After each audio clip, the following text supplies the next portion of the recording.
We have on the city council right This now. meeting is being recorded. We are live. We're missing Tony. Tony's Jeffrey, going to be about 5 or 6 Yeah, I know. minutes late. and so, Jeffrey and I don't see Sean. Sean. We have a quorum. Okay. Okay, so let's see. I think we should begin. Councilors, I'd like to welcome you to our February 14th, 2023 City Council meeting. In the interest of government transparency with regards to deliberations and decisions made by the City Council and according to open meeting law, since this meeting was posted as a Zoom meeting, this meeting is recorded by video and audio and will be conducted by remote participation. Additionally, all votes taken by the City Council during this and future remote meetings will be by roll call vote. If you're calling in on a phone, you can press *9 to request to speak. If you're watching on a computer or device, there is a raised hand button that you can tap or press to request to speak. Please use either of these options during oral communications to be recognized to speak. I'd like to make the non-discrimination statement for City Council meetings.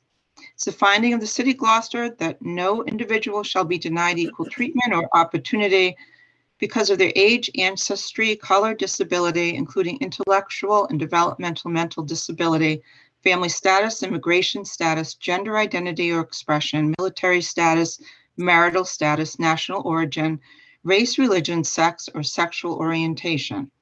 In this vein, we as city councilors do not condone language that is discriminatory or offensive, and we will not accept it at city council meetings. I'd like to begin by mentioning the city councilors that are on this call. First of all, my name is Val Gilman. I'm the council president and the Ward 4 city councilor. We have Jason Groh, at-large city councilor. We've got Scott Memard, Ward 1 city councilor. We've got Frank Marjota, who is Ward 3 city councilor. We've got Tracy O'Neill, who is an Ward 2 city councilor. We've got Councilor Jamie O'Hara, who is at large. We've got Councilor Jeff Worthley, who is at large. We've got Councilor Sean Nolan, who is Ward 5 and Vice President of the Council. And I think that is all. Tony Gross will be about 5 minutes late for the call. And I'd also like to introduce members of city staff here. We've got Adam Kukru, who is in charge of Cape Ann Veteran Services. We have got Mayor Greg Verga. We've got Joanne Sinos, who's our city clerk. Mike Hale, who is our Director of Public Works. Jill Cahill, who is our CAO. Suzanne Egan, who is our General Counsel. Holly Dogwillow, who is our HR Director. Ryan Knowles, who is our Director of IT. Tim Good, who is our assessor. And I think that is it. And I'm sure there'll be more shortly. Anyone else? Did I miss anybody? We'll get into the applicants later. So I ask that if you're waiting to be brought in later on, if you could just keep yourself blacked out, that would be great, so we can focus on the city council matters that are in front of us. So I'd like to begin on a rather somber note, and I'd like to have a moment of silence for Bob Wynot. Bob Wynot passed away on February 3rd, 2023 at the age of 77. He was a city councilor for 5 terms, 2 terms in the 80s and 3 in 2009. And after that, he was a city clerk, began that role in 1992, a justice of the peace. He graduated from Gloucester High, class of 1963. He attended Bryant and Stratton College in Boston, began a computer programming job at Honeywell, went on to work at Raytheon, George Marsh, and Sweetheart Plastics, where he met the love of his life, his wife, Pat, and they've been married for 50 years. Member of the Gloucester Lodge of Elks and DES Club, he loved his coffee times with friends and local establishments.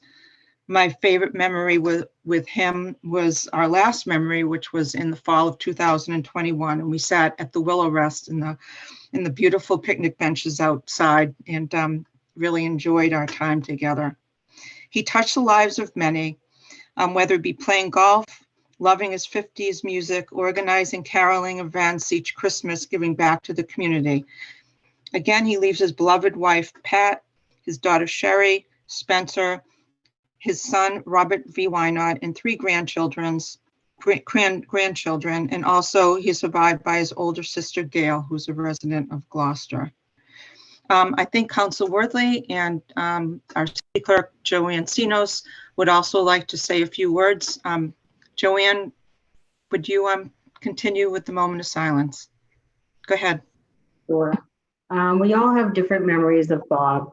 He was my supervisor and my friend who would always took the time to provide guidance, advice, feedback, and support, which I will miss. That is all. Thank you. Thank you. Council Worthley. Yes, this one hits me hard. I've known Bob Wynot, I knew Bob Wynot for probably 30 years. He lived in the same neighborhood I grew up in. His daughter is a year behind me in school. His son a couple years ahead of me in school. And we shared a love for local politics and music. And I played in lots of musical arrangements with Bob and bands. We've played at senior homes and nursing homes. And to know Bob Wynot is to love him. He always cared. He always put his wife and his kids first. But the city of Gloucester was a very close second in terms of his commitment and his love for the community. So he'll be sorely missed. And I appreciate that we're doing this moment of silence for him. Thank you. Thank you, Councilor. And I'd also like to just thank the mayor for flying the flag at half-mast. And his services will be at a later date. There'll be a celebration of his life. So at this point, let's take a moment and remember. Wait a minute, Val. Okay. Bob asked me to ask for a motion for reconsideration at this point. Council Memard acknowledges Bob's wit, and that was something, no matter what, he would always do a motion to reconsider, and he taught us that well. So Thank you. Thank you, Councilor. So let's please join me and our city council with a moment of silence in memory of our friend, our colleague and constituent and community member, Bob Wynot.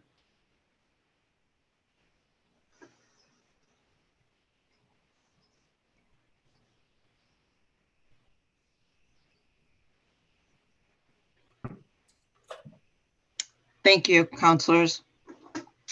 Next order of business, Madam Clerk. The next order of business is oral communications.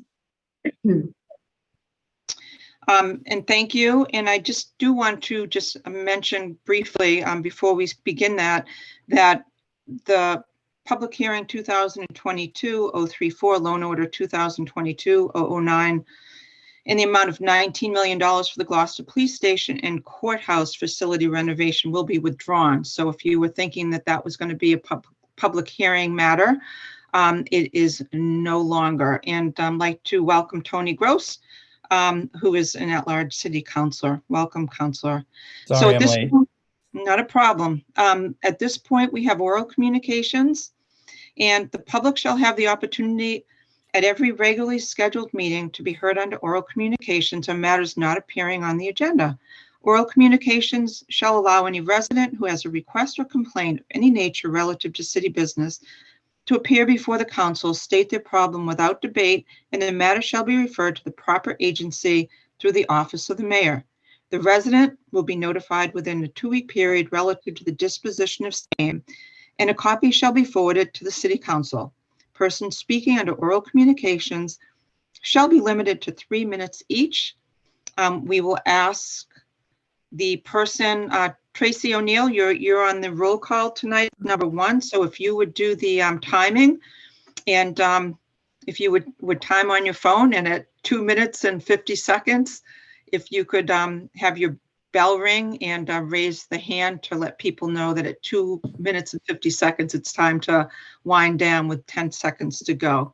If you're ready to do that, we are ready. And we wanted to remind people that the council president shall not allow complaints as to individual performance. So are there any members of the public that would like to speak to the council for matters not on the agenda?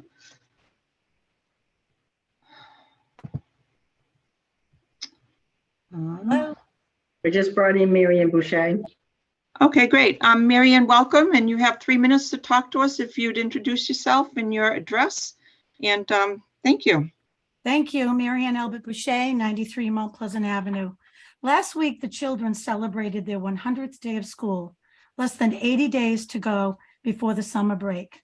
EGS continues to be a great friend to thousands and a great neighbor as well. The city of Gloucester committed and funds were appropriated twice, providing the open space written into law in which EGS school sits upon and earmarked for the Article 97 replacement land once the school closes its doors this coming June. It's up to all of us to make sure that this newly protected open space park doesn't come undone like the protected Article 97 dedicated open space playground that was Mados Field. Rumors abound with interest other than open space plans are spreading like the Wild West. Are we a community that says we protect open space or aren't we? The signed bill reads as follows: to the Department of Public Works of the city to be used for municipal park and open space purposes with a grant of a deed restriction, placing the land under protection of Article 97 of the amendments of the Constitution of the Commonwealth in perpetuity. Stop undoing what has already been voted on and funds allocated for multiple times with new isolated schemes. I wish I could personally thank Lieutenant Arthur Maxwell Parsons' family for so graciously donating the playground that sits adjacent to the EGS site. It's a treasure to the children and families of our community. In 4 short months, the East Gloucester Elementary School will shut its doors after 75 amazing years serving the children of Gloucester. The building will eventually be demolished and the site will be graded and seeded for open space. When the building committee voted to use the Veterans School, Mados Playground and Field as a site for the new consolidated school, Article 97 came into play. Article 97 states that if you take a piece of property, you must give land of the same size or value. The site of East Gloucester School was chosen as the replacement land, even though it was a bit shy of the size. I don't believe an appraisal was Mary done. Ann, Yes, I hate to interrupt you. You got 10 seconds left. okay, but that was the Thank you, chosen Counselor. swap. Unfortunately, part of the swap land was overlapped onto Lieutenant Arthur Maxwell Parsons Playground, taking with it paved area and even parts of the parking spaces that were installed several years ago. It's just another sentence. That's okay. To help with Mike, to Go help ahead. with the additional staff parking issues. Those spaces sit on the Maxwell Parsons Playground, and I've never been able to get a clear answer from the city as to whether they were legal to put there in the first place. In short, the new open space is all that was taken from Mados, plus the EGS site, plus the Maxwell Parsons Playground.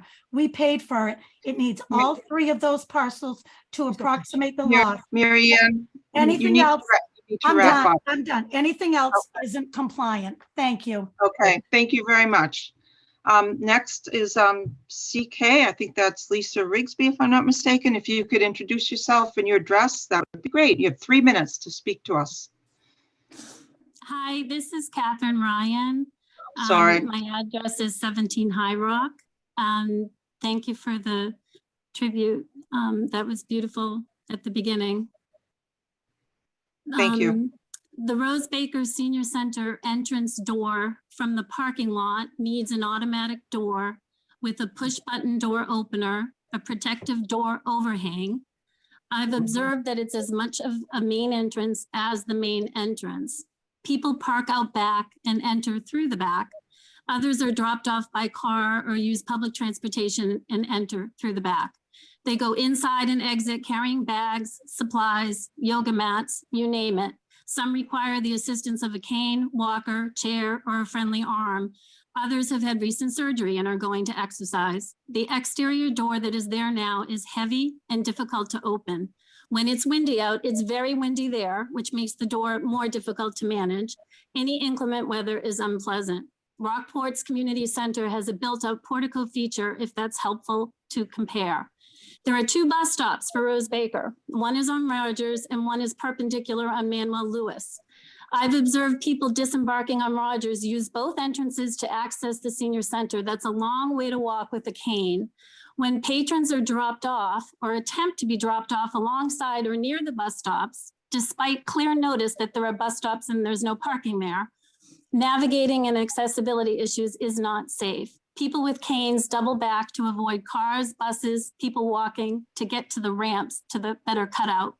I think the bus stops render the front door less accessible than out back. So in addition to making the back door automatic and protected, which will increase the center's safety and accessibility, I suggest consideration of longer accessibility ramps for the sidewalks alongside the bus stops. You know, for instance, where the bus doors open so that they don't have to go back to get to the ramp. Can we have an update on the contracted work for Rose Baker Senior Center? Can this be added to the scope of work or its own request as soon as possible? The consolidated school is somewhere 72 to 90 million. I think the community can swing the cost of retrofitting the door on the senior center. I'll include pictures with this request, and thank you so much. Great, thank you, Catherine. Appreciate it. I see no other hands. Council O'Neill? Yes, so I'm sorry, I owe Mary Ann Boucher an apology. I was thinking 2 minutes and not 3 minutes. So she got her 3 minutes, but it was kind of chopped up. So I do apologize for that. Okay, thank you. 3 Thank you for minutes. doing your job, though. We appreciate that. So I just wanted to Hello? just state, go ahead. I would like to read the last paragraph again because I felt like it was rushed and I was cut off. And Oh, okay, well, okay. I think it, I thought we gave you extra, but that's okay. So you may have another minute. Tracy, if you could time that, that would be great. Yes, Thank you. Thank you. And again, Mary Ann, I do apologize. no problem. Thank you very much. All I right, go ahead. said, unfortunately, part of the swap land was overlapped onto the Lieutenant Arthur Maxwell Parsons Playground, taking with it the paved area and even parts of the parking spaces that were installed several years ago to help with the additional staff parking issues. Those spaces sit on Parsons Playground, and I've never been able to get a clear answer from the city as to whether they were legal to put there in the first place. In short, the new open space is all that was taken from Mados, plus the EGS site, plus the Maxwell Parsons Playground. We paid for it. It needs all three of those parcels to approximate the loss. Anything else isn't compliant. Thank you very much. Thank you. Thank you, Mary Ann. So without objection, councilors, in honor of Valentine's Day, I'd like to take the presentation of Mayor Verga after the approval of the consent agenda, where we have 6 staff members who are being reappointed, as well as 9 board members being reappointed. So we'd like to allow them to get back to their Valentines as quickly as possible. So having said that, Madam Clerk, if you would announce the next order of business. Is confirmation of new appointments. Thank you. And I'll turn the meeting over to our O&A Chair, Sean Nolan.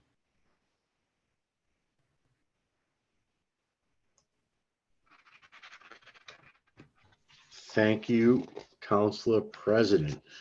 So on the new appointments, we can start with the the EDIC. Let me go over this. Rob Gordon. Rob can't be with us tonight. We did vet him fully at the O&A meeting, and he was not able to be here tonight. I feel fairly confident with his presentation to put him forward. So Counselor, without hold any- on a sec. Joanne has her hand raised. Madam Clerk? Rob Gordon is on the call. He is in attendance, even though he did say that he wasn't going to be here, so we can bring him in. Great. Excellent. If you could, that'd be excellent. Thank you. Thank you. Continue, Counselor. Rob, how you doing tonight? Good, Councilor Nolan. Sorry, originally, it is my wife's birthday as well, so I didn't think I was going to make it, but this was more appealing, so. Oh, Oh, wow. I don't know if that's going to give you any celebrated forgiveness yesterday. later. Celebrated But if you yesterday. just want to tell the council a little bit about yourself and why you'd like to be on the EDIC, that would be great. Sure, yes, same message from the O&A meeting. My belief that Gloucester's history and hopefully its future are largely defined by a pretty unique set of industries. Resources are limited. The ability to invest in infrastructure is limited. I think we've seen that with some of the summer crises around drought and water, and more recently sewer. We'd like to be able to do everything, but my concern is there's an awful lot of focus being placed on residential development, which is understandable given that it attracts a lot of things and is more sort of a shorter term game industry, has a much longer runway. And my concern is that it'll be neglected to the extent of residential. So it's an area that that I want to put some emphasis on, and I think I have, as I mentioned at the O&A meeting, I think I have a background in that I can contribute to the the continued future of Gloucester as and the importance of industry to the city. Excellent. Thank you, Robert. Is there any questions or comments from the council? All right, hearing none, I'd like to read the motion. On a motion by Council Majota, seconded by myself, the Ordinance and Administration Committee voted by roll call, 3 in favor, 0 opposed, to recommend the City Council appoint Rob Gordon to the EDIC, term to end 7/1/26, and I so move. Second. Motion's made by Council Nolan, seconded by Council Worthley. Is there a discussion? Seeing none, roll call vote. Council O'Neill, Yes. Council Worthley, Yes. Council Gilman, yes. Council Gross, Yes. Council Grow, Yes. Council Majota, Yes. Council Memard. Council Memard, you are muted. Yes, thank you, Thank Robert. you. Council Nolan, Yes. Council O'Hara. Yes. The yeses have it. 9 in favor, 0 opposed. Thank you so much, Robert. Thank Have a you. nice Valentine's Day and a nice birthday with your wife. Thank you very much. Next so order of next business, Council Nolan. We have the Historic District Commission with Barbara Lambert. Barbara, how you doing tonight? I didn't see Barbara on the call, but if she can raise her hand, because we have 49 attendees, I did a sweep and I didn't see her.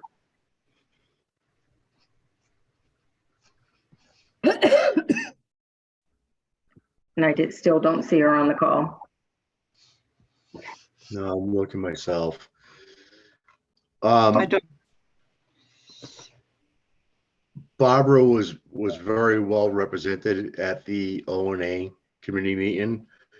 Without objection from the council, I don't have a problem reading this and promoting her. All right, so without objection, Hold on a sec. Mayor Verga has his hand raised. Mayor. It should make, to make it easier. So Barbara is currently an alternate member, moving up to a full member. So technically, this is kind of a reappointment. If that helps make it easier for her not being here tonight. Thank you, Mayor. thank Go you, ahead, Mayor. Council Nolan. So on a motion by Council Majota, seconded by myself, the Ordinance and Administration Committee voted by roll call, 3 in favor, 0 opposed, to recommend the City Council appoint Barbara Lambert, fulfilling the unexpired term to the Historic Commission, District Commission, term to expire 2/14/24, and I so move. Second. Motion made by Council Nolan, seconded by Council Worthley. Is there a discussion? Council Worthley. Yes, even though she's not here, I'd be happy to put my name next to Barbara Lambert's because I've known her for about 25 years. She's a steward herself of historic property, and I think she's got the right mindset for service on the Historic District Commission. So I'd be happy to endorse her candidacy. Thank you, Councilor. Anyone else like to discuss this? Seeing none, a roll call vote. Council O'Neill, Yes. Council Worthley, Yes. Council Gilman, yes. Council Gross, Yes. Council Grow, Yes. Council Majota, Yes. Council Memard, Yes, and my dogs say yes. Council Nolan, Yes. Council O'Hara. Yes. The yeses have it, 9 in favor, 0 opposed. Thank you. And final order of business for O&A. Council Nolan. We have for the Historic District Commission, Rosemary Lundberg. Rosemary, you with us tonight? Yes, I am. How you doing tonight, Rosemary? I know most of us know you and all your extraordinary work and your beautiful home, but if you just give us a little brief discussion on the buildings that you'd like to serve as a Historic District Commission, that'd be excellent. Certainly. So I've been in Gloucester resident for 10 years, visiting here for over 40 years with my husband's family. I'm currently on the board of Generous Gardeners, chair of the Associated Charities of Gloucester, and I'm a driver for Meals on Wheels. Through Meals on Wheels, I met Prue Fish, and I delivered meals to Prudence and became a close friend, especially when she learned I lived in the brick house next to the Legion. I've always had an interest in Gloucester history, but it was impossible not to be drawn in by Prue's passion for the historic houses here. I'm looking forward to joining the Historic District Commission. Thank you. Excellent. Thank you, Rosemary. Is there any questions or comments from any of the councilors? All right, hearing none, I'll read the motion. On a motion by Council Majota, seconded by Council Hara, the Ordinance and Administration Committee voted by roll call, 3 in favor, 0 opposed, to recommend the City Council appoint Rosemary Lundberg as an alternate member to the Historic District Commission, term to expire 2/14/25. And I so move. Second. Motion's made by Council Nolan, seconded by Council Worthley. Is there discussion? Council O'Neill. I have a question, Sean, Counselor Nolan. Term to expire 2/14/25 or 26? It says 25. I believe it's because she's an alternate member. Okay, Um, my paperwork Yeah, says 26. above it, it does say 26. Okay, Above it does say 26. You may be right, Joanne. Yes, the template says 26. Okay. So her term, Yeah. the 2/14/26. template on the blue. So her term to expire or to end is on the 20, is the year 2026 or 25. Okay, so I took it off the O&A, so it'd be 26. Let me just check, I'm sorry. Council O'Neill, appreciate you you taking note of that because we want to be consistent with this based on what the vote was. So thank you. welcome. Mayor Verga has his hand raised while Joanne is looking at the O&A minutes. Go Yes. ahead. This should be a full 3-year term, even though Barbara's fulfilled alternate term is still out there hanging. We put Rosemary in as Rosemary in as a full term. So we still do have one opening, which I'll get to when I do my presentation. But this is a full term.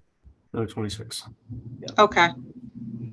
So, so councilors, we don't have to amend that, do we? Why don't we just say that we all agree that it's term to be expired on February 14th, 2026. Okay, everyone's clear on what the motion is. Council Worthy, you have your hand raised. Yes, I just want to be clear. The minutes say alternate. I just heard the mayor say a full member. I'm not sure which it is. I'm happy to- There are 2 alternate seats.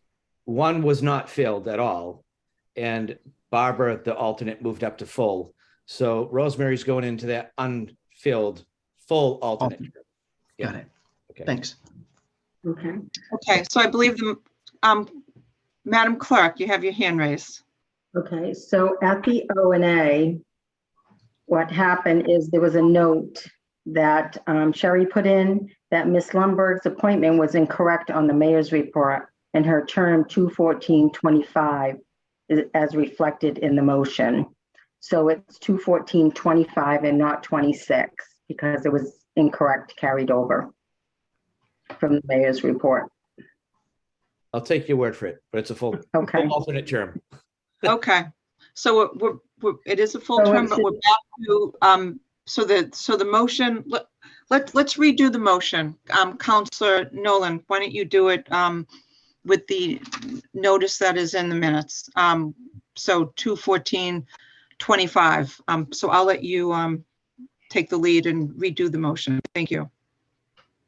Alrighty, and I'll read it again. On a motion by Councilor Majota, seconded by Councilor O'Hara, the Ordinance and Administration Committee voted by roll call 3 in favor, 0 opposed, to recommend the City Council appoint Rosemary Lundberg, alternate member to the Historic District Commission, term to expire 2/14/25.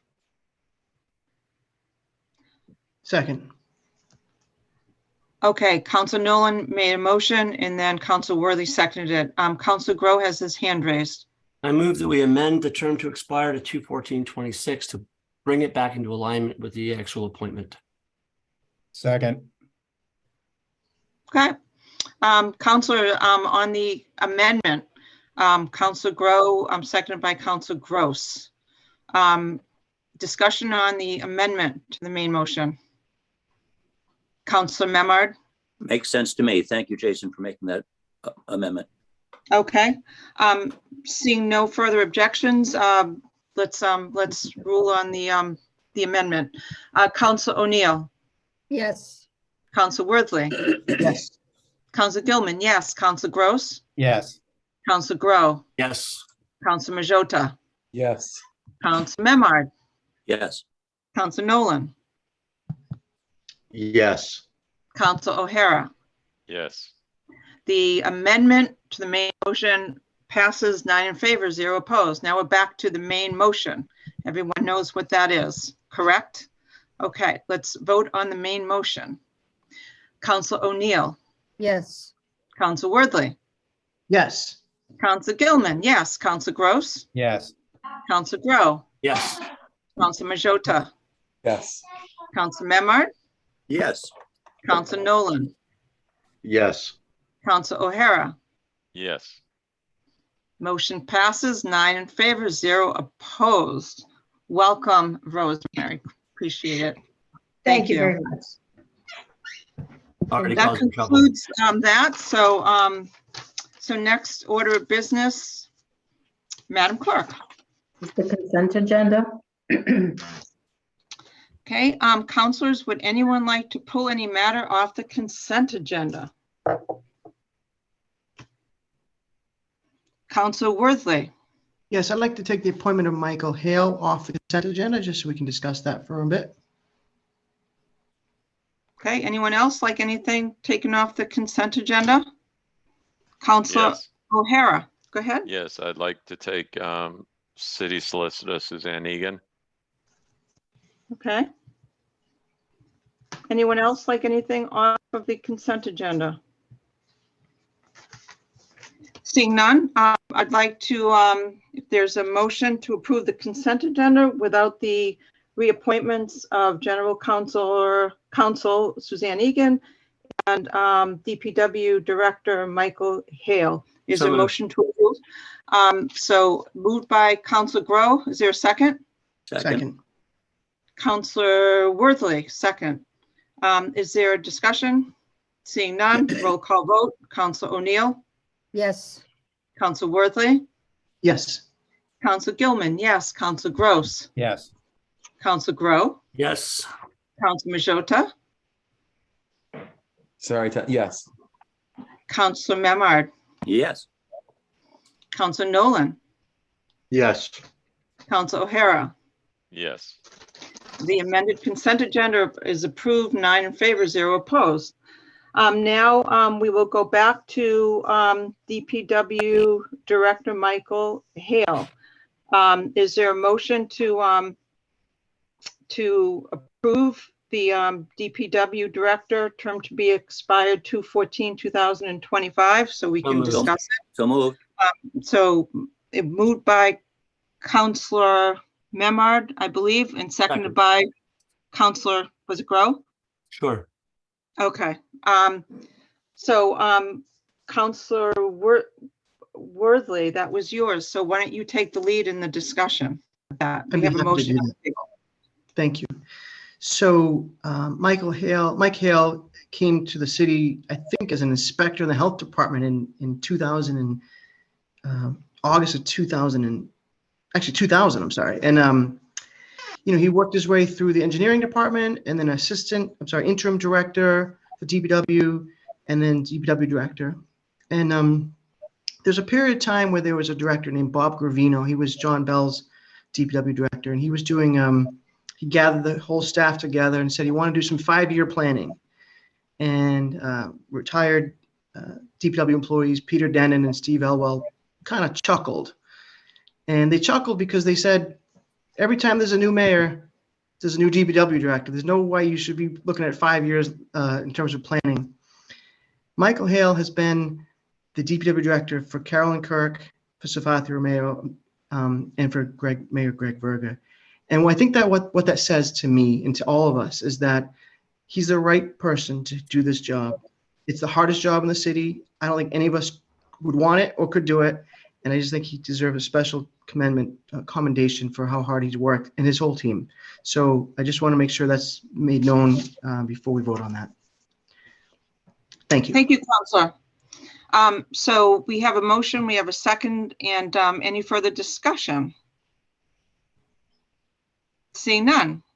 Roll call vote. Counselor O'Neill. Yes. Counselor Worthley. Yes. Counselor Gilman, yes. Counselor Gross. Yes. Counselor Grow. We like Mike, yes. Counselor Majota. Yes, absolutely.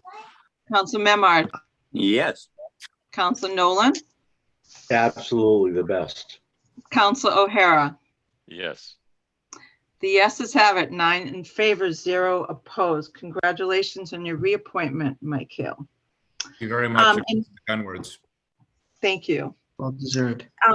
And then the final matter is the General Counsel Suzanne Egan, term to be expired 2/14/2025. So is there a motion to reappoint General? Second. Okay. Second. Motion made by Grow, seconded by Gross, based on what I heard, and term to be expired 2/14/2025. Before turning the floor over to Councilor O'Hara to speak first on this motion, without objection, I'd like to suspend the rules and allow Mayor Verga to speak, as that's something that he gets to do at O&A and where he's doing this in front of the full council. I thought that would be fair. Second. Without objection, councilors? Okay, thank you. Second. So, Councilor Verga, you have the floor. Counselor, I'm going back in time there. Oh, I'm sorry. Oh, geez. My mistake. No, I am super pleased to put Attorney Egan forward for a full term. There was some turmoil in the legal department before I got here. We had turmoil after I got here. 2 attorneys have gone. Suzanne's come in and really helped us as a new administration get where we need to be. Her job is to look out for the best interest of the city. That's the mayor, the city council, and all of the staff. When I interviewed her, I asked her the question, who do you represent? And that's the answer she gave me. And I told her, if you had said the mayor, she wouldn't have been hired, because I did not want someone who was going to be looking out for my best interest, because sometimes that might not be in the best interest of the city. And so I'm very pleased with what she said then, and every step of the way since then, as she's been our official legal counsel once again. She did a great job her first stint with Carolyn Kirk, and we're off to a great start now. And she has the full support of my administration and the full support of the other managers that are on tonight and those who aren't on. So I am looking forward to a positive endorsement from the council so we can get back down to business again tomorrow. Thank you, Mayor. And I'm going to allow Councilor O'Hara to begin the discussion because he's the one that asked that this be taken off the consent agenda. So Councilor O'Hara, you have the floor in the discussion on the motion. Certainly, thank you. I opened by asking that City Solicitor Suzanne Egan get sent back to O&A, as I was on the meeting. Due to technical difficulties, I could not. I heard the review, but I could not ask questions. So I opened by asking that it be sent back to Ordinance Administration. So I don't know if procedurally we have that in the cards, because the appointment begins now. So I don't, Councilor Grow, do you want to rule on that? I think the time to delay the moving of her appointment to this full city council would have been at O&A when there was problems. At this point, the motion was made and voted on by 2 members of the O&A committee and brought forward. I mean, it's unfortunate that Councilor O'Hara was unable to ask the questions, but you know, he probably should have asked for a delay on the vote or some other procedural way to hold the vote. But the vote was held and moved to the council. And so Councilor O'Hara, I'm going to say there's no compelling reason he can ask questions tonight. Right, ask your questions tonight, Councilor O'Hara, because you weren't able to reconsider because you weren't there to make the motion. So you weren't on the affirmative side of the vote. So there was nothing that you were able to do. So the floor is yours. Ask your questions to our city solicitor. Terrific. I appreciate that. Thank you. City Solicitor Egan, I just have a question. The first question I have is related to, we had an issue regarding the dog ordinance, private road, public roads. And I don't think I really ever found out what transpired. It's been an ongoing issue throughout the city, as majority of the roads in the city are private for public use. We had a specific issue on Rust Island, Crafts Road, and Ye Old County Road, where a person's dog apparently bit somebody. Constituents contacted me. So at first it was the dog ordinance was not applicable on private roads for public use. I was shocked, as I know a specific constituent who lives on a private road for public use that has received more than one citation from animal control for dogs off leash. So it's either it's in effect or it's not in effect. Obviously, if it's not in effect, I think we as a city have a very large problem. Again, back to majority of the roads are for public use, but are private. Do dogs read the signs? Realizing owners read the signs. Point of order. Councilor O'Hara, Councilor Grow has a point of order. What is your point of order, Councilor Grow? The motion on the table is the reappointment of the city solicitor. When we get a question that deals with her job performance and whether or not the council should be approving her, rather than a specific incident of a decision that he may have disagreed with, I mean, we should be talking about her appointment. I concur with Councilor Grow, Councilor O'Hara. So do you have another question that's based on the appointment? And if anyone wants to disagree with my ruling, you are able to challenge my ruling on the floor.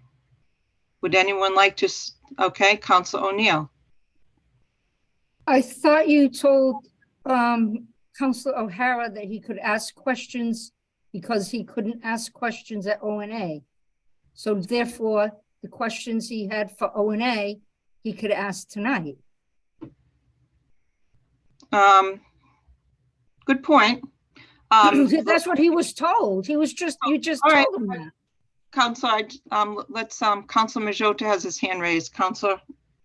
I'm just saying, if Councilor O'Hara does have questions, let's just go forward with the question. For example, Susie, why do you want this, or why did you do this?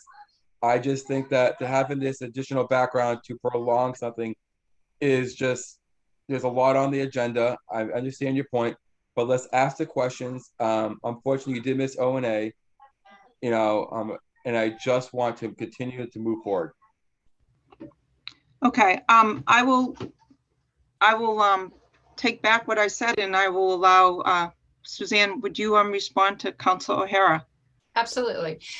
So I believe your question is the applicability of the leash law to private or public roads. So I know that we had a discussion that there was an incident involving the animal control officers and whether or not they were enforcing those rules. And you and I had that discussion, and we looked at the code of ordinances, and then I met with animal control officers, and we looked at the comprehensive animal control ordinance, and there was a determination that yes, that they would be enforcing the ordinance on private ways. And currently right now, not stemming from that, but part of what we have been doing in the legal department is we met with the city clerk and the animal control officers and have gone through the city's existing animal control ordinance and taken the current state law, and they're out of sync because we have not updated our animal control ordinance in a number of years. So our new assistant general counsel has done an update of our animal control ordinance, and that is going to be presumably, I believe, coming before the council to update that, because that's an important aspect of what we should do as a city, is to make sure that we're in compliance with the state laws with regard to animal control. Thank you, Suzanne. Councilor O'Hara, your second question, are you, go ahead. Thank you. Attorney Egan, related to the, it was an ongoing problem. I think it's still an ongoing problem. The Good Harbor Beach Creek that we experience high readings, very unsafe readings, if you will.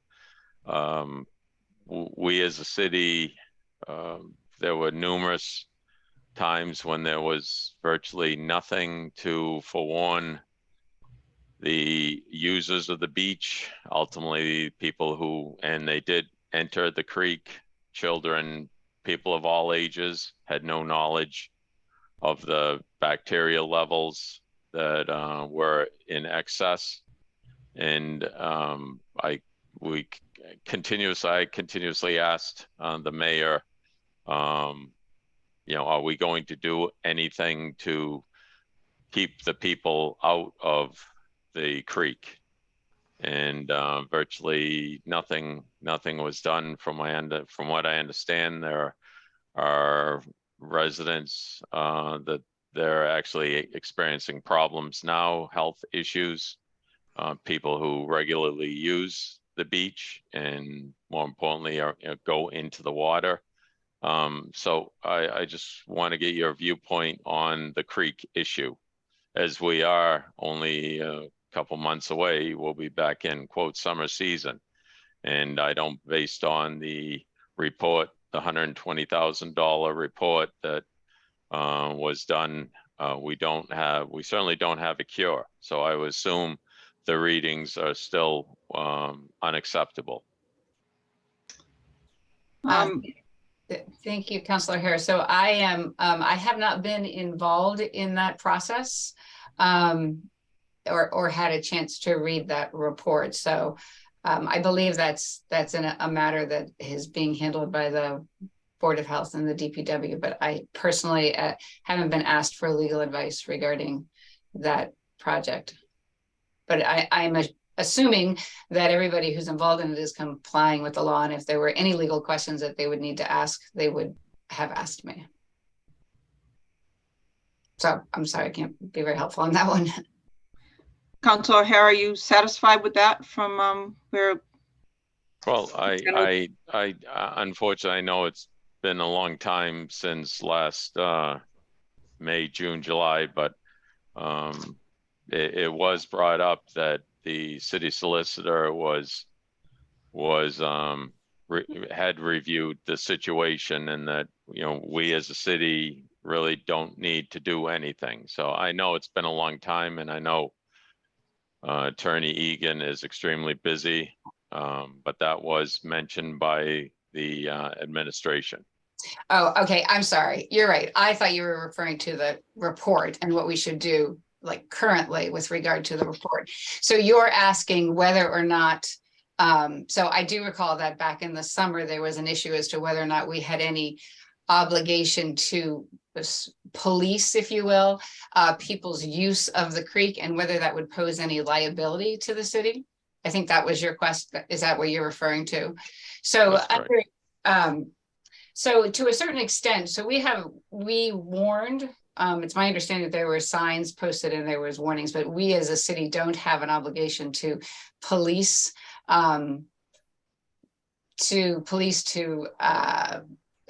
the creek in that manner, because we have, so there's the notion that the city is acting on behalf of all the people as a municipal corporation and is involved in the continued operations of the municipality, but that with regard to specific duties owed to specific individuals, we don't really have the ability to police all, to police or require behavior of all people in the city. So we make our best efforts. We provide warnings. You know, we're all familiar with the warnings that are provided in certain instances, but we can't prohibit or stop, like physically stop people from doing things. So under the under our obligations as a municipal corporation, I would say that a warning is sufficient, as opposed to actually putting up, you know, physical barriers and having people there and pulling people out of the creek if they go into it. Mayor Verga, do you have anything to add to that? Because that's kind of something that is part of the city. That's it. I mean, we put the signage up. We put huge signage up. We took every step that we could as far as warning people. And to Suzanne's point, you know, we didn't have the obligation nor the ability to have people patrolling it and hauling people out of the water. So we certainly want to solve the issue, but as far as the questioning, the line of questioning to Suzanne now on this particular issue, I think it's getting a little off the topic, but she did what she needs to do. We're going to continue to do what we need to do on the city side. Thank you. Councilor O'Hara, does that conclude your questions for Suzanne? No, I have additional questions. Okay, well, let's all share the floor now, because we're discussing Suzanne's appointment, and that's the motion on the floor right now. So who would like to speak on behalf of the motion? Councilor Grow. I'm going to enthusiastically support Suzanne's reappointment to city solicitor. I find her willingness and her patience to explain the law, to sift through the nuances that we have to deal with sometimes, and her patience and willingness to explain that to someone as thick as I am, very refreshing. I feel like I can always count on a robust conversation and good advice when she is done with it, when we're done with the conversation. So I feel like the city's in good hands. I feel like she does a terrific job representing the interest of the community, which is, I had the same exact question that Mayor Verga had, which is, who do you work for? The answer is she works for the city of Gloucester, which is the right answer. And I feel that she does a terrific job at that. And I look forward to seeing her in her position for the next few years. Anyone else on the motion? And let's try to keep these to about a minute, because we've got a lot to cover tonight and we need to stay on pace here. Councilor Memard, then Councilor Majota, and then Councilor Nolan. Go ahead, Councilor Memard. I would follow in my support for Suzanne Egan as our city general counsel with what Councilor Grow just said. I've had the opportunity to work with her in a number of situations, and she's been consistently helpful and constructive and very thoughtful, particularly as we've worked with the private road task force for the mayor, and also on ordinances to update betterment opportunities for people with issues relating not only to paving, but also water systems that are defective on private ways, and how to adopt the betterment process to address these issues for our constituents. But I think generally she's brought a lot of experience. It's welcome back to Gloucester for her, but I think she's a wonderfully constructive facilitator in this role. So thank you, Suzanne. Thank you, Councilor Majota, and then Councilor Nolan. Thank you. Yes, just I want to agree with Councilor Grow, Councilor Memard. Suzanne is very professional with according to the law and everything, so I fully support her. She's done a great job for the city, and just thank you. Thank you. Councilor Nolan. I as well was supporting Suzanne tonight. I've worked with her on a few issues, mostly knowing she's cleaned up a lot of issues that have been wronged in the past. As Councilor Memhard said, there's a water betterment situation going on for private roads, looking for public water, and she's been excellent to work with and very thorough. Right now, I couldn't ask for a better city solicitor, and I will be giving her my full support tonight. Councilor Gross. Yeah, I've actually had the privilege probably to work with Suzanne longer than anybody from when she was back as an assistant city attorney a long time ago, previous life. But anyway, one of the things that's been remarkable that I've been reminded this time around is that, and working with Suzanne closely on some of the ordinance stuff that I've been working on, which has been a fair amount, and that is that no matter what the lens that I'm looking through, her lens is completely neutral. It's really refreshing, and it keeps me out of trouble. And I really do appreciate that, because it's important that we get an unbiased view on our legal matters. And Suzanne brings that to the table every time. I've also been really amazed at the recall of something that she had worked on her previous periods here. We'd be looking at something and I would mention it, and she'd go, "Oh, I remember that." And this is back in the Kirk administration. And you know, that kind of historical and institutional knowledge is just invaluable. And so Suzanne has really been a really key asset to the administrative team. And I'm very pleased to have her here. Thank you, Councilor. Councilor Worthley. Yes, let me lower my hand here. I have a number of questions. I'll be as quick as possible. Suzanne, we've worked together for a long time. I respect you, I like you, and I think we've disagreed on a few things, but we've done it respectfully. And we've talked this last week, and I think we exchanged some emails today or yesterday that were helpful. I just have a few questions. I'd ask you to be prepared for a couple of questions about open meeting laws. So if we could just talk about that, I'd appreciate it. Oh, by the way, and I concur with Councilor Grow and the mayor. I was going to ask the same question: who do you work for? And the fact that you answered, he answered for you, that it's the council, the mayor, and all the boards and commissions. That's helpful. Council, let's try to keep this to about 2 or 3 minutes, okay? Because we've got a big agenda. And last meeting, I got a lot of grief because I wasn't quick enough to get through this. So I just ask that you try to stay to the point and keep this 2 to 3 minutes max. Thank you. Have I been off point yet? No, I'm just Okay. trying to control the time frame. Thank you. I understand. So I guess that goes to my first question. What is your interpretation of the rule that we just learned in the last month or so, that councilors who attend standing committee meetings that they're not members of? So I'm on the Budget and Finance Committee. I was at the O&A meeting, Ordinance Administration Committee, where you had your appointment reviewed. I would have asked questions there to save the full council this time, but my understanding is that I'm not allowed to. Can you confirm that ruling? So with regard, so I can answer, so I would feel much more comfortable answering the question generally, as opposed to providing you an opinion with regard to an incident that occurred earlier, that there was a rule.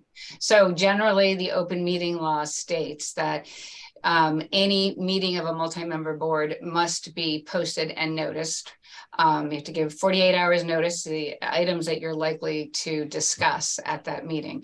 And when you have a subcommittee meeting, you're posting your notice of a subcommittee that subcommittee is going to be discussing the items on the agenda. When other members of the city council attend, and I know this has happened a number of times, attend subcommittee meetings, and then you have the city councilors acting as a city councilor at a subcommittee meeting, you could potentially and can violate the open meeting law, because then you have the city council as a multi-member body discussing a matter that hasn't been posted and an agenda hasn't been posted. So when it's a subcommittee meeting, then that meeting should be the subcommittee who addresses matters before them.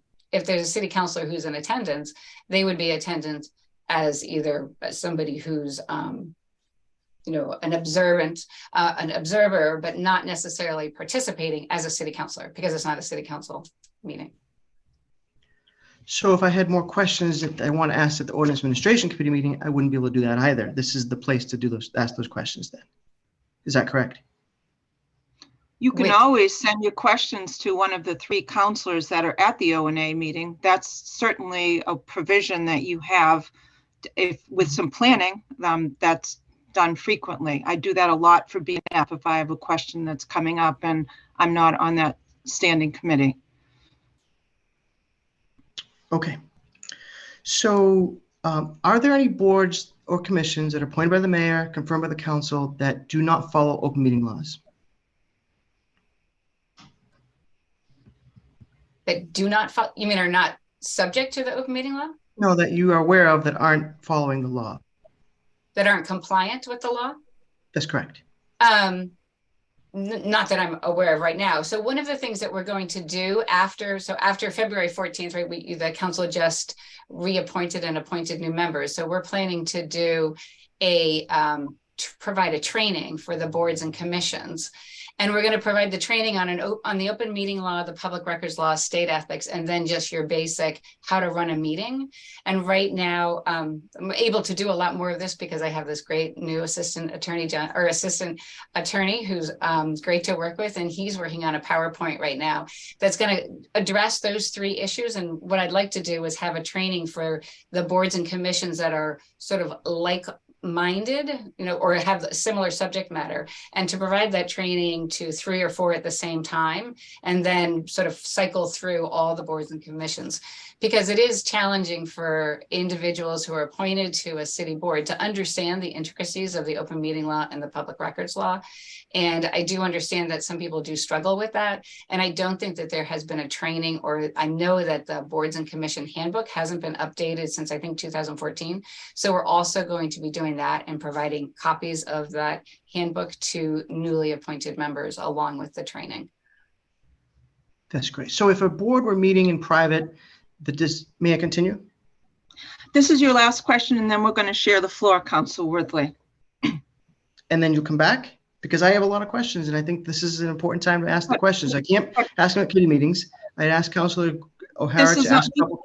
Let me go back to what Councilor Groh said. We're allowing questions right now, but actually this is for a reappointment right now. That's really the motion, but I'm trying to flex to be considerate to the questions. But we have a lot on the agenda tonight. We have several public hearings. We have 58 people that are on the call. So I'm asking that we share the floor. And right now, we should go back to committee. If we have more questions, the standing committees do the legwork of the full council. That's the point of the standing committees. If there were no questions asked at that level for this appointment, and I don't mean that as disrespect to the councilors who are there, but if we can't ask questions there, we got to funnel our questions to another council, which I think is another violation of open meeting laws. Basically, you're saying I've got 60 seconds to ask questions of one of the most important positions in the city. I don't know. So let's share the floor with anyone else who has questions. Okay. Who else hasn't spoken? Okay. I'd like to speak on the motion. I'll be supporting Attorney Egan's reappointment. I served on the private road repair working group. I was there with her for 11 meetings. The amount of work that she did between meetings was exemplary.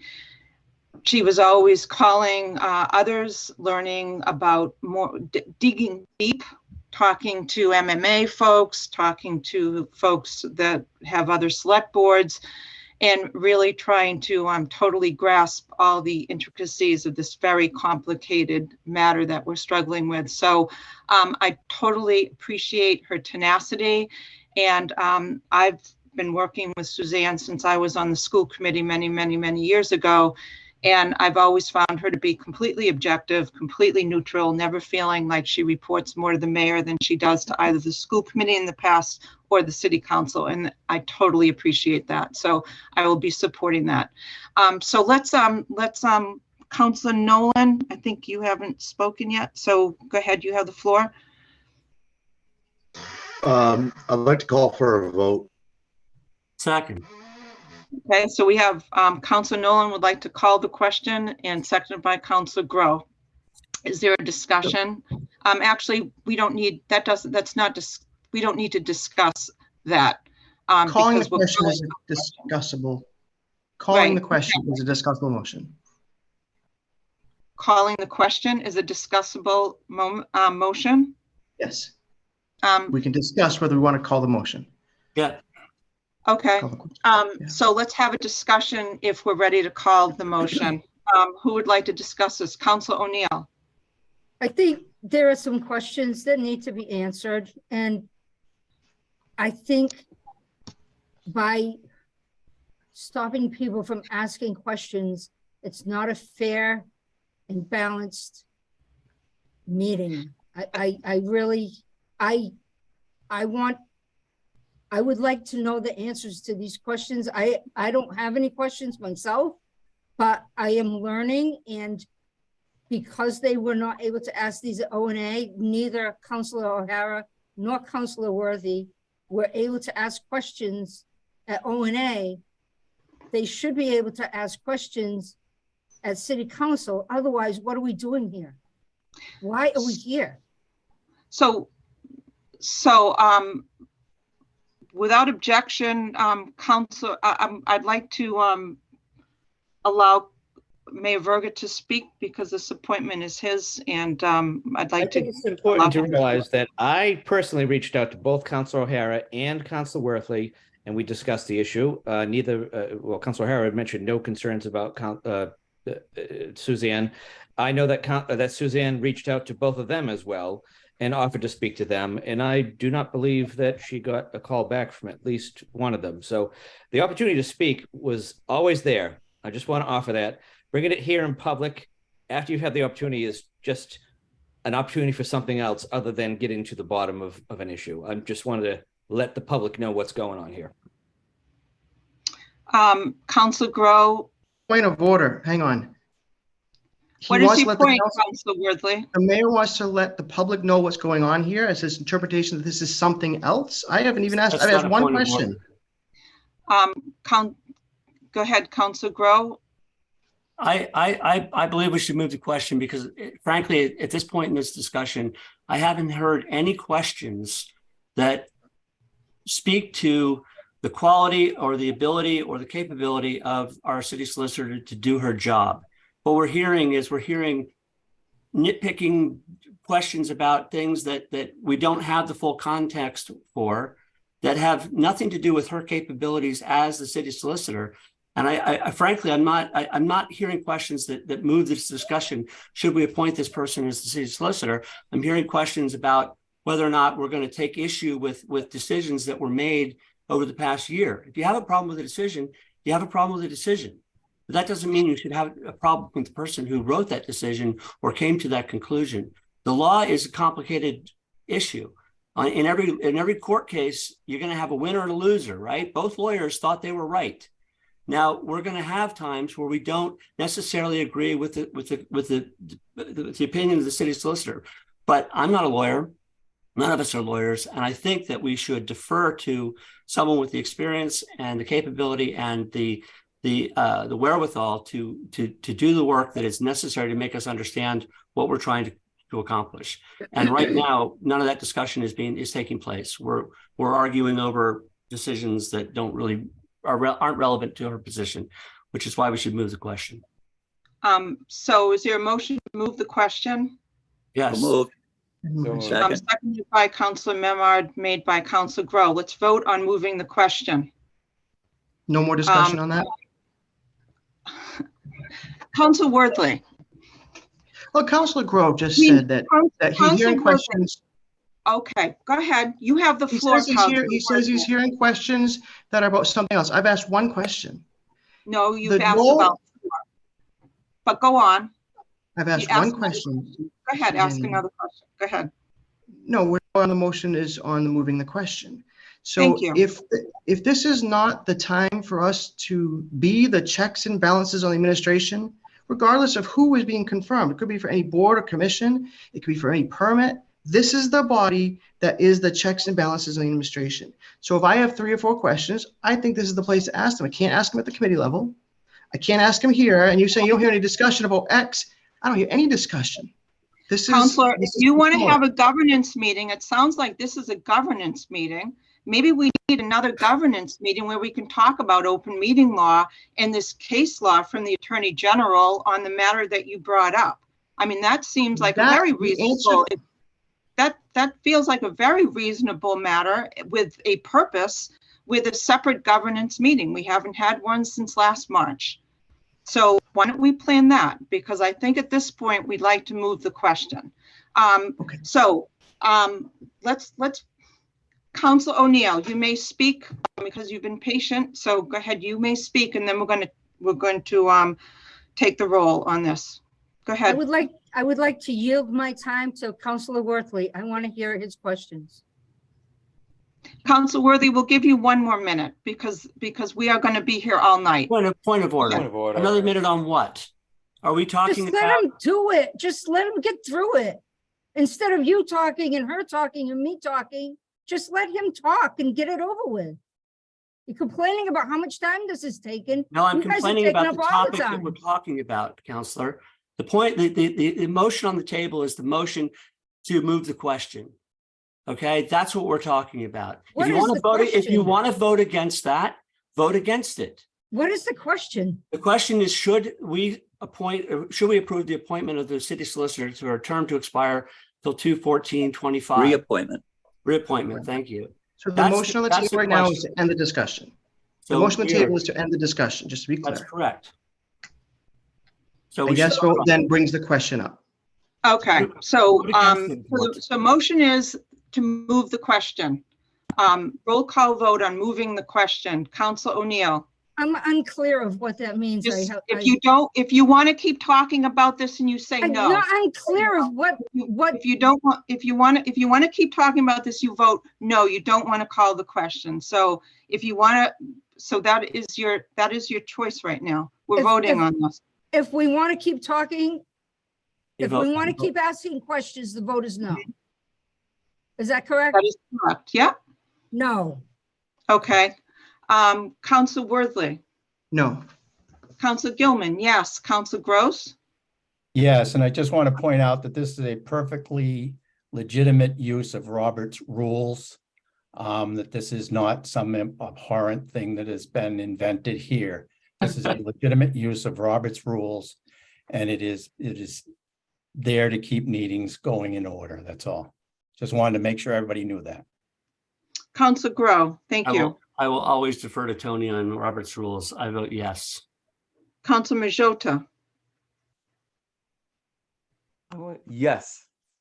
Council Memard, I'm voting yes, and I would also, as Councillor Grow just did, like to observe that the opportunity to ask questions and pursue the discussion is at the subcommittee level. And any counselor is available to submit those questions to another counselor, which they will welcome to address to whomever's before them on whatever matter. The fact whether you can speak in person or not in no way limits your ability to ask questions. thank you. Council Nolan, Yes. Council O'Hara. No. The yeses have it, 6 in favor, 3 opposed. So we are moving the question. So let's go Madam back to the Chair, I'd motion. like to invoke Charter Objection 211C. Okay, smooth. Okay, Council Worthley has called a 211C. Does everyone understand? Joanne, do you want to explain to the council what that means? Yes, a 211C would move this matter to the next regular scheduled meeting. And it would start, it wouldn't start over. It would, I believe it would start at the end of this discussion. Okay, And then so it we'll would get go- to the vote it would go at to a vote. the next meeting. Okay, May I so ask- how does If I that had a affect chance the to ask the appointment questions, date? I would have voted yes. Okay, so it was my fault, Council Worthley. Of course, I would I didn't expect vote. nothing other than you for saying that. Wow. I think we're ready to call the 211C. We shouldn't discuss it anymore. It's Council vote. Worthley's. And we can't vote. We have to wait until the next meeting. There's no more discussion. Council President, I believe the vote was taken. I don't. No, think that we was called on to- moving, Yeah. that was moving the question. That wasn't on the appointment. Right. I mean, I believe that that's correct, what I just said. Okay, so I think we have to honor Council Worthley's right to call it 211C. Council Worthley, that you did that. So I guess that's it for this matter. So thank you. Okay. Council Grow, I think we have to move on. But Do we have a city solicitor for the next 2 weeks? It's a good point, because her term to be Yes, you do, until the seat is filled, there you have 6 months. Thank you, Tony. Thank you, Counselor Gross. Appreciate that. Okay, so let's take a deep breath and let's call for the next order of business, Madam Clerk.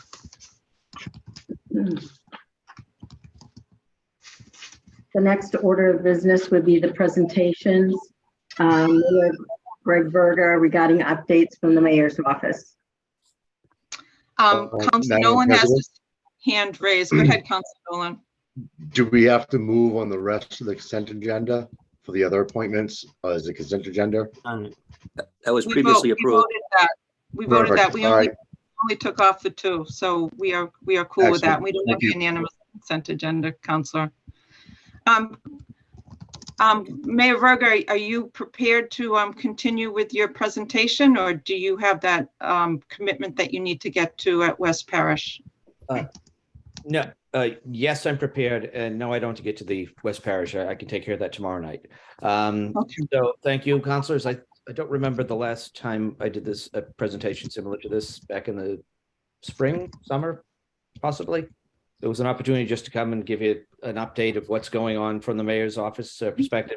This is not an exhaustive list. It's not in any particular order.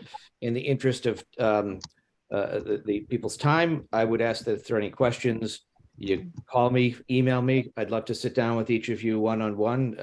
Been a while since I've done that with some of you, but take it from the top, just the top of my paper, not in the top of importance. Summer planning efforts continue through the administration. The beach reservation system, which we all know was quite a success, took care of the traffic issues. The revenue was right on par with some of our best years. This year, we have a new vendor coming in. That was one of the weaknesses last year, was the vendor, not to throw them under the bus, but Blink Hay is the vendor we've gone with. What will be interesting this year is a new system of plate readers to cut down on the basically the folks at the gate going in with their cell phones to take pictures of the license plates. Cars will come through and basically green, go through, red, something's wrong. The kiosks, we continue to have meetings, different department staff meeting pretty much weekly since we took office, trying to get to the bottom of that. But we do have a new service contract with a new service provider. So we are making progress on that. The goal obviously is to get them so they won't be necessarily 100% flaw free, but at least a vast majority, which has not been the case yet. We inherited a bunch of lemons on those kiosks, but we are making progress. And again, we'll be looking at new enforcement for parking. The city has a fleet of Nissan Leafs, Leaves. I don't know how you say the plural for those cars, but the enforcement folks are going to have plate readers put on those and making their rounds, making their lives a lot easier. So still working on the plates, the kiosks and the parking situation. Magnolia Pier, an update. Some of you may have been made aware of it, but The Army Corps of Engineers is reviewing our application to get the float and ramp system installed. There is a possibility, on my notes I have in all bold capital letters, possibility that we could find a way for some communal dinghies off of the float system, definitely not off of the dock. Just want to throw that out there that we didn't slam the door on that. But by the spring, we have the funding in place already via a FEMA reimbursement. And hopefully by spring, permitting will be finalized so we can get started on the project. Boards and commissions, Suzanne mentioned training. That's something new that we're going to be doing this year. We have a new system in place. When we took over, we realized that there was several areas. There was something in the mayor's office, something in the state clerk's office, something online with lists of the boards and commission members. They didn't all necessarily jibe. So with the help of Melissa in my office and Vicky in IT, we've made a lot of progress on that. We will be having a list published soon. I'll be sharing with you folks where there's several dozen committees, openings on boards and commissions because the terms end today. There were several that chose not to be reappointed and several that just had gone unfilled since before I got here. We tried our best to fill what we could, but there were some that slipped through the cracks on that.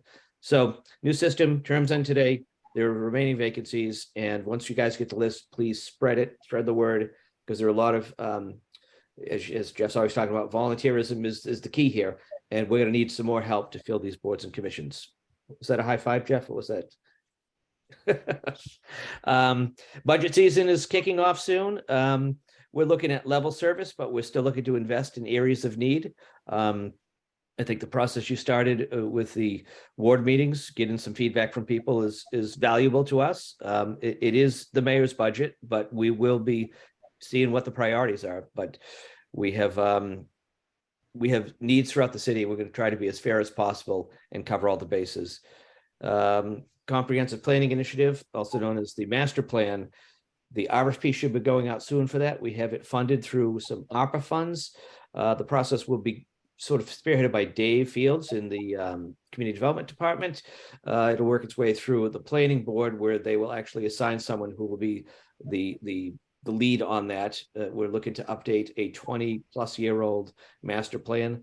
That was one of the things that was pointed out quite a bit during the last year's review of the proposed zoning changes, that we needed to update the master plan. And I'm 100% in agreement that that is needed. So we can get a good look at what's the 10-year, the goals and desires for our residents going forward. And hopefully the next plan won't be 25 years from now. Opera funds still remain. Some of the categories are city buildings. We have approximately $4.5 million plugged into that category right now, tentatively. That's to cover things like City Hall. You guys voted recently to do funding for some City Hall projects. There's plenty more to be done at City Hall, so the extra money be useful. The police station, which you heard has been, police station project's been withdrawn. It will be making its way back with the help of money from the court system, and thanks to Bruce Tarnier, Margaret, some help from the state and some opera funds. We can make this project see it through, and possibly, and I must stress the word possibly, money towards the Legion. We'll have to look at the use of the Legion and how and if opera will fit, but we do have to find a solution for that. Community initiatives is another category from the opera funds, roughly $1 million earmarked for that. We had about 8 or 9 nonprofit partners who participated in the listening sessions about ARPA money.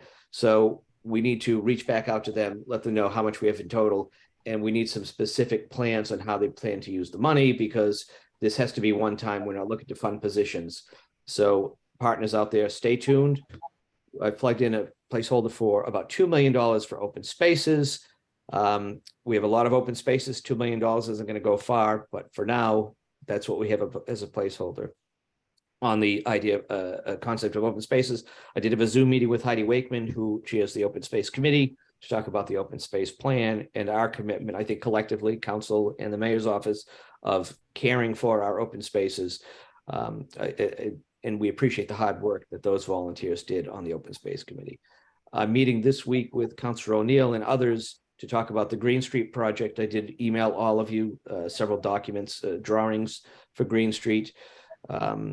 There is an RFP that will be hitting the street soon. as I mentioned at a BNF meeting, Keep Hope Alive regarding the full bathrooms, it's still a possibility, not a slam dunk, but it's still a possibility. And we are moving forward with that as well. Vietnam Memorial, I'm sure you've all driven by down near the tennis courts, the boulevard. It looks great. Big thanks to Mike Hale and all the volunteers and all the partners who helped pull that together. They are planning, the Vietnam veterans, a Memorial Day event to sort of kick off the and unveil. Well, it's already unveiled. There's nothing covering it, but official unveiling of the monument. It looks great with the pergola in place, and the lights will be coming in at some point. And it's thank you again to all the people who, felt it. And I think Mike was the guy that led the charge. Mike Hale. It wasn't enough just to take the stone monument from the high school and plop it on the boulevard. Mike really felt it was important that it be right on par with the World War II Memorial. And I think that they now complement one another. And our Vietnam veterans deserve nothing less than that. That's kind of the gist of it. As I said, this is not an exhaustive list, but that's where we're at. And if you guys have specific questions, reach out to the office, reach out to me. You all have my cell number. And I'd like to set up one-on-ones with each of you to go into more detail. So with that, Madam President, I hand it back to you. Thank you, Mayor. Appreciate it. Okay. Next order of business, Madam Clerk. Is the Budget and Finance Standing Committee report of February 9th. So, Council Memard, you have the floor. Great. Thank you very, very much. We have 3 or 4 items for your consideration this evening from Budget and Finance. We'll go through them one by one with votes rather than doing a consent agenda, since there are not a lot of them here. The very first, number 1, is a memorandum from our city clerk and a 2023 SA-14 in the amount of $107.99 for a purchase of the binding machine used to assemble in-house our what we call nosy books, annual street list books. Joanne, I don't know if you'd like to speak to that, just to give her a little background, but this will save us money in the long run and provide some flexibility in the clerk's office. Yes, so we were allotted just $1,500, and it's been $1,500 for a long time in our budget for printing of the annual street listings, which we are required by law to print and sell to the public. And so what happened is that printing costs have escalated in the years. We're getting less of a product for the amount of money that we're spending. So my assistant city clerk, Grace Poria, did some research, and we found that we were able to reduce the cost of printing the annual street listings significantly, and also probably do a like an on-demand type thing, because sometimes the amount that we order, we either have a surplus some years or sometimes we sell out of them. And with the assistance of the IT department last year, we were able to give them the information, and they were able to sort it and put it in a format in which we just sent it to the printer to just print the books and bind them. So, and then after, we also found that if we do it in-house, we had a little glitch with our books this year, the way they were set up. And we were able to work with IT, fix it, and then just provide whoever purchased one the correct format. All the information is correct. It was just not alphabetically with the street order on some of the books. So we just figured we're going to try it in-house. The printing costs have escalated. We're getting less for our money, and we can just do it on demand. And also the books are available like on a USB port or a disc, CD disc. Any councilor questions, or shall I read the motion? Please read the motion. Thank you. On a motion by myself, seconded by Councilor Gross, our Budget and Finance Committee voted 3 in favor, 0 opposed, to recommend that the City Council approve a supplemental appropriation 2023 SA-14 in the amount of $107.99 from the City Clerk dog license receipts reserved for appropriation fund transfers to the general fund account number as noted, to the City Clerk office equipment account number as noted, And this is for the purpose of purchasing a binding system for creating in-house annual street list books, and I so move. Second. Motion made by Council Memard, seconded by Council Gross. Discussion, councilors? Let's go. Seeing none, roll call vote. Council O'Neill, Yes, and thank you. Council Worthley, Yes. Council Gilman, yes. Council Gross, Yes. Council Grow, Yes. Council Majota, Yes. Council Memard, Yes, Council Nolan, Yes. Council O'Hara. Yes. The yeses have it. 9 in favor, 0 opposed. Next order of business, Council Memard. the second item from Budget and Finance relates to a memorandum from our Chief Financial Officer requesting the acceptance of a donation from the Rotary Club of Gloucester in the amount of $2,000.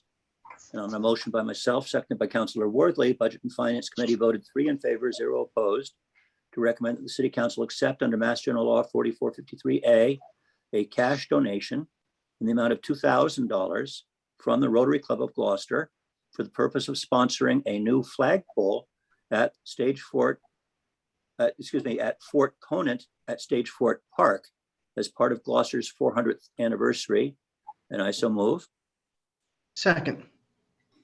Motion And, made by Council Memard, seconded by Council Worthley. I just comment there- that members of the Rotary Club, including former City Council President Joe Scialino and Dr. Sheroff, made a nice presentation to us all, and we're very grateful for this work on their behalf, working with the city and creating a new flagpole opportunity at Stage Fort Park. Thank you, Council Memard. Any other further discussion on the motion? Seeing none, roll call vote. Council O'Neill, Yes, Council Worthley, Yes. Council Gilman, yes. Council Gross, Yes. Council Grow, Yes. Council Majota, Yes. Council Memard, Yes, Council Nolan,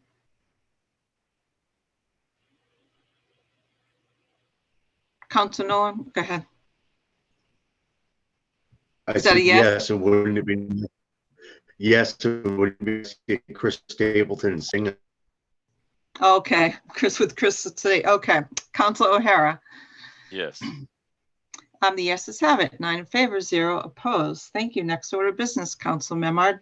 yes, the last two items from Budget and Finance are memorandums from the Fire Chief, Eric Smith, requesting our acceptance of the fire department, the department's fire services fiscal year 2023 Student Awareness of Fire Education, or SAFE grant, in the amount of $4,381.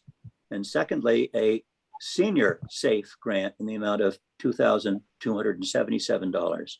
And there are two separate motions, which I'll go right ahead with. These are Thank you. repeat, regular items that we receive, programs. And on a motion by myself, seconded by Councilor Worthley, Budget and Finance Committee voted 3 in favor, 0 opposed, to recommend the City Council accept a state grant under Mass General Law 4453A, a fiscal year 2023 school-based student awareness of fire education, i.e. SAFE grant from the Massachusetts Executive Office of Public Safety and Security, Department of Fire Services, in the amount of $4,381 for the purpose of providing fire and life safety education to school-age children. The grant period is through June 30th, 2024, and there is no local grant for this grant, and I so move. Second. Motion made by Council Memard, seconded by Council Worthley. Is there discussion? Seeing none, roll call vote. Council O'Neill, yes, Council Worthley, Yes. Council Gilman, yes. Council Gross, Yes. Council Grow, Yes, yes, yes, yes. Council Majota, Yes. Council Memard, Yes, Council Nolan, Yes. Council O'Hara. Yes. Yeses have it. 9 in favor, 0 opposed. and the second part of this program is relating to the senior portion of it. And again, on a motion by myself, seconded by Councilor Gross, Budget and Finance Committee voted 3 in favor, 0 opposed, to recommend the city accept a state grant under Mass General Law 4453A, a fiscal year 2023 Senior Awareness for Fire Education SAFE Grant for the Massachusetts Executive Office of Public Safety and Security, Department of Fire Services. And this is in the amount of $2,277 and for the purpose of providing fire and life safety education to seniors. The grant period is through June 30th, 2024, and there is no local match for this grant. And I so move. Second. Motion made by Council Memard, seconded by Council Gross. Is there discussion? Seeing none, roll call vote. Council O'Neill, Yes. Council Worthley, Yes. Council Gilman, yes. Council Gross, Yes. Council Grow, Yes. Council Majota, Yes. Council Memard, Yes, thank you. Council Nolan, Yes. Council O'Hara. Yes. Yeses have it, 9 in favor, 0 opposed. Next order of business, Madam Clerk. Is the Ordinance and Administration Standing Committee report of February 6th. Council Nolan, you have the floor. You're on mute, Sean. Council Nolan, you are on mute. Sorry about that. Number one is CC 2023-006, Nolan, acceptance of MGL, Chapter 41, Section 110A, office hours on a Saturday. This involves some work in the clerk's office and different things that are going on. And I'd like to give the floor to our clerk, Joanne Sanos, if she'd like to give a minute to this. Okay. So we are putting this forward to adopt the Mass General Law, Chapter 41, 110A for office hours. And this would apply to the elections registration to vote, which the Votes Act changed it from 20 days before an election to 10 days before election, and it's always on a Saturday. So this would apply only to the local elections. It doesn't apply to any other elections, in which we were able to move the register to vote day on a Friday instead of a Saturday to for cost savings of overtime. And also historically, a lot of people do not come in to register to vote anymore. There are other avenues that people can register to vote for. There's the online Secretary of State's office, in which you can register to vote up until 11:59 p.m. And also through the Registry of Motor Vehicles now you can register to vote. There's no more opting out to register to vote. You're automatically registered to vote. There's mail-in forms, and also you can come in person in the city clerk's office.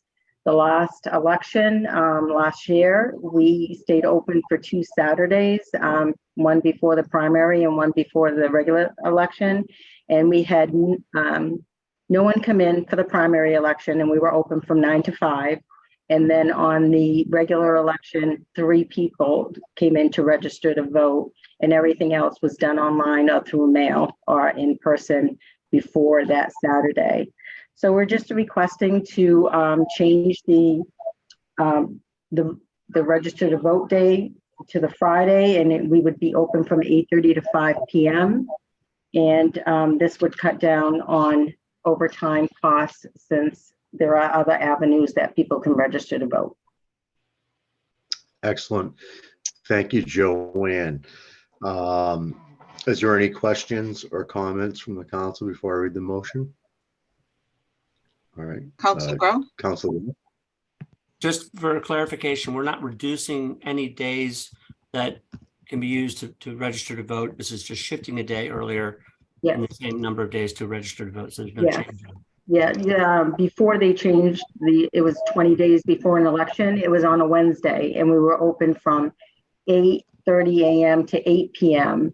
And we found that no one came in to vote, register to vote either. We were open till 8 p.m. It's just moving a day. We still have to offer one day to register to vote in person to come in, and then we have to be open. And it's just moving it from a Saturday to a Friday for a local election. That's all. Thank you. Excellent. Thank you, Joanne. So on a committee recommendation, on a motion by Council Majota, seconded by Councilor Nolan, the Ordinance and Administration Committee voted by roll call 3 in favor, zero opposed, to recommend the city council vote to accept Massachusetts general laws, chapter 41, section 110A, office hours on Saturday, section 110A. Any public office in any city or town may remain closed on any or all Saturdays as may be determined from time to time in a city by city council, subject to the provisions of the city charter, or in a town by vote or town at a special or regular town meeting, and the provisions in the sections 9 of chapter 4 shall apply in the case of such closing of any such office on any Saturday, the same extent as if such Saturday were a legal holiday, and I so move. Second. Motion made by Counsel Nolan, seconded by Counsel Worthley. Is there a discussion? Counsel Gross. Yeah, just Joanne, that you won't be closing at the normal 12:30 on that Friday, though. You'll be open all day. Madam Clerk, you are on mute. Sorry. No, we will be open till 5 p.m. Okay, we got clarification from the state that we do not have to stay open till 8 p.m., that we would have to offer 9 to 5, but we're open regular hours at 8:30, so we would be offering 8:30 to 5, and we will post and advertise that on the website and wherever we can. Thank you. You're Thank welcome. you. Further discussion, counselors? Okay, roll call vote. Counsel O'Neill, Yes. Counsel Worthley, Yes. Counsel Gilman, yes. Counsel Gross, Yes. Counsel Grow, Yes. Counsel Majota, Yes. Counsel Memard, Yes. Counsel Nolan, Yes. Counsel O'Hara. Yes.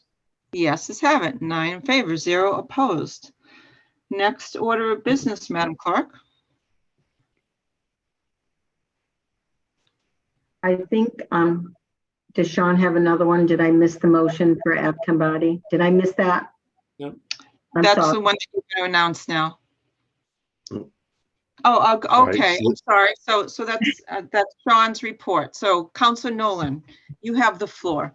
My bad.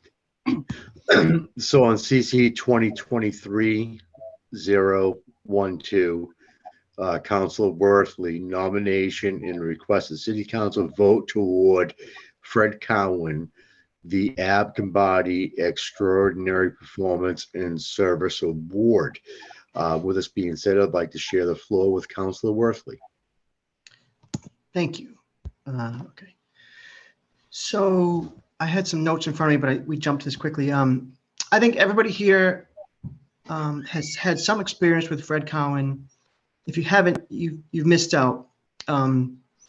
He considers himself a community volunteer, a full-time community volunteer, and I can't think of someone more deserving, although there are many people in the city who deserve recognition. I can't think of someone more deserving. I think he spent 20 years almost consecutively. I think there was a 1 year he wasn't on the Board of Health, and that's a thankless job. I think I see, I think Claudia Schweitzer, who just finished a term, she's on here too, and she actually, I consulted with her when I wrote this order up and gave me a few other ideas of things that, ways that Fred had contributed to our community.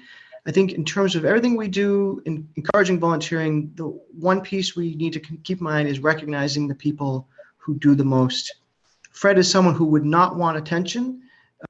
He's always said he's better supporting people who are doing the other work, but I think it's time we take a pause and maybe at appropriate time, once we go back to in person, have a ceremony where we can recognize him again for all of his service over the last 30 or 40 years now. Great. Thank Excellent. you, Counsel Thank Worthley. you. Is there anybody else that would like to comment on this before I read the motion? Counsel Gross and then the motion. Just a quick comment. Thank you, Jeff, for putting this forward. There isn't a more deserving person than Fred. I would just like to ask, and I don't know if it's before or after the motion or after the vote or what, that we postpone presenting this to Fred until we are all in person. I agree with that. Yeah, ditto. Council Nolan, right. so the motion is yours. Thank you, Madam President. On a motion by Council Majota, seconded by Council O'Hara, the Ordinance and Administration Committee voted by roll call 3 in favor, 0 opposed, to recommend the City Council award Fred Cowan the Ab Combati Extraordinary Performance and Service Award, and to add to what Council Gross said, that we would recognize this at a future meeting when we can do it publicly. And I so move. Second. Second. Motion was made by Council Nolan, seconded by Council O'Hara. Is there a discussion, councilors? I will be supporting this. I think that Fred is a great candidate. He serves on the Council on Aging Board with me. He's done a magnificent job in the Board of Health, and he's incredibly dedicated to this community. So I'm supporting this. I'm glad that Council Worthley has brought this up, and I thank you for that. Council Nolan. I too will be supporting this. Fred's been with the city for a long time, and even before he was officially with the city, he always been long involved with the community. He may be a little astonished by this. He doesn't like to be recognized for his work, but sometimes we have to make someone take the award for what they've done for us, and because most of the great people out there don't want these awards. They'll accept them. We just have to force them to do it. And he's one of those people that does it for no self-gain, does it for the better of the community. And I think this is a great example of what this award is about. Thank you, Councilor. Councilor Memard, I think I saw your hand raised. Yes, thank you very much. Like many of you, I've had opportunities to work with Fred and appreciate his dedication to a full range of aspects of life in our city. We overlapped serving on the board of directors of the Sawyer Free Library and Gloucester Lyceum. And it was a pleasure to work with Fred and enjoy all of his contributions and dedication. So again, this is so well deserved, and thank you, Councillor Worthley, for bringing it forward. You do. I'd also like to just note that we need to get it inscribed before we do that in-person meeting when we're back at Kairos. So Madam Clerk, if you could take the initiative with that, that would be great. We'll look forward to that ceremony. So thank you. So I think we've taken, have we taken the roll call vote? No, we haven't, have we? So any further discussion before we do the roll call? Seeing none, roll call vote. Council O'Neill. Yes. Council Worthley. Yes, and thank you. Council Perlman, yes. Council Gross. Yes. Council Grow. Yes, absolutely. Council Majota. Yes. Council Memard. Yes. Council Nolan. Yes, thank you, Fred. Council O'Hara. Yes. The yeses have it. 9 in favor, 0 opposed. Thank you. Madam Chair, Council Worthley, you have the floor. if I could just make one comment on the award itself. There isn't a really clear process on how to nominate people, and I would like for us to somehow dig into figuring that out. Maybe prior nominees could be the people who pick the people who get it going forward. It hasn't been awarded in, I think, 8 or 9 years, and I think Ab Combati is the only person who received the award, and it was posthumously. So there are a lot of people who deserve it. There's no solution. Just want to throw it out there for some discussion at some point to say, let's figure a way we can get more people recognized for the hard work that they do. Thank you, Councilor. Next order of business, Madam Clerk.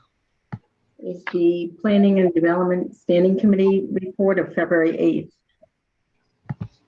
8th. Councilor Grow, P&D Chair, you have the floor. Thank you very much. I just want to point out that we still haven't gotten into the meat of tonight's meeting yet. We have a lot more to go. The first issue we have is a communication from the Essex County Greenbelt requesting a conservation restriction for the Essex County Greenbelt Association for 16 North Kilby Street. That is a donation. Well, it's not a donation. It's a conservation restriction by the property owner to the Greenbelt. It will remain in private hands. It is about 23 or so plus or minus acres that will be restricted permanently for natural preservation. We have Maggie Brown from Greenbelt is on the call tonight. If anybody has any questions about it, it's a fairly straightforward thing in terms of our participation in the process. We do have to approve it if it's to go forward. If anybody has any questions, we can try to answer them. And I see Greg Catamatori is on the call as well. So Joanne, if you don't mind bringing Maggie in case councilors have questions, that would be great. Council Grow, I'm turning it back to you to lead this part of the meeting. Yeah, do anybody got any questions? Councilor O'Neill. Yes, thank you. So, hold on, sorry. I'd like to know what is the development value of this property? Do we know that? If you all can hear me, Yeah, it looks Maggie like you can. Maggie, would you introduce yourself to us in the position? That would be great, and welcome. Thank you for being here. Of course. Thank you for having me. Good evening, everyone. Thank you for your time. My name is Maggie Brown, Land Conservation Project Manager at Essex County Greenbelt. Development value of the property would have to be determined by an appraisal. And to speak speculatively, the frontage is narrow, the property is quite ledgy. I'm not an expert to say how much more it could be developed, but likely not much further. Okay, so when she's transferring, what happens with the developable rights? Where do they go? They go to Greenbelt. They go to Greenbelt, okay. Yes, yep. And am I correct in saying that Greenbelt can sell them to anyone they choose? No, that is not correct. So Greenbelt, by the nature of our status as a 501c3 nonprofit, and due to the nature of this conservation restriction beholden to the State Executive Office of Energy and Environmental Affairs, we would not be able to sell the development rights. That would be risking our status as a nonprofit and contrary to the mission and charter of the organization. Okay. Am I to understand that the owner retains ownership, correct? That's right. And there will be no public access to this property, correct? That is correct. It is not disallowed by the conservation restriction, but like any other private property, it remains up to the decision of the landowner whether or not public access is allowed. Okay.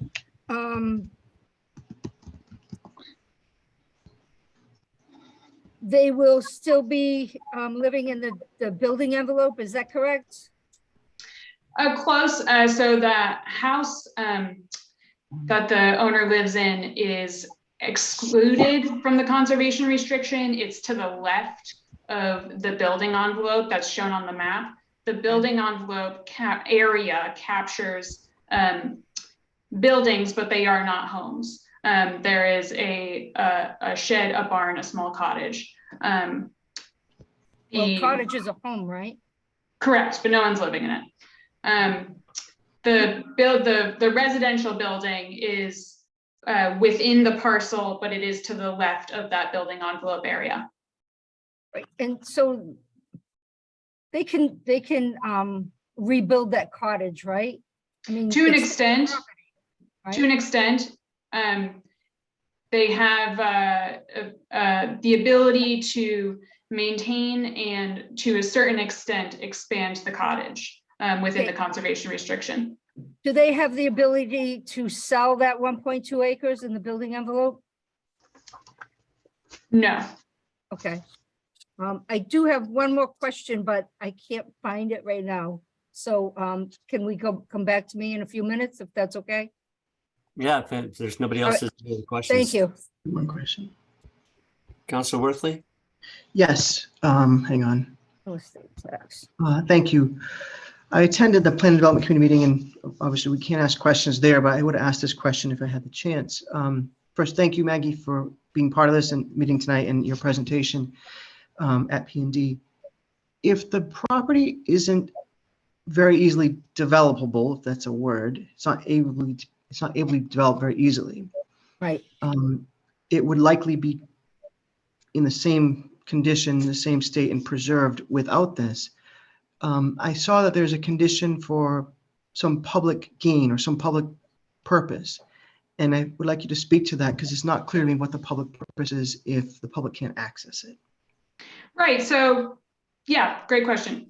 It is not for, well, this is, like I said, would have to be determined by an expert. But if we're talking about the property as not further developable, what we're talking about is further subdivided for residential development. On the other hand, a future private owner could develop all sorts of amenities on the property, right? Tennis courts, swimming pools, whatever one is able to develop. This conservation restriction restricts that further development of impervious surfaces and impacts to the natural resources of the property. The property as it stands has beautiful intact forests, wetlands, vernal pools, and contributes to the resource function of the existing open space. So further impervious surfaces would stand to be a detriment to the existing open space. I hope that clarifies it a little bit. It does to a point. I just want to make sure, because I may be misunderstanding this. They're giving away or giving away the development rights of 23 acres, but they're keeping the part of the property that they're living on. And you're saying that they can't redevelop the property, the part that they're living on, even if this 23 acres is given away. I'm trying to understand how, like you said, the tennis court, they could still put a tennis court on their property. They're part of the property they're keeping, right? Yeah, okay, so yeah, on the right track. So they are keeping the entire property, just want to be clear about that. Okay. The development rights are being granted through the conservation restriction on the majority of the property. If they were able to, if a future owner were able to fit some sort of expansion within the area around the residential house, tennis court, whatever that may be, they would have the ability to do that. Yes. So I just want to understand what the public gain is, aside from obviously preserving the natural environment is important to the public. I'm never going to disagree with that. But if the public can't access it, what you're saying is they could sell the part that they're living on, they could sell it, and a different developer could come in and try to make something happen on that small piece. But the larger piece, which you said was not very easily developed, would now have other restrictions. Is that the right way to understand this? Yeah, so, regarding public access, lots of conservation lands don't have public access, don't lend themselves to public access. Those that do are great to have it. This is one that doesn't particularly lend itself to public access and is still owned by a private individual, of course. The conservation restriction runs with the deed, so it is permanent. So any future landowner could expand to the extent of the CR, expand in the area outside of the conservation restriction. But the conservation restriction area in yellow on the map provided, those restrictions stay in place. If I understood your question. I think you did. Correctly. I'm having difficulty understanding one part here, and it's just, maybe it's me, okay? If the public can't access it, it's not developable as is. The owner of the property pays $13,165 in taxes, currently, I'm going to make the assumption that if they give up the conservation or have these conservation restrictions on it, then because it's less easily developable, the tax rate would go down. And so what have we done? We've preserved someone's, and I'm not being sarcastic here because I haven't done a site visit, but we're preserving someone's backside yard and they're paying less taxes. But how have we helped the public? It just seems, right then the rest of the property owners are subsidizing someone else's property or their view or the nature behind their property. So it's just, it doesn't feel like, this is not Ravenswood Park. This is not Dogtown. This is not Babson giving us a reservoir. This is someone's yard. Okay, So- so so the- we've the- moved our questions to deliberation. I think if you still. That got- wasn't deliberating. I'm trying to see if that's correct. So is that true? I mean, let me play that game. Is that true that we're subsidizing someone's backyard? Is that true? So the tax value of the taxable value of the property, I believe, is largely in the value of the home. So this conservation restriction likely wouldn't impact the taxable value that much. Every city and town does it differently. But the majority of that taxable value is within the home that's on the property. What this is doing in the public benefit is preserving the stormwater, natural buffer abilities of intact wooded land for stormwater flooding mitigation, drinking water quality, habitat value, the natural resources of the land in a chunk of land that is pretty significant for this area of the world. And the private landowner they could choose to not develop this land without giving a conservation restriction, but they're doing, the value of granting a conservation restriction is that it will stay that way, not just for this person who's granting the conservation restriction now, but for the community of Gloucester going forward. You've answered my question, Ms. Brown. Thank you. Councilor Gross.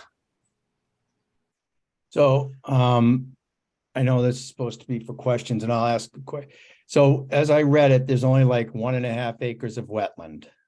And this is to the public benefit piece. And as far as I can tell, looking at sites around Gloucester, there isn't a piece of land here on this rock that is not developable. Provided you can go by past environmental restrictions. This is on sewer. So it does have limited frontage. So I think the public benefit then, by calling it undevelopable land is a little bit unfair. I think the public benefit is seen through that lens. I just had to point out that's definitely a piece of this. And also it still will be taxable, yes, at a lower rate. But if you look at that neighborhood and its value at $1.2 million now, it's not going to lose a whole lot of value. Makes sense. Thank you. Is there a question mark at the end of that? And that's what I thought. Okay, there you go. Councilor O'Neill, you second bite of the apple. Thank you. So Councilor Worthley asked the question that I was going to ask. Basically, how much real estate taxes is Gloucester going to lose, right? And is it my understanding that the owner lives in Maine, correct? That's correct. Okay. Councilor Gross, you said it's on sewer. My understanding was that it was not on sewer. So, Ms. Brown, can you help me with that? And is there road access to this property? I would defer to you all as the experts in the city as to whether or not it's on sewer. I don't know about whether or not it's on sewer. The road access to the property is North Kilby Street. Okay. North Kilby Street is on sewer, so I would assume that that property is on sewer or has the potential to be on sewer. Thank you. So I think I have one more question. Ms. Brown, thank you for indulging me. The conservation restriction runs with the deed. Is that correct? That's right. Okay. Do the developmental rights run with the deed in perpetuity? Or do they run with the are the developmental rights do the developmental rights stay with the property in perpetuity? Yeah, so the development rights are going with the conservation restriction to Greenbelt. And that lasts in perpetuity. Is that clarifying? I might not be understanding your question correctly. Right. So my concern is obviously the developmental rights. So I want to make sure that I have this straight in my head. Okay. So the developmental rights go with the conservation restriction, which goes to, both of those go to Greenbelt. Yeah, another way of saying it, not to interrupt you, but just to rephrase, another way of saying it is the development rights for that area, the conservation restriction area, are being extinguished by going to Greenbelt or by placing the conservation restriction. Right, so Greenbelt cannot sell those because you mentioned previously it would be illegal, basically? Absolutely, yeah. Talking about the development rights as going to Greenbelt is one way of phrasing it, but really what's happening is they're being removed or extinguished for that area, for that conservation restriction area. How do you remove? I'm not understanding removal of developmental rights. Well, the conservation restriction is making development of that area null and void. Restricted, yeah, no. Okay, thank you very much. I appreciate it. Thank So you. I'm going to ask a clarifying question, which I think you're trying to get to. If the owner of this property turns around after this restriction is signed and done and decides to sell the property to Joe Halyard cannot come in and build 300 apartment units in North Kilby, 16 North Kilby. There's just no chance that you're going to be able to develop that property as a residential or commercial property in the future. Correct. This conservation restriction is permanent. The private landowner has the right to sell the property, but the conservation restriction remains with the property forever. The area covered by the CR cannot be developed. Can it ever be reversed? The Commonwealth of Massachusetts makes it extremely difficult to reverse a conservation restriction. Good. And can I ask also, is this the only conservation restricted property in Gloucester?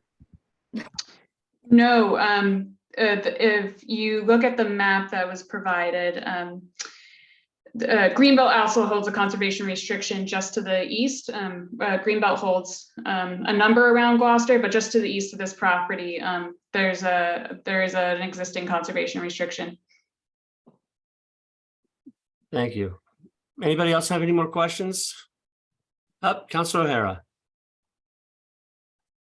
Why is the owner electing not to allow the public access? Because by what we're talking about tonight, where although and I'm not questioning your claim that majority of the taxes are on the residents versus on the land.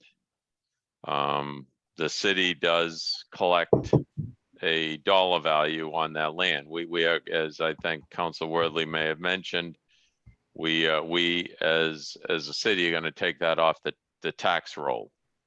So again, why does the owners elect not to allow the public to access the property if they expect the city to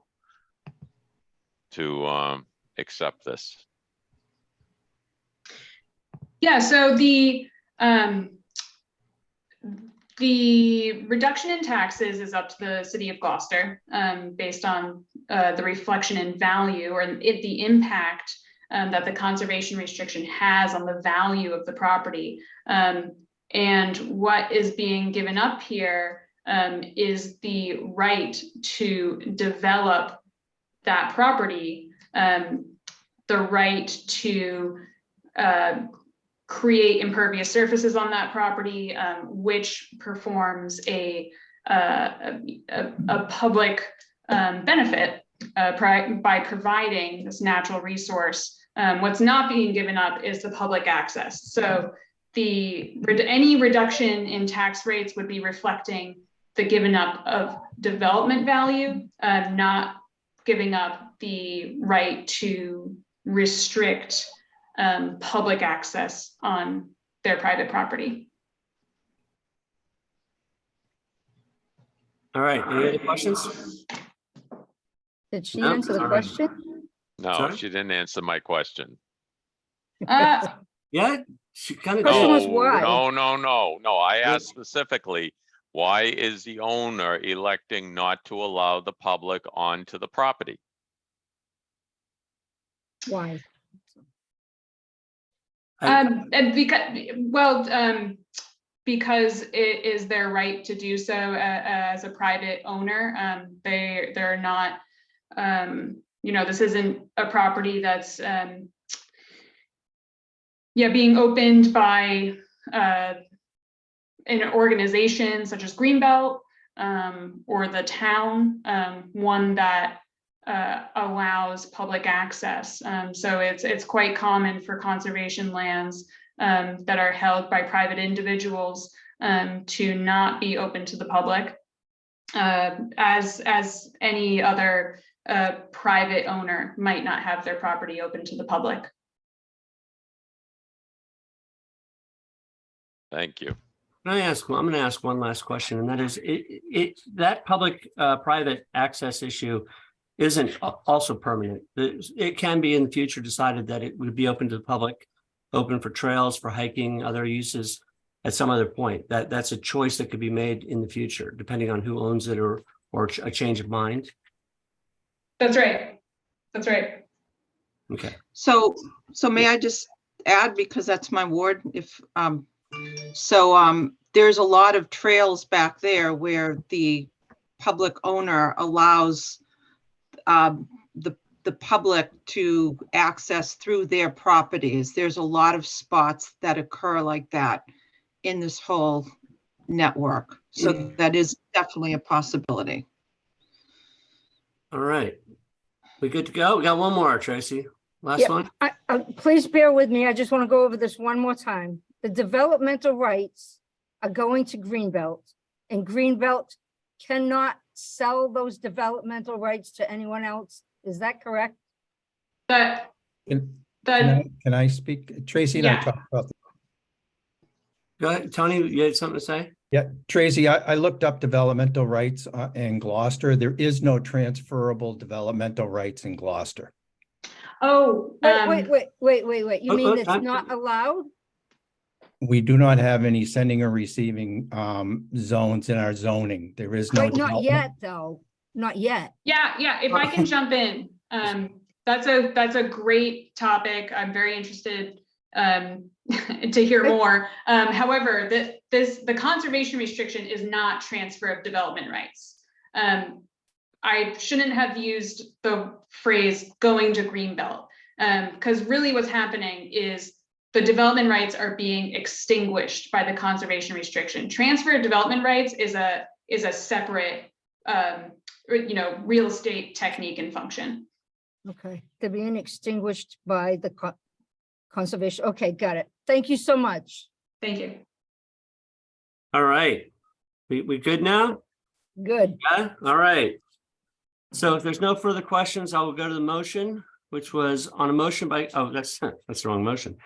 On a motion by Councilor Gross, seconded by Councilor O'Neill, Planning and Development voted 2 in favor, 1 opposed, O'Neill, to recommend that the City Council approve a conservation restriction from Kinley Gregg to the Essex County Greenbelt Association Incorporated for a property of 23 plus or minus acres at 16 North Kilby Street, map 157, lot 15, for the purpose of the preservation of a natural resource of the city and being in the public interest pursuant to Mass General Law Chapter 184, Section 32, and I so move. Second. Moved and seconded, moved by me, seconded by Councilor Gross. Any discussion on the motion? No? Councilor Gross? Yeah, I did speak with the assessor's office today to find out what the tax ramifications would be. There still is tax on this land. It does not come off the rolls. They cannot figure out what the formula for the tax is until after this gets settled with the Registry of Deeds. It's just, they just can't by law do that. So, because they can't, act before something takes place. So there is, and like I said earlier, this is not, this neighborhood, they're going to still maintain outside of the zone over, 1.5 acres on their building lot, and then another 1.2 acres, in the zone that they're allowed to expand the buildings from 750 feet to 1,000, and the other building from 800 and something feet to 1,000. But other than that, they are still taxes are still going to be paid on this property. There will be a little bit less, but it's not going to hit the taxpayers as much as hard as it may be thought. That's all. Councilor Worthley? Yes, thank you for allowing some questions. I came in to this a little unsure. Ms. Brown, you were very helpful in answering these questions. It could be argued that the taxable value might go up, actually, right? If there's a conservation commission saying this is for permanently going to be natural environment, that might make the value of where the house is even more. So I don't see this as I misspoke when I said, is this sort of subsidizing someone's backyard? It's not. It's the owner of the property's been paying taxes still, and conserving that land for natural environment is in the public's interest. So I'll be supporting this. Thank you for letting me answer the questions. Councilor Gilman, this is in your ward. You want to weigh in? No, I completely support this. I think it's the right thing to do. I've driven by there. The roads are very, very narrow and turny, and I think that this is a good decision. So I will be supporting this. Okay. Anybody else? Just very quickly, I think some of the discussion about this, we neglect or we forget to remember that there are already a great number of acres of Gloucester that are held in private conservation restrictions, including a couple of big ones, the Sportsman's Club and Bass Rocks Golf Club. Now, I don't know the specifics of their access points, but these are definitely privately held properties that are subsidized by the taxpayers by virtue of the fact that they pay a lower tax rate than others. And so we have to weigh off the benefits sometimes that a few $1,000s in dollars may translate into preservation of land that is never ever going to be developed, and that is in its own self a benefit. So I support it. Any other discussion? Roll call vote. Oh, sorry, I'm taking your job there. Okay, I will take over on the roll call. Thank you, Councilor. Councilor O'Neill. Yes. Councilor Worthley. Yes. Councilor Gilman, yes. Councilor Gross. Yes. Councilor Grow. Yep. Councilor Majota. Yes. Councilor Memard. Yes, yes. Councilor Nolan. Yes. Councilor O'Hara. Yes. The yeses have it, 9 in favor, 0 opposed. Maggie Brown and Greg Catamatori, thank you for being here, and thank you for being patient. Happy Also, Valentine's I'd like Day. to thank Kinley Gregg, who's on the call here in watching the proceedings. Next item is a letter from St. Peter's Fiesta Committee requesting permission to use St. Peter's Park and Rogers Street on June 21st through 25th, 2023. I have to ask, Joanne, I forgot to ask you this. I erred in my thing by putting this on the agenda. So this is my fault that this is here. So we can go fairly quickly through it. Right, and I think we can also waive the reading of the conditions. Conditions. Right. Yeah. So yeah, so I would go ahead. So unless there's any objection, I'm going to read committee recommendation on a motion by Councilor Gilman, seconded by Councilor O'Neill. Planning and Development voted 3 in favor, 0 opposed, recommended the City Council allow the 2023 annual St. Peter's Fiesta commencing on Wednesday evening, June 21st, 2023 through Sunday, June 25th, 2023, for the purpose of conducting the St. Peter's Fiesta on the days and dates mentioned herein and allowing the St. Peter's Fiesta Committee from June 21st through June 25th, 2023 to have the use and control of St. Peter's Park on Rogers Street, the streets and sidewalks of Rogers Street from Mansfield Way to the entrance of Commercial Street, including the dock deck area behind 11 Rogers Street, Commercial Street up to the Fort Square, and from the intersection of Main and Washington Streets to St. Peter's Park. And on Friday, June 23rd, Saturday, June 24th, and Sunday, June 25th, on only the water side of Stacy Boulevard from 30 Western Avenue, the Tavern to the Fisherman's Memorial, and the Shiramataro Gemilaro Playground at Fort Square for the purpose of conducting the St. Peter's Fiesta on the days and dates mentioned above, with the following conditions, which we will waive the reading of. And I so move. Second. Moved and seconded by Councilor Gilman. Any discussion on this? Anybody want to say vote no to the Fiesta? Go ahead, I dare you. The only thing I will say is that there was a request by Oak and Ember to have a conversation with the organizers of St. Peter's Fiesta, and the organizers have agreed to work with them to ensure that their nascent business is allowed to remain open and unfettered. So that will be on the record there, and that would be the only additional condition that was part of the process. You want to go for it? Sure. Roll call vote. Councilor O'Neill. Yes. Councilor Worthley. Yes. Councilor Gilman. Yes. Councilor Gross. Yes. Councilor Grow. Yes. Councilor Majota. Yes. Councilor Memard. Yes, Viva Fiesta, Viva Fiesta. Easy for you. Councilor Nolan. Yes. Councilor O'Hara. Yes. The yeses have it. 9 in favor, 0 opposed. That's it for my stuff until we get to the public hearings. Thank you, Councilor. Next order of business, Madam Clerk, and I'd just like to recognize Holly Dugwillow, our HR directors on the call, and Pam Toby, who is the Director of Communications and Constituent Services, on their Valentine's Day. So thank you for being on the call. Councilor Nolan. I'd like to ask to take a 5-minute before we get into the public hearings. Okay, so let's take a 5-minute break. We need to do a motion for this. Is there a second on Councilor Nolan's speak? Okay, Councilor, I think that was Grow. It is now 8:22, so let's say 8:27. We need to do a roll call. We'll be back at 8:27. Roll call vote, please. O'Neill. Yes. Worthley. Yes. Gilman, yes. Gross. Yes. Grow. Yes. Marjota. Yes.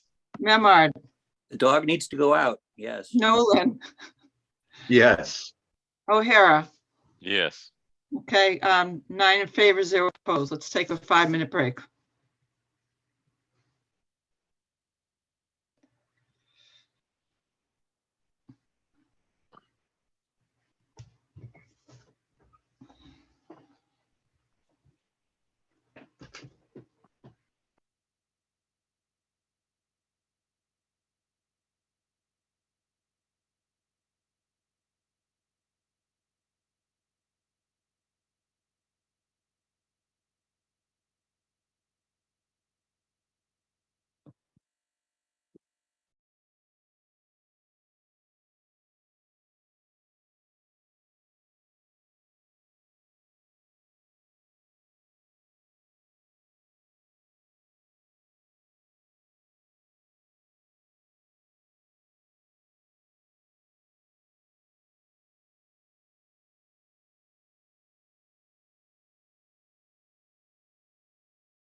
I'm back.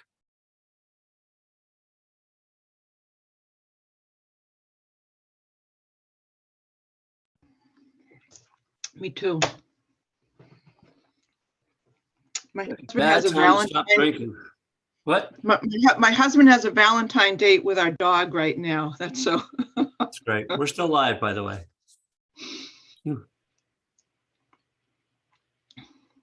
I know, that was rated G. Okay.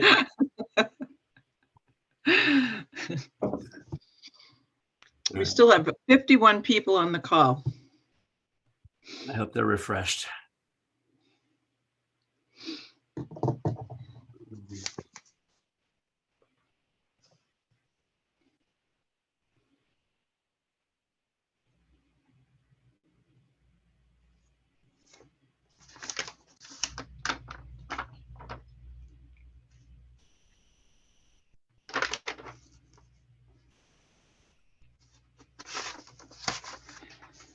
Okay.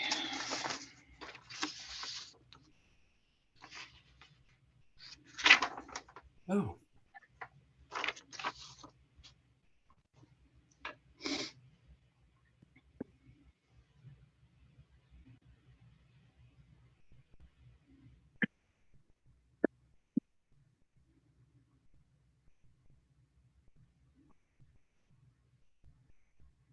Is everybody back?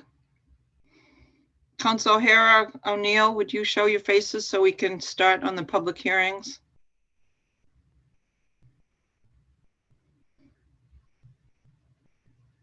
Okay. Madam Clerk, next order of business.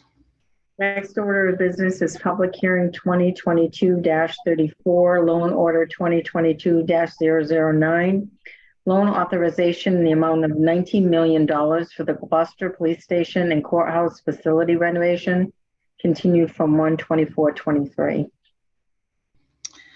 I move to withdraw public hearing 2022-034, loan order 2022-009, loan authorization, the amount of $19 million for the Gloucester Police Station and Courthouse facility renovation without prejudice, and I so move. Second. Motion's made and seconded by Councillor, I think it was Memard, if I heard it correctly. Yes? Any discussion, councilors? Council Grow? Maybe there's no need for this, but is there a reason why it's being pulled back? Is it part of what the mayor said? There's a reorganization of the funding? Okay, thank you. That's it. Thank you. Roll call vote. Council O'Neill? Yes. Council Worthley? You're on mute. Yes, I'm sorry. Council Gilman, yes. Council Gross? Yes.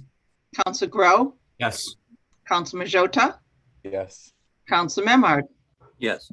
Council Nolan? Yes. Council O'Hara? Yes.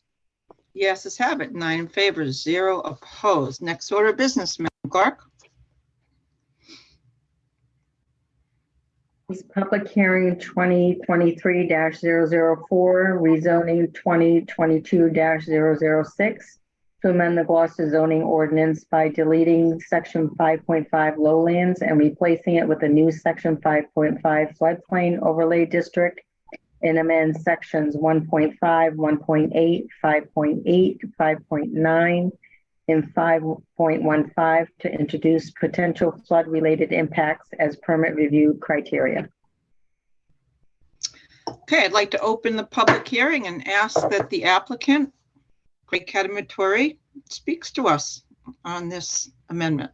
Good evening, Greg Catamatore, Planning Director, not the applicant. This was initiated by the Planning Board, but certainly did a lot of work on it.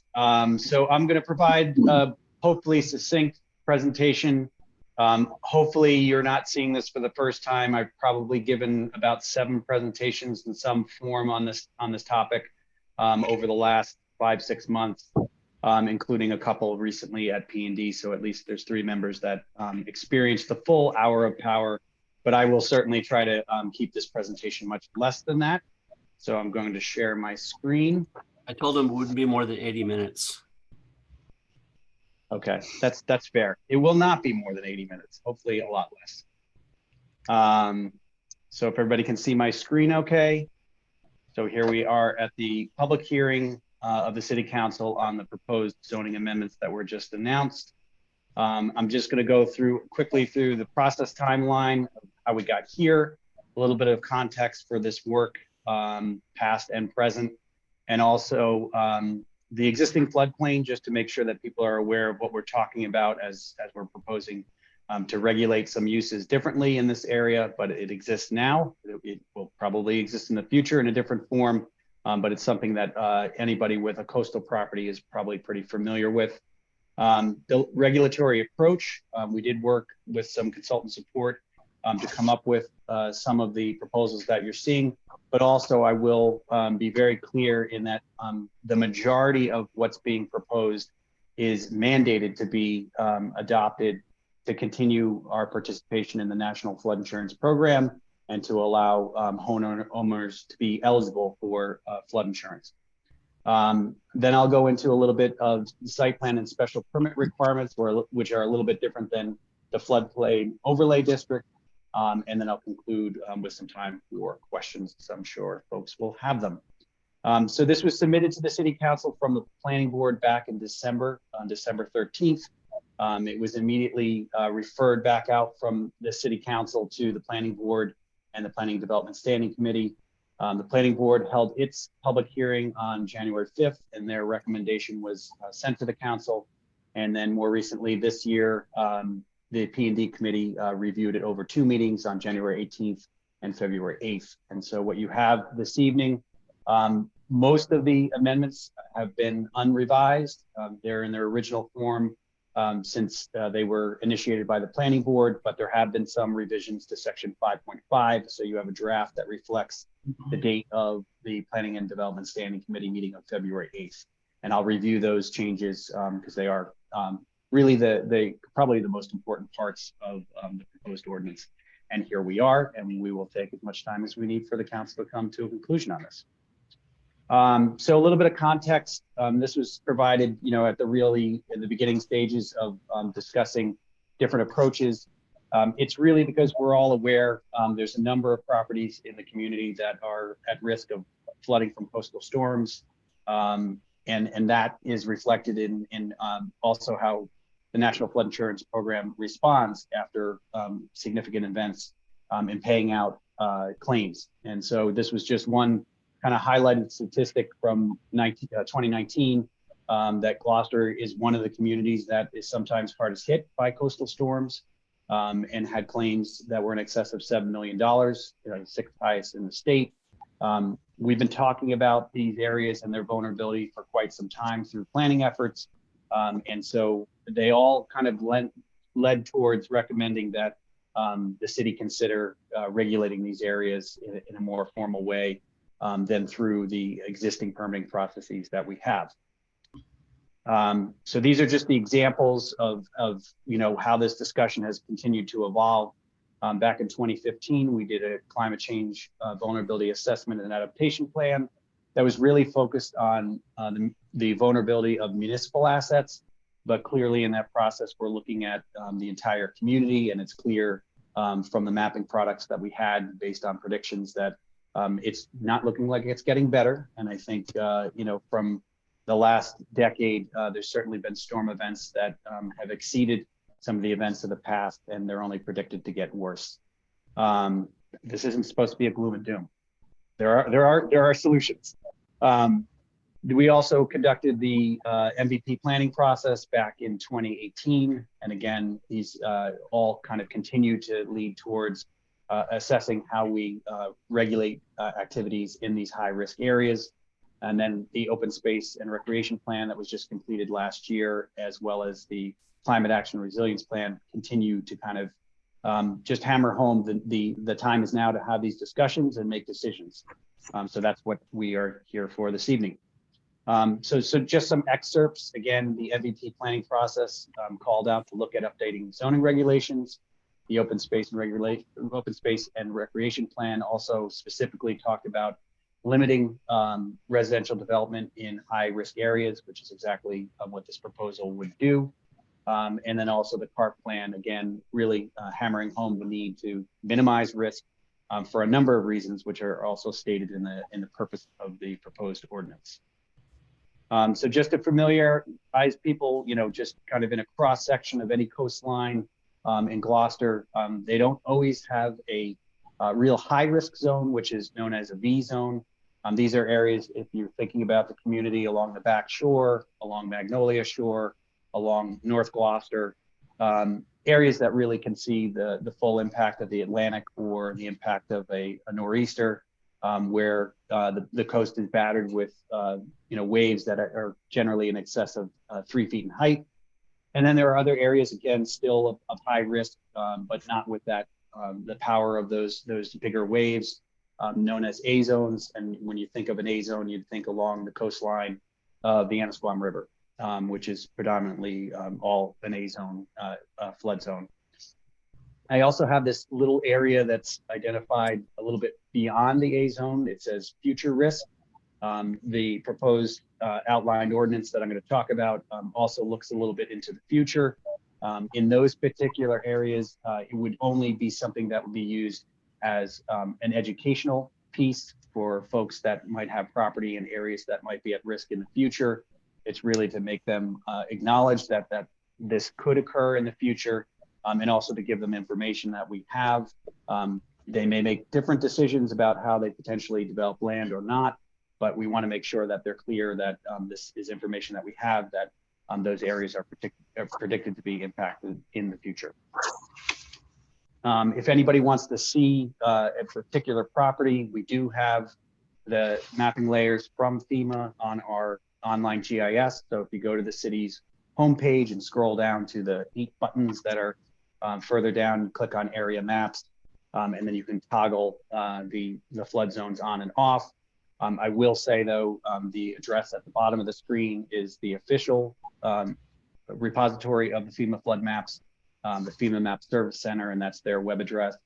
You take, if you plug in that address, or plug in that web address, you can literally just put in a property's address in a box and it will pull up the depiction of the current FEMA flood maps.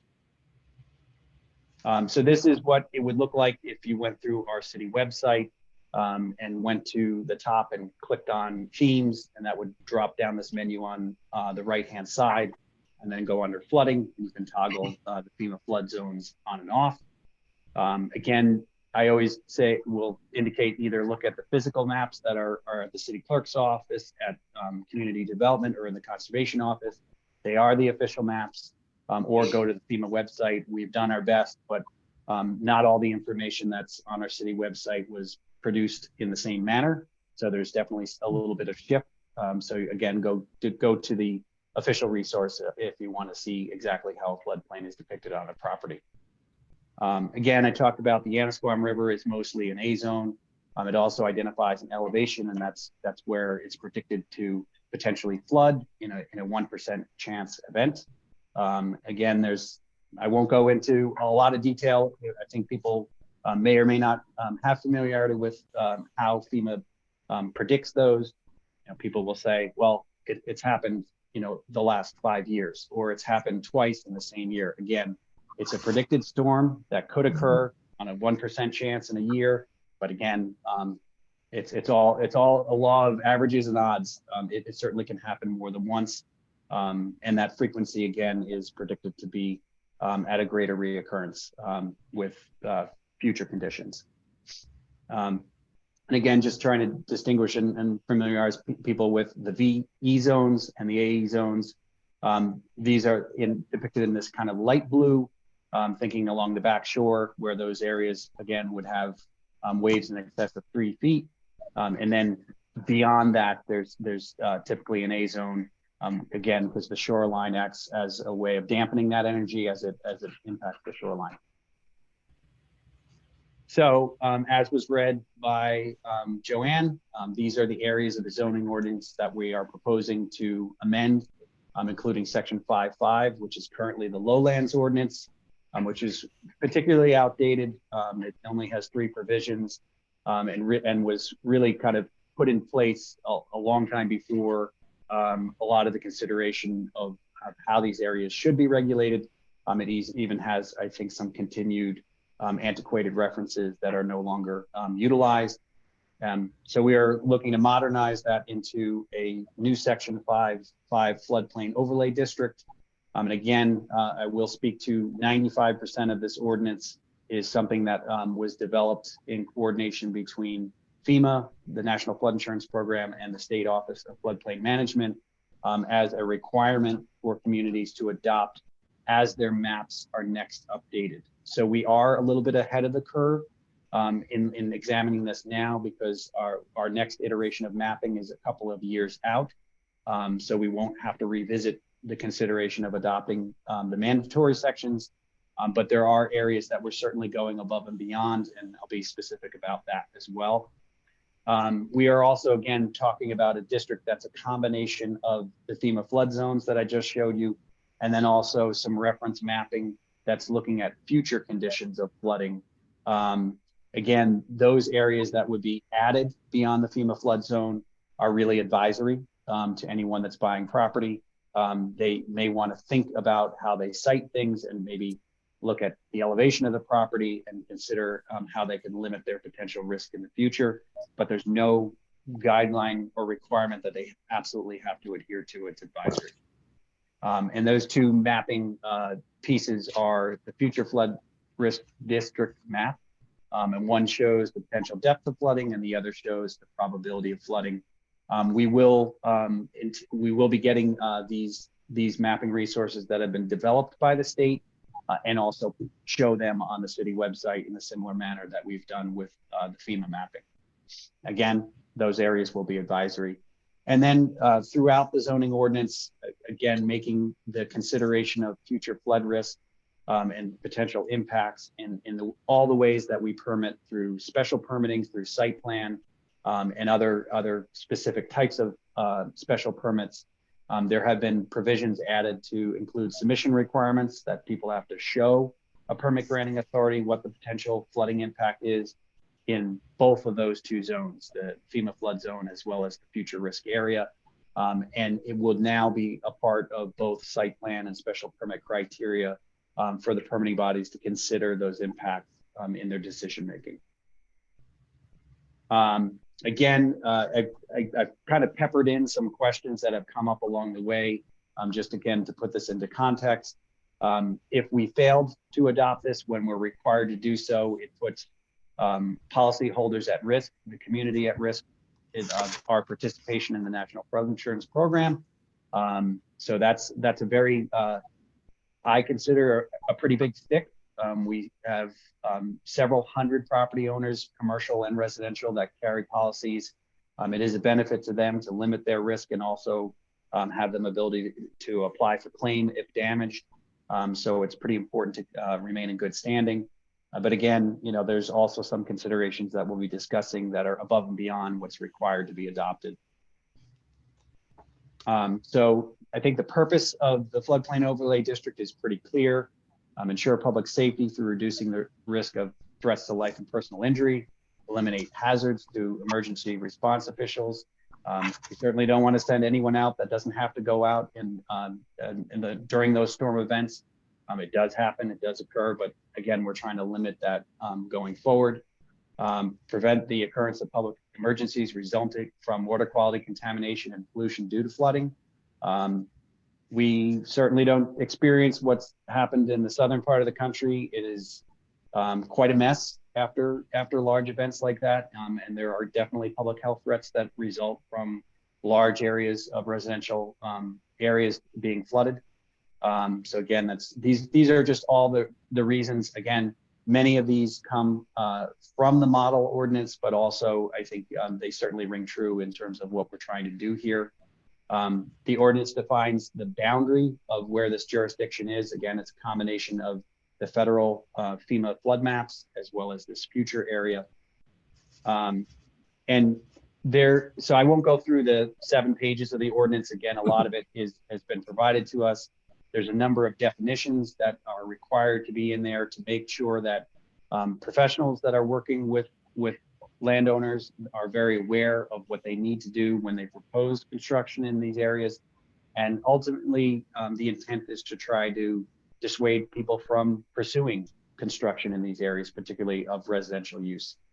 So what's really above and beyond and different in this ordinance, and we join several other communities. There's more than a dozen communities that restrict their floodplains in a way beyond the model ordinance, which is really just to make sure that everybody's aware and they follow the building code. In this instance, we're specifically talking about new regulation of the highest risk area, which are those VE zones, which I mentioned. Think about the water side of the back shore along Magnolia on the opposite side of Shore Road. And one of the things, I guess, again, this public process has been great. The feedback that we've received, we've provided some responses through revision of the proposed ordinance to really clarify and make it clear the uses that we're talking about and how they will be potentially regulated. So this first sentence in section 557 of the floodplain overlay district is where we're being very clear what we mean about residential uses. And those are anything that spans from an accessory dwelling, a single family, a two family, or a multifamily or apartment. And that this section is not applying to mixed uses, and specifically because they're not called out commercial or industrial uses. One of the questions was raised in the old 5.5, the Inner Harbor was exempt. That prior slide that talks about the mandatory nature, the ordinance has to identify the entire floodplain in the community, which the Inner Harbor certainly has floodplain associated with it, but none of the proposed regulations above and beyond are applying to commercial or industrial use. So in the VE zone, very clear, no construction of a residential dwelling. There have been proposals in the past, and that's again how some of this discussion began with a proposed house on the water side of the back shore. There are certainly jurisdictions that somebody would have to pursue, but there's nothing that prohibits them from pursuing those permitting paths for construction in those areas. This makes it very clear, Gloucester will not allow it in the future. And beyond that, if there are existing structures within these high risk areas, they can't be expanded. Again, the intention there is if there are V zone structures that are partially in the V zone and maybe partially out of the flood zone, this would encourage redevelopment to be on higher ground, further away from the coastline. Not regulating necessarily anything that's outside of the floodplain. So anything outside of the floodplain just is governed by the lot coverage and other dimensional requirements for the zoning district.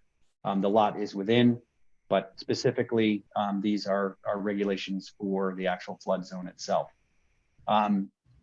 The building inspector, reviewed this as well. We wanted to make sure that we had language that also deals with the case of the substantial damage of a structure, or if someone were to elect to raise a structure and make it flood proof, or at least comply 100% with the floodplain construction standards and elevate. This section B in the V zone would provide for someone to do that. But again, structures can't be expanded in the V zone. Outside of it, just governed by the regulations for the district. In the AE zones, again, thinking along the Annisquam River or anywhere that there might be a V zone with an A zone behind it, the proposal is to restrict the expansion, not to exceed 10% of the AE zone on the lot. And I have a couple of graphics to try to make that a little bit clearer. Again, anything outside of the floodplain is fair game in terms of just complying with the dimensional requirements for the district. It's just the lateral or expansion further into the flood zone of a structure has a proposed limit. Again, that limit is to really have people think literally outside the box, outside of the floodplain area and to the higher ground on a property. Again, having that same provision for the example of someone wanting to be proactive and elevate a structure, or if there's a structure that's substantially damaged, Again, that 10% is still there, but it allows for someone to pursue that approach to redevelopment of a property. So just to familiarize, one of the things that, kind of in this discussion of, where are there properties that might be 100% in the VE zone, and how, again, they would be regulated by this to not be able to pursue new construction of a dwelling or residential use in these areas. So again, looking at the slide along the back shore, these lots that are highlighted in light blue, a few around the edge of the harbor as well, they would not be permitted to have new construction on them. There's a few more examples along the south side of Shore Road and also along Magnolia Harbor. Again, these areas would be restricted. Many of them are undersized to begin with or don't have the required frontage length. But again, they're in the full brunt of storms, winter storms for sure. So right between the eyes, these are some of those areas that are particularly being proposed to be restricted from residential use. Just provide this slide again, just to demonstrate there are other areas in the country, as well as some examples more close to home. These are the types of construction standards that have to be adhered to, elevating structures on pile, whether wood or concrete, and that's permissible under the floodplain construction standards. The Conservation Commission has jurisdiction. They have to look at minimizing and ensuring that there's no impact to the resource areas, which in Gloucester are typically rocky coast and coastal bank. But these are standards that can be proposed. So I just wanted to go into a little bit more of an example of the AE zone. This is it is to scale to show you about a 10,000 square foot lot. So just think like an R10 district. And this structure is about 1,000 square feet. So it could be a 2,000 square foot home. And in this depiction, there's about 3,000 square feet of AE zone on the property. And this existing structure kind of is built into that zone by about 300 square feet. So doing the math there, they are at the limit of 10% of the flood zone on the lot, being 300 of the 3,000. Any proposal for redevelopment addition to this structure would have to either be lateral in the green areas or landward in the green area, but they would not be able to expand laterally or towards the water's edge in the floodplain. Again, there are benefits and decisions that people would be making. They would have to potentially have additions be compliant. So there are issues with floor levels. Ultimately, if this is an older structure that's lower down in the floodplain, insurance rates are based on how much lower it is than the base flood elevation. So there's a lot of incentive for redevelopment to move landward, and we're kind of belting and suspendering that with this proposed ordinance.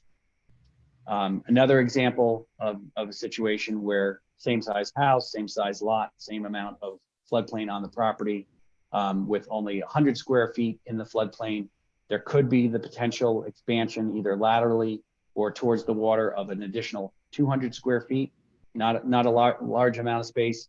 Again, the hope and intent would be that someone would pursue all of the area, further away from the shoreline that would only be governed by the dimensional requirements for the district. Just coming back to this to again highlight that future risk area.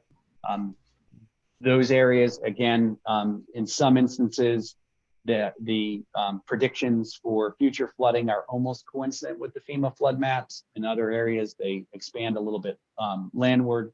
There aren't a great number of properties that get included in that future flood risk area because many of our shorelines kind of go up fairly steeply.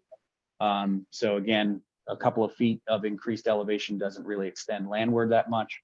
But in those areas, it would really just be through the building permit process that there would be a checklist provided for them to acknowledge that they've seen the mapping tools that we have, and have them respond to that in some way, which could be, I'm not going to do anything other than what I'm doing. This is what I'd like to propose.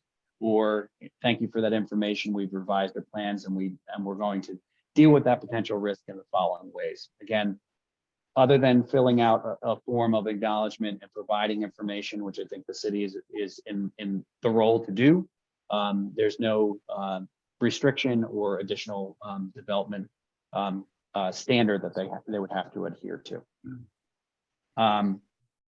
So again, this is just the area that talks about permit requirements. Again, we're talking about that this would be anything that's within these areas, rather than creating a new special permit process. And I was also asked this question. We are setting up a jurisdiction, which is the combination of these two mapping resources. And we've permeated our existing permitting system that we have for this to be a consideration. So if somebody is proposing a single or a two family, it's allowed as of right. They don't trigger a site plan review. They don't trigger anything other than potentially the Conservation Commission if they're in the floodplain, or they could potentially be out of conservation jurisdiction and only in that future flood risk area.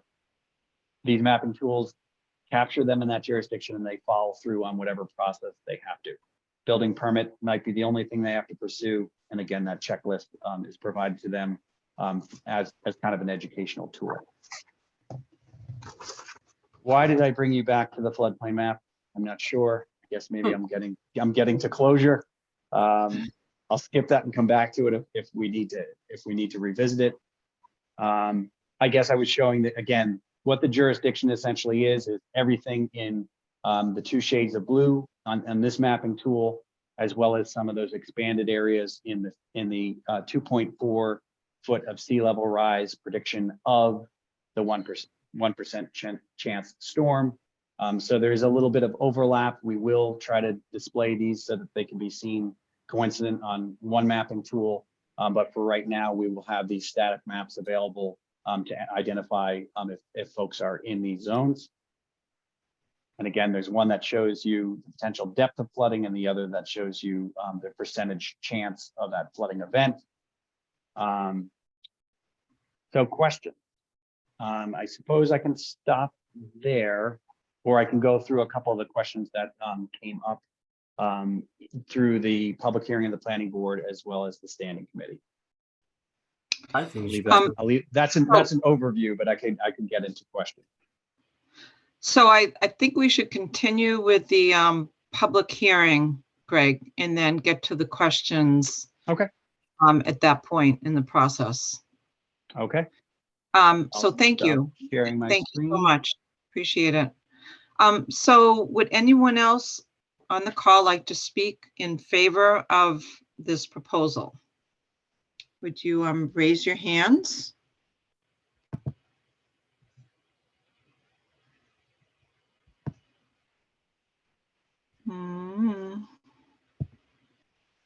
See one. Marcia Hart. Marcia, would you introduce yourself and your address? And you have up to 3 minutes to speak to the council. Joanne, would you mind timing this? And at 2:50, give us a noise or a symbol. Marcia, you have the floor. Thank you for being here. Can you hear me all right? Loud and clear. Thank you. This is Marcia Hart. I live at 2 Fremont Street. I haven't attended the previous meetings, but I have watched all of the recordings of the meetings from the planning board subcommittee meetings through this one. And I'd like to thank Greg and the planning board and the P&D committee for all the really good work that has taken place and the thoughtful process that's been conducted. And there's been a really conscientious response to questions along the way. And that's really helped me to better understand this process. I bought a property in Gloucester many years ago now, and fell into the floodplain during the course of my mortgage that I still have. And I live just on the other side of the Rocky Neck Causeway. And the 2018 storm brought water into the street. The storm just before this last Christmas flooded some of the buildings across the street from where I live. My property is going to be impacted by climate change. There's no question of it at some point. And I feel very sorry for anybody who has property right now who's going to be impacted by climate change or has been. All over the world, people are being impacted by this in flooding and droughts and all sorts of terrible events.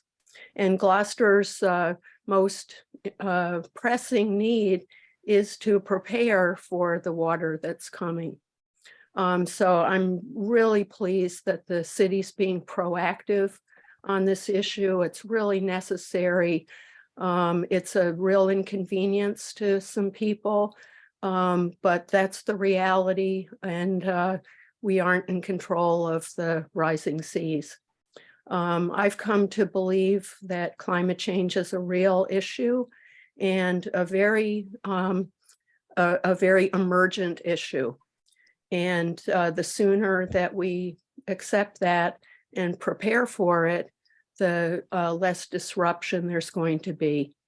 And I wouldn't want more places to be built that will cause our emergency workers to have to try and help people who shouldn't be in those locations already. And that will take those services away from the rest of the community. And we're going to have a lot of problems in a lot of places. So I hope you'll please keep going on this topic and help to make us as resilient as possible. Thank you so much for all your work. Thank you, Marcia. Appreciate it. Now we have Val Nelson. Val, would you introduce yourself, and you have up to 3 minutes to talk to us about this matter. Thank you, Val. So my name is Valerie Nelson. I live at 7 Sunset Point Road. Some of you may know I've been spending quite a bit of time in the last few years with the Cape Ann Climate Coalition and projects looking at the impacts of extreme storms and sea level rise on our coastlines, infrastructure, and buildings, homes, and waterfront properties in general. So I'd like to commend the city. As Greg said, we're a little bit ahead of the curve. It's coming as state mandates with FEMA requirements, but we definitely are a leading edge community, and I appreciate that. I echo Marcia's comment that I certainly have raised questions in my own right about, say, does this apply to the working waterfront? And I'm thankful that Greg has been very responsive, making changes and clarifications. So that's been a very good process. He did not present tonight, I think, some of the reasons for taking these moves that are mentioned elsewhere. Marcia said the danger to emergency service workers, but in my neighborhood, just down the street, there are properties in the VE zone. And I think one thing that we're missing is that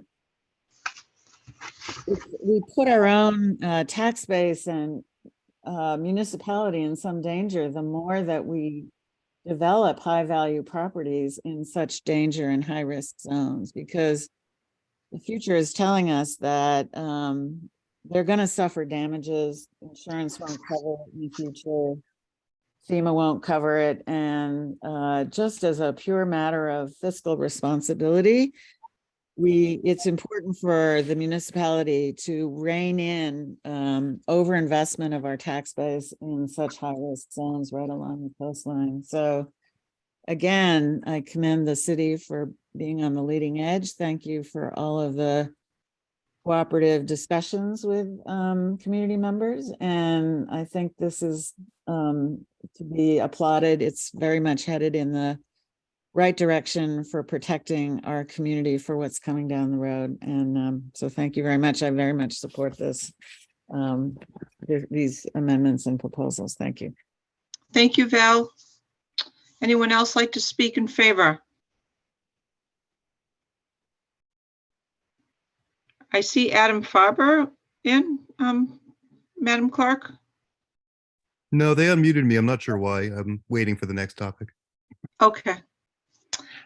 So I think that's it for people in support. Is there anyone on the call that's in opposition? I see Joel Favaza. Joel, would you introduce yourself and your address? And you have 3 minutes to talk to us. Thank you. Good evening, Joel Favaza. I'm an attorney at Seaside Legal Solutions at 123 Main Street. I want to start by applauding the effort of the city to address this issue. As you know, I've been helping Gloucester residents navigate permitting in town for the past 12 years. And so I speak tonight with at least some authority on interpreting zoning language and assessing the impact of that language. And I just want to state tonight that if you pass the ordinance as written, you are taking existing house lots that are currently family homes, primary or sole assets for families, or that some people have only recently spent their life savings to acquire.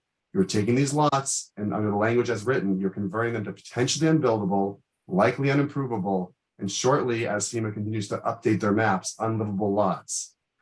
You're providing also an insurmountable hurdle to escaping these restrictions by way of an extra strict variance process that requires more than regular zoning variances typically require. So I'm not saying that we need to stick our heads in the sand. I'm not saying we do not need to rethink how we live along the ocean. We certainly do. But I'm urging you to give these property owners a fair chance to salvage what may be their largest investment before you kind of destroy the value of it. When applying the proposed language to existing properties, I can pick at random on Map Geo. There are certain lots in nearly every ward along Washington Street and Rocky Neck, on Witham Street, Woodward Avenue, Essex Avenue, that will become pragmatically unbuildable because they are entirely in the floodplain, either VE or AE. There are many more that will remain buildable but highly devalued.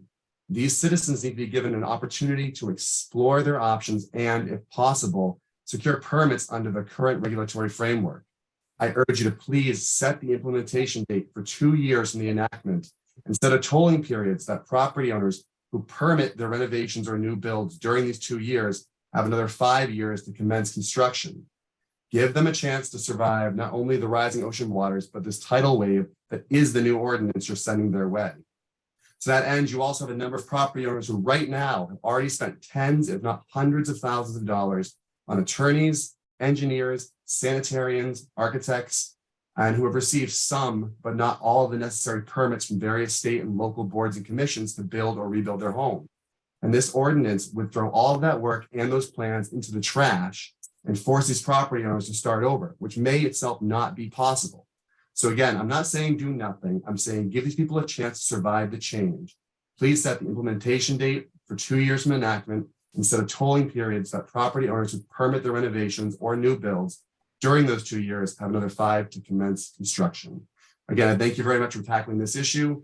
I hope Gloucester continues to look forward as it is in this matter, and I thank you for your time tonight. Thank you. Thank you. Next person with their hand up is CK. CK, would you introduce yourself and your address? And you have 3 minutes to talk to us. Oh, hi, this is Catherine Ryan, 17 High Rock. There's a couple things. I'm hoping that you postpone this vote for more discussion. Hang on, I have feedback. I think there are several conflicts of interest that are at play. I think that one of the architects that's doing expansions and, dealing with issues that are on the coast is the chair of conservation. I think it's a major issue here because you said tonight that that's with Greg's presentation and the opening that's where it goes. I've asked repeatedly for the quantity of expansions and enlarged lots and moved lots that this is actually applied to. Val described it as, higher end properties. I'd like to see really where that impact is,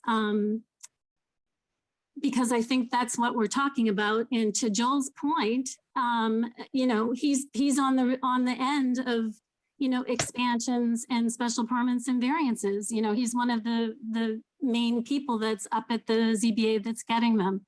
I also do not see what's what's helping people that are in vulnerable areas, that maybe aren't trying to build a mansion that you can lift up and drive cars under to go on the coast, or, the fact that you're pushing into frontage as a special permit to get around it, and it ends up being just for an expansion of a house. I don't think that that's just about betterment. And I think that there's a greater discussion that's not happening here. So, yeah, I would like to be able to prepare a conversation about this. And I did try to speak at the last meeting. And I think it's interesting, Deb Eliason was the lawyer that was asked to weigh in on this proposal with her expertise. I think that there should be, several voices of expertise weighing in on this. So yes, I would like to talk about protecting, and then in terms of those demos and those buildings that happen with expansions, which, I've seen now 3, they take out these lots, and then if they've moved the foundation, that involves building into the rock that's somehow on the coast. It needs new plans, new decisions. I just Catherine, you have 10 seconds. Okay, it's not taking into account what happens with the demo, for instance, by me that just took out a wire and facilities to make an expansion for a house. So I think the discussion of conservation and permits has to happen before, and I think we need to know the context of what we're really, I mean, this is almost like an investment or a seed fund. This is almost encouraging everybody to be doing building right now, and for Catherine, in fairness to everybody else, we need to stick with, excuse me, Catherine, we need you to wrap up. Thank you. Okay, so that's my wrap up is, I do not think that this is covering the full discussion, and I hope that you postpone the vote specifically for the questions. Thank you. Anyone else like to speak in opposition? Looks like Cindy Deal. Cindy, would you introduce yourself in your address, and you have up to 3 minutes. Hi, this is Cindy Deal from 260 Main Street. And I have more questions than rather saying that this is an opposition. For a point of clarification, I would want to know when the effective date would be of these new regulations because of the concerns that people have already brought up. But my request for clarification actually has to do with a lot of the areas that actually haven't been mentioned tonight, which are not along Shore Road or Rocky Point, which have to do with all of the downtown area, Rogers Street, Main Street, Fort Square, and continuing on through Western Avenue, which are a lot of residential properties that are in there. And I guess one question would be, it sounds like, and you can tell me if I'm wrong, that the properties that are on Main Street would be exempt because there is a requirement for a commercial piece of a property to be on the main floor of any property that's built on Main Street, even though above that can be residential. So I guess I want to know if that's true. And when you're talking about residential properties, is that considered all types of residential properties? Because as you may be aware, the Gloucester Housing Authority is interested in building a property on 252, 256 Main Street, which is predominantly in the AE zone, which would be all residential.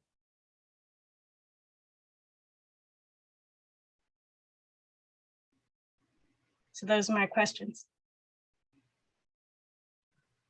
Okay, thank you. Anyone else like to speak in favor or in opposition at this point?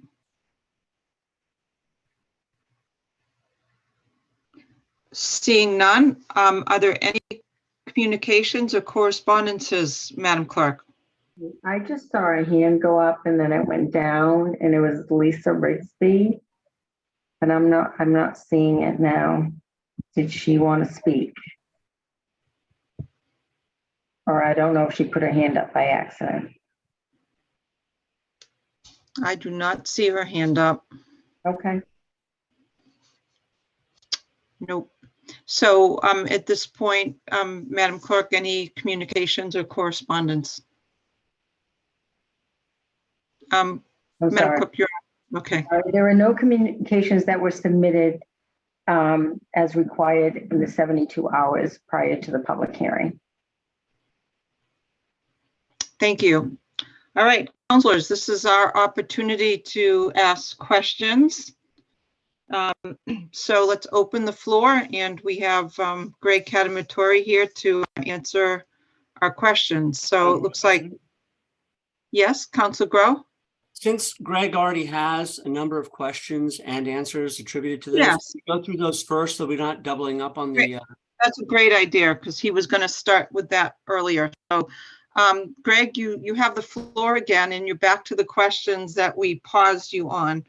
So if you could go back to those answers, that would be terrific. Thank you. Sure. I'll just try to also answer others that I just heard that might make sense. So these are going to sound a little bit probably maybe not necessarily a linear discussion, just because of they were produced from questions that were asked of the P&D, but they might help clarify in a couple of ways. Let me just share my screen again. So again, just clarifying, there were some questions about how these regulations would be applied. I gave those couple of slides, particularly in the AE zone, that again, we're just talking about new limitation of the floodplain area on the lot, and that it couldn't exceed 10% of that area. So there was some confusion as to whether or not it meant only 10% of the lot. There is a lot coverage requirement in most districts that exceeds that, but particularly just in the floodplain area, there would be that new limitation. There was a question about in future conditions, is it possible that AE zones may become VE zones? FEMA does its map updating. If an area becomes of greater risk, it's possible that that line between a VE zone and an AE zone may shift, where some areas that are just of still a high hazard risk, but not as high as the VE zone, could be in the future, as well as the AE zone could certainly expand in the future based on new mapping that would be provided by FEMA. There was a question about if these zoning amendments affect insurance rates. Insurance rates rely on that regulatory map that's produced by FEMA alone. So this ordinance itself does not impact that mapping. Again, it's a product of FEMA that insurers look to gauge the risk and set flood insurance rates. And there's been discussion at the federal level of how those rates will be assessed. At one point, they were thinking that they should be more based on an actuarial basis. That's a tough word to say 3 times. But the rates are the rates, and they are set based on those maps. So there's nothing in this ordinance that affects the maps themselves. There was also a question about how this would affect potentially city-owned property. I suppose if the city owned a VE zone lot on the back shore, it would prohibit us from selling that and having that be proposed for residential use in the future. Just related to a couple, and I'll stop sharing, a couple of those questions that were asked in terms of the effective date of this proposed ordinance. The effective date would be the first notice of the public hearing of the city council, which Madam Clerk can remind me of the date. I believe it was in January for this meeting, maybe January 27th. Does that sound right, Joanne? Yes, it was January 27th and February 3rd. So the effective date of the ordinance would be that date. That's what's contemplated in state law in Chapter 40A.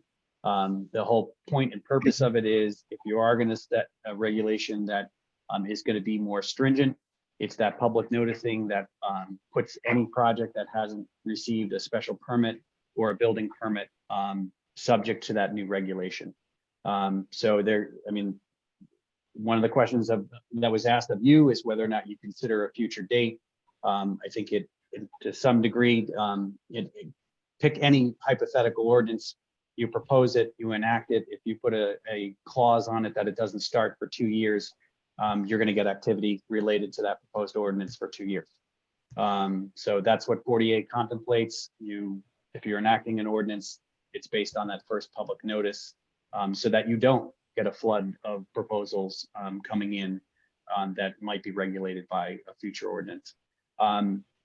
Again, to the areas in the downtown area, anything that would be strictly 100% residential use would be subject to these dimensional standards of not being able to expand.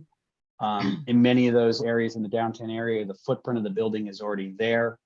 So there could be reuse of those sites. If there is not, they would be subject to that limitation without any potential pursuit of variance. So if there is a 100% floodplain lot that is proposing residential use in one of the forms that are identified in the ordinance, they would be subject to that regulation without some other relief. All right, so we're going to ask more questions. Councilor Grow. I wanted just a moment. Councilor Nolan. If it's okay, we'd asked Suzanne Egan to weigh in on the question of whether or not projects that were in process but had not yet been fully permitted would be subject to the law as it's written. And Greg's basically already answered that question, but would you like me to read her response in total? It's just a paragraph. Please. So the question was whether or not, if you had a project that had yet to go through the full process and achieved a special permit or a building permit, would it be subject to the new zoning requirement? And so her answer was, Councilor Grow, this is in response to your request for clarification as to whether the proposed floodplain zoning ordinance will be applicable to development projects that are contemplated or pending before non-zoning and zoning permitting authorities. In most cases, the zoning amendment will apply to any change in use or alteration, extension, or reconstruction of a structure. However, zoning amendments do not apply to structures or uses lawfully in existence or begun before the first notice of the public hearing on the proposed amendment. 2, building permits or special permits issued before the first date of notice of the public hearing on the proposed ordinance. And 3, limited duration zoning freezes for endorsed subdivision plans and endorsed ANR approval not required plans pursuant to the subdivision control law. However, projects that are pending before permitting boards or commissions will be subject to the floodplain zoning amendment and cannot take advantage of any zoning freezes. Sincerely, Suzanne Egan. I sent that to you all this afternoon when I received it. Thank you. Questions? I think Councilor Nolan had his hand up. I do have a question for Greg.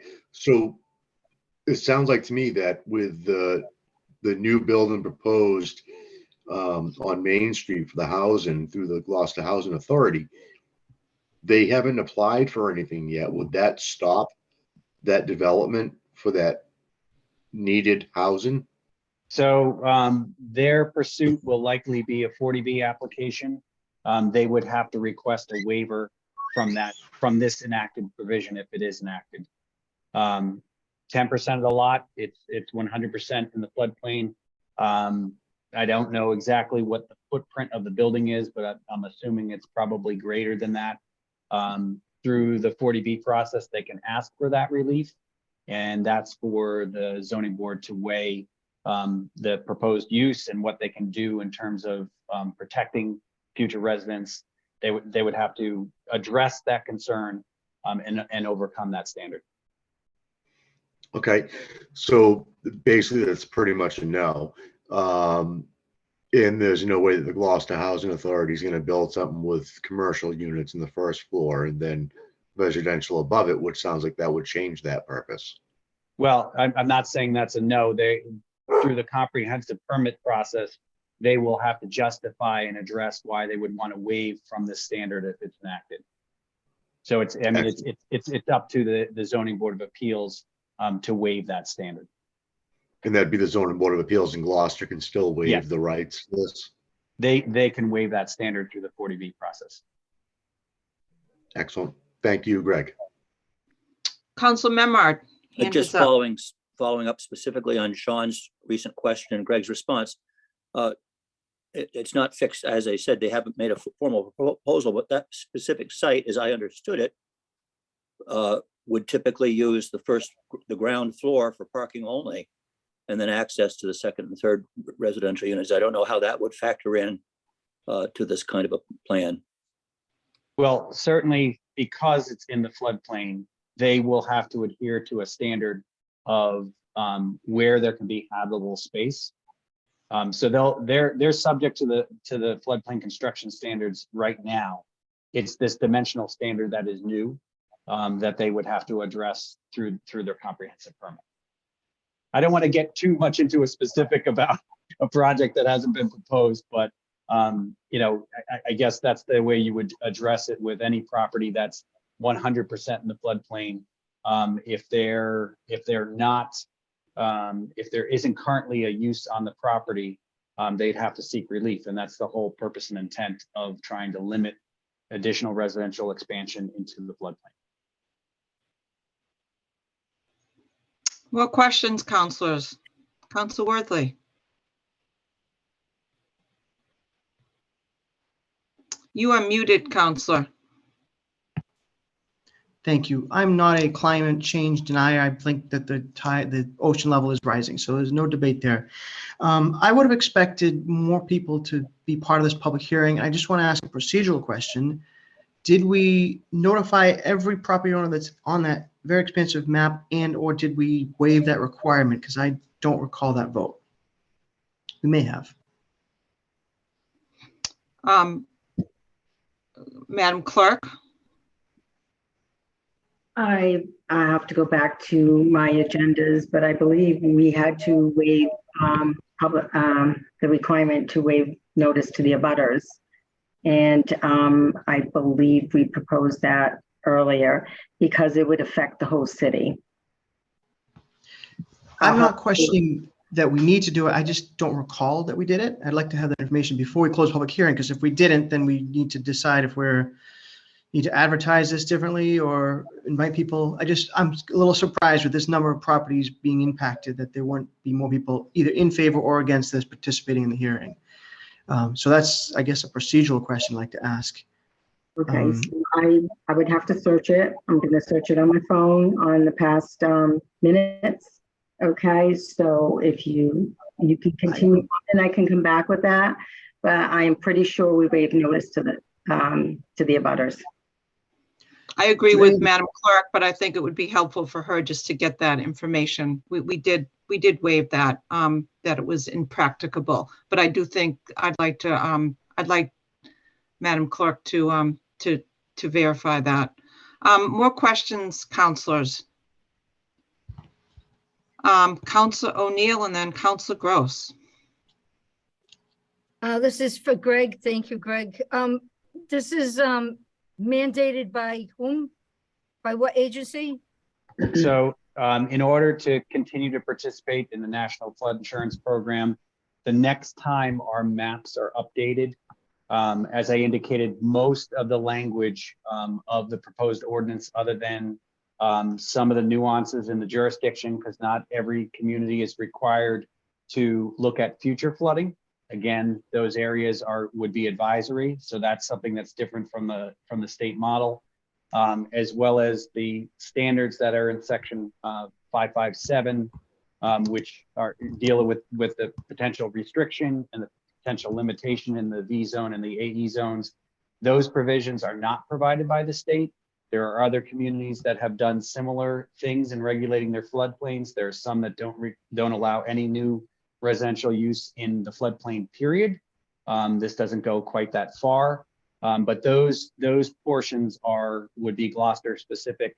The majority of the ordinance was a combination through the Office of the State Floodplain Management and interaction with FEMA and the National Flood Insurance Program of what the content of the ordinance needs to require. So it was, this is mandated by the Office of State Floodplain Management and FEMA? So it is essentially to be a participant in the National Flood Insurance Program. We are required to have this ordinance. Okay. Can we share the floor, Councilor O'Neill? We'll come back to you. Councilor Gross. Oh, go ahead, Madam Clerk. You have the answer. Go ahead. Yes, I do. On November 22nd, when the amendments appeared on that agenda. The council voted 9 in favor, 0 opposed to waive notice to the abutters under Gloucester Section 111-4B regarding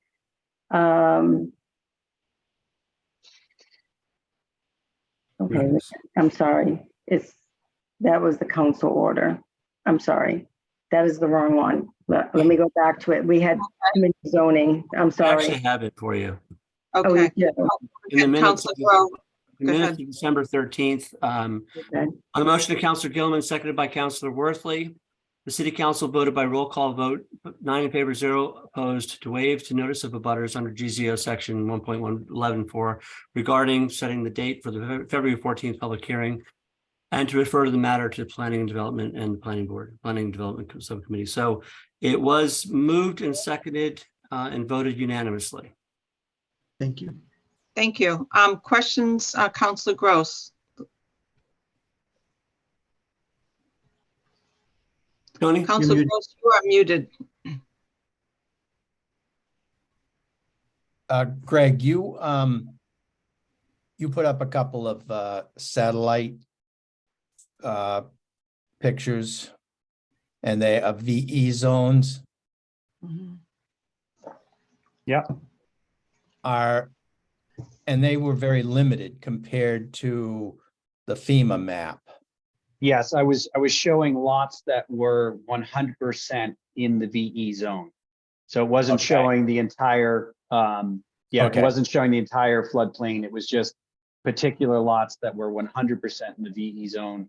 Again, some of them were undersized. But they're generally on the water side of Shore Road, the water side of the back shore. And the VE zone goes all the way to the front of the lot. So, yes. Yeah. Okay. All right. Yeah, that makes sense because there's, okay. All right. Thanks. That's it. Thank you. Who hasn't asked a question at this point so we can share the floor? Councilor O'Hara. I just heard what Councilor Grow read about waiving the notice, and it's very clear we voted 9 in favor, 0 opposed. But as Councilor Worthley mentioned, that this if we do vote in favor of this is going to have dramatic impact. People will be waking up. Can we hold on that because you're starting to deliberate? We're at the questions, and I'd prefer to hold on that because that's you're starting to discuss how you feel about this. So let's stick to the public hearing protocol. Thank you. Who else hasn't spoken in terms of questions? I have a question. Greg, I have a question about the flood insurance. If you're going to buy a oceanfront high velocity floodplain house, and you're going to buy it outright in cash, does that exempt you from needing flood insurance, or do you still have to get flood insurance? Flood insurance is something that's required by lenders. If you are to pay in cash, you don't have to elect to have a flood insurance policy. You would then also can't make a claim. But yeah, so if it is something that is required in the lending industry. So if you're going to have a mortgage on a property and you're in a flood zone, they're going to require you to secure that so that their investment is protected by the potential for a flood insurance claim. Okay, thank you. And could you, I have one, Councilor Nolan hasn't asked a question, so I'm going to hold on my second question until you ask your first question. You have the floor, Councilor Nolan. This is a question for Greg. Greg, how much time do we have before FEMA moves the law into place? We're being ahead of the curve with future flood risks, which you had mentioned, but when does this actually deadline to have a decision from the council? Thank you. So again, we're in a space right now where we're entertaining this and we're not mandated to do it right now. It's at the point where they reach out to communities and they are going to provide a new mapping product. So the last time we had our maps updated was 2016. They continually kind of go through a rotation of reevaluating. Oftentimes they focus on areas that may be harder hit with more recent events, make sure that they're getting it right in terms of what that risk is. And also assessing premiums. If there's a community that's, having multiple claims year after year, and this is a program that's funded nationally, they want to make sure that areas of the highest risk are also paying a premium that's reflective of the risk that they're in. So we haven't gotten we would typically get a preliminary mapping for us to respond to, review. If we have any local knowledge that seems like there's an inconsistency, that usually runs a 6-month period. And then they start to release the mapping product to the community. And then you have a window of time, usually like I think it's a 90 or a 60 day, a 90 or 180 day to enact an ordinance that complies.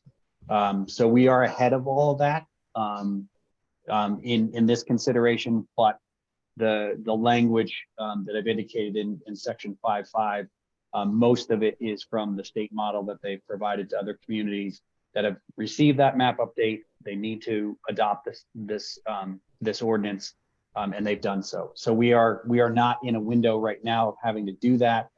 We are bringing this forward because of the context that I introduced in the beginning of the presentation, that it's been talked about for, pretty seriously, I think, during the discussions around the backshore proposal. Wanting to try to remember the date of that, but it's certainly at least five to 7 years back. And that being reiterated through these different planning processes over the last 5 years, the time seemed like it was appropriate to bring this forward. Recent events have only, clarified that these areas are of high risk, and it's a decision point of how the communities develop moving forward from this point. So there's no other than you're in the public hearing process, you come to closure on it and make a decision. That's for the now, but there's nothing currently that we're being required to enact to be in compliance with the National Flood Insurance Program.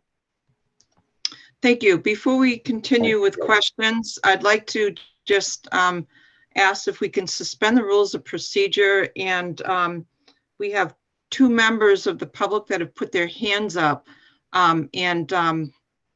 Without objection, I guess, I would like to allow them to speak for up to 3 minutes. I just don't feel right with them having hands up and for us to be continuing. So without objection, counselors, does anybody have an objection? Tell me the truth, because we can vote that. Okay. So without objection, I'm going to ask Holly Dogwillow, you had your hand up first.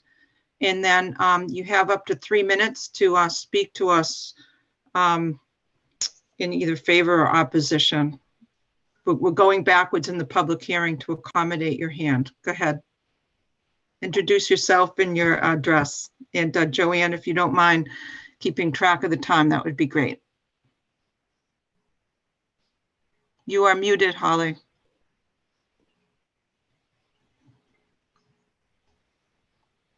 Would you unmute yourself? She may have inadvertently put her hand up.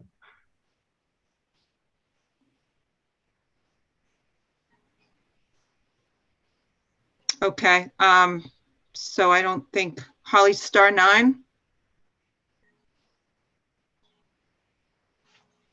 Okay, so the other person that has a hand up is Gully Hand. Gully, if you would introduce yourself and your address, you have up to 3 minutes to talk to the council. And Madam Clerk, if you wouldn't mind taking care of that.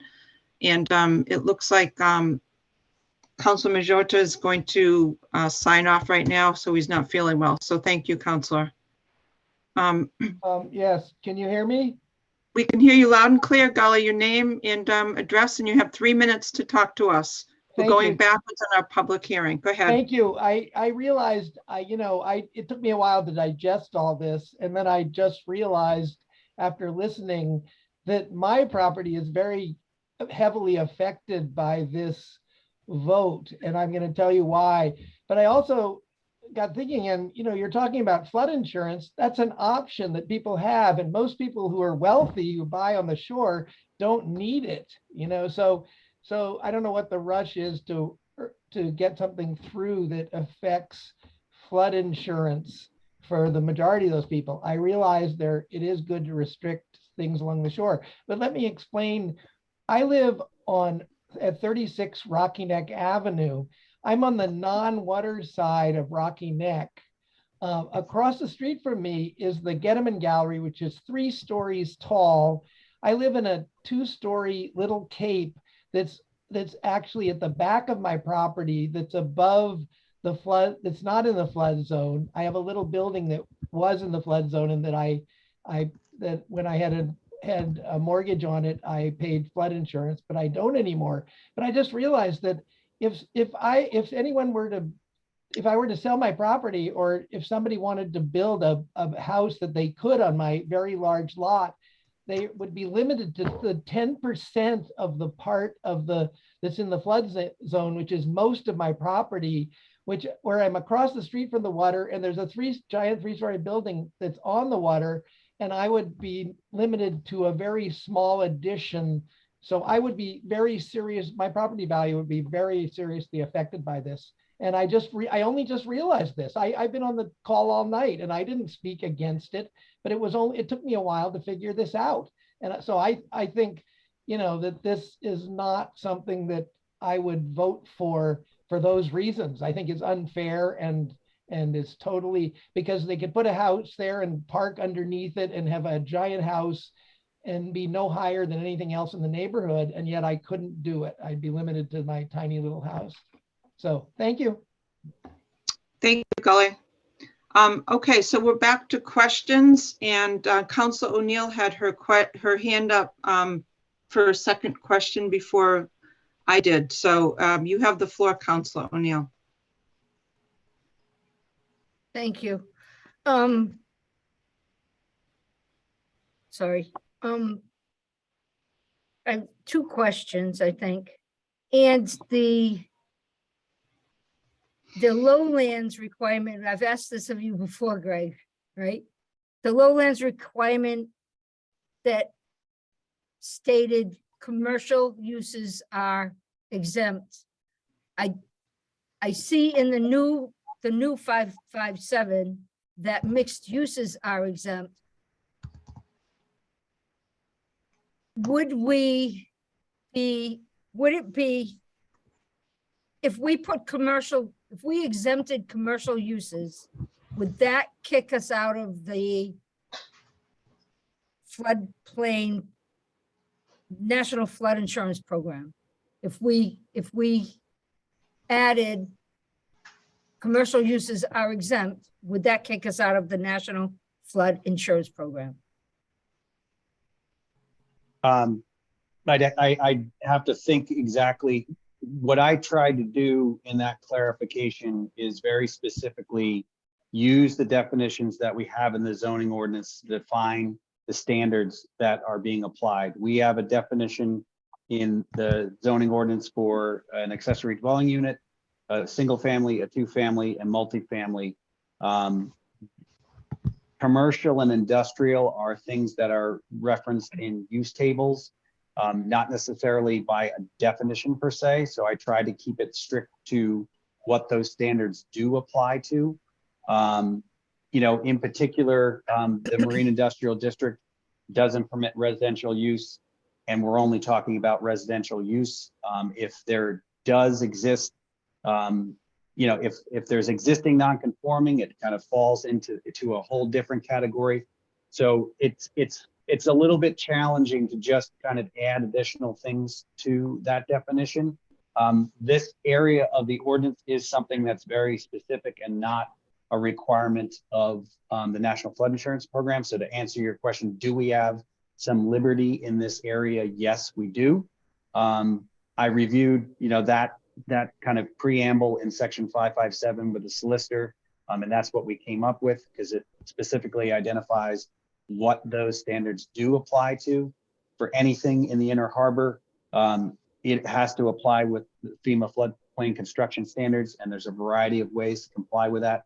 But these sections in 557 do not apply. Right, so. Councilor O'Neill, go ahead, you can ask a follow-up question, and then we will share the floor. Thank you. Thank you. So could one make an argument to add commercial uses into the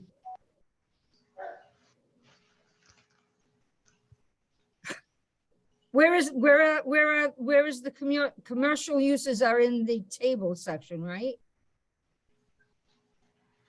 Well, yeah, I mean, there's a variety of. Could we add a definition of commercial uses where there is no definition of commercial uses, so that we can put commercial uses into this 557? Does that make sense? I understand what you're saying. We did not notice that we were going to change section 6 in the zoning ordinance. So if we were going to start adding things to that, we would have to start a new process associated with that. You know, specifically, if the council wants to amend the ordinance in that particular section you know, I think it's pretty clear, but if there's a desire to try to expand on that area of exemptions, it could be done within the ordinance. It would just, I'd have to think about how we would actually do that. Because I always want to be clear, and that was actually one of the reasons why it was revised, was if you start introducing new terms, you want to make sure that they're defined somewhere. So we drew from the existing ordinance to kind of clarify that. And by saying exactly what it does apply to, you know, it's trying to make the case that you don't have to list everything when you're just saying it's only going to apply to these particular uses. Right, it's just confusing to me why it would be allowed for mixed uses and not commercial uses. I don't, can you explain why that is? Well, it's, so mixed use might be a residential use and a commercial use. I know what it is. Yeah. I just don't understand why mixed use would be allowed and commercial would not be. It doesn't make sense to me. Well, commercial is not being, these standards aren't applying to commercial or industrial. It's just that sometimes residential is in a mixed use project with commercial, and we have a definition for that. And we wanted to be clear about, in those instances, those prohibitions would not apply. Right, but you said this does not apply to commercial and industrial. I don't know why it doesn't. It doesn't make sense to me. If mixed use is exempt, why is not commercial industrial exempt as well? Yeah, I mean, I can understand what you're saying, because the words aren't actually on the page, but instead of saying what it doesn't apply to, it's saying what it does apply to. And we also have the instance where sometimes there is residential use with a commercial use and a mixed use. And we're not saying that that would apply in this particular case. Right, but by omitting it. Council, we need to share the floor. Can we share the floor? I'm sorry, I know you're frustrated, but we need to share the floor, and I haven't asked my second question, and you've had the floor for about 10 minutes. So so I'd like to ask my questions, and then I think Councilor Nolan has his hand up. So Greg, my question is, can you tell us how many municipalities have implemented this new state requirement? And also what has been happening with any litigation that is occurring with those municipalities? Well, there's a couple of things there. So just enacting the base model ordinance that complies with the National Flood Insurance Program standard of what you have to have in place. I don't know the number, but I don't know a community that's refused to do it. We haven't received the map updating yet, but there have been a number of communities, and the coordination of ensuring that people are aware and taking those steps is the Massachusetts Office of Floodplain Management. So they've done a sweep when there's a new mapping product that comes out. Generally, they do them by county. It's one of the few things that still kind of remain in the county form. So a county will be remapped.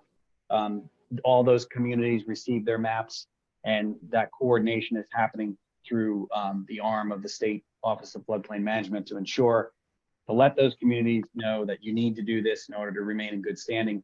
So there's probably been dozens that have done that have had their mapping updated in the last, probably 3 years or so. In particular, if there are standards above and beyond, there has been case law in communities that have prohibited construction that's been upheld. And there's also, the ability to put an additional dimensional requirement is certainly acceptable. I mean, we could change side yard setbacks, we can change lot coverage. There's a number of dimensional requirements, and there's the community has the ability to make those changes. We've just chosen, another type of mapping product to apply a standard to. So I don't see any issue with the two things that have been proposed. They've been tested in other communities. Okay. And Cohasset was one, is that correct? Is that one of the I think one of the cases that's probably most related to limitations and prohibitions is Chatham. But there are a number of communities. There's probably, I think there are, again, and some don't allow new residential development in the entire floodplain. They just basically say, that's it, you can't do it. So we've kind of gauged this based on the highest risk and put, the potential future prohibition, and then starting to put limitations in areas that are still of special hazard, special flood hazard, but not as extreme as those areas that are feeling the full brunt of the Atlantic or the potential for nor'easters on North Gloucester. Okay. Who else has not asked a question? Councilor Nolan, the floor is yours. Excellent. This is for Greg as well, and I don't want to bring it up again, but that lot on Main Street for the Gloucester Housing Authority, I was reading again that it doesn't apply to municipal property. Would that be considered municipal property, that it's owned by the city and it's going to be turned into housing? Does that change anything on that? I think it's owned by the Housing Authority, which is quasi, it's not city property per se. But again, I think it's the route of permitting that they will be pursuing is, they will be addressing waivers with the Zoning Board of Appeals. This is a new dimensional standard, and they could pursue that waiver request. All right, and would that work for other people? They can apply for waivers. So for work in their property.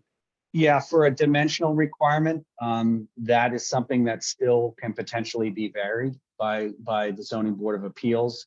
The hope and intent is when you enact a new ordinance, you mean it, and those should be rare cases where somebody has to demonstrate some particular hardship as to why that particular standard, is a challenge for them. Based on the shape and topography of the lot. I mean, there's very strict standards that the Board of Appeals is supposed to apply in those cases. It's something that's enacted, but there is the ability, hopefully in very rare cases, where someone could pursue a variance. Excellent, thank you. I'll be listening for further questions. Councilor Gross, and then Councilor Worthley. Questions? Yes, Craig. So on properties that the person goes through the appeal with FEMA to adjust, that they disagree with the FEMA line, there is an appeal process. They carve out their section and move the line back. Would that just automatically change where the location on that property would be in this ordinance?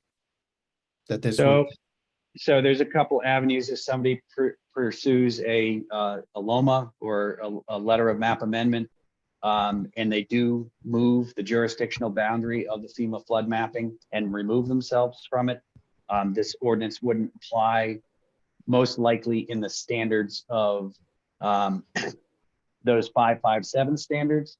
They may be in the future flood risk area, in which case they would only have to follow that kind of guideline process in the building permit process.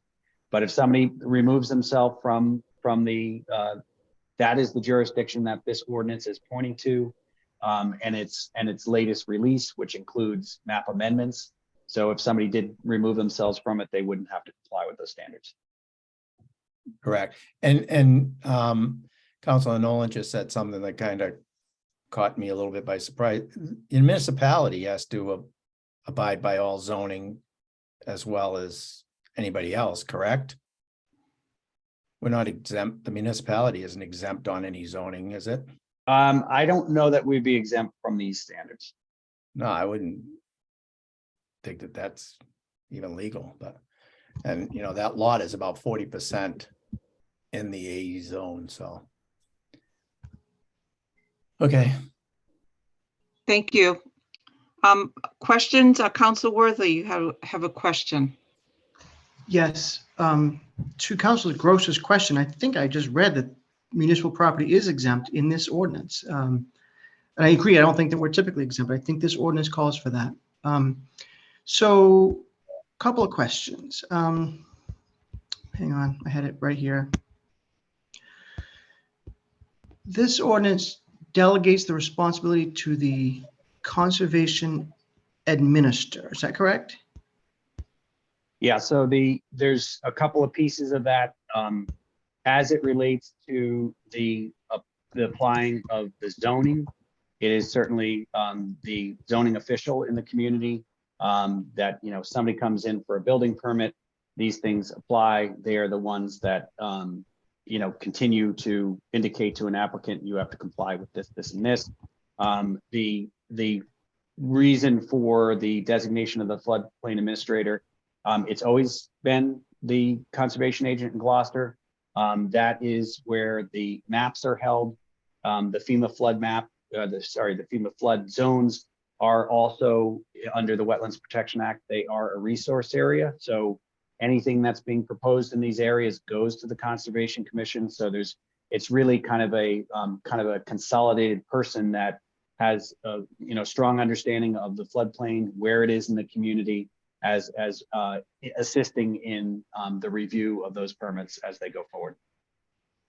Okay, I don't want to get into the weeds in this, but that's a title that we don't have, conservation administrator. It's just the language, it's either conservation agent or conservation commission, but we don't have an administrator. It's officially, do we? Yeah, I mean, I think the term that we've typically used is agent. In many communities, it's also administrator for clarity. It could be changed to agent.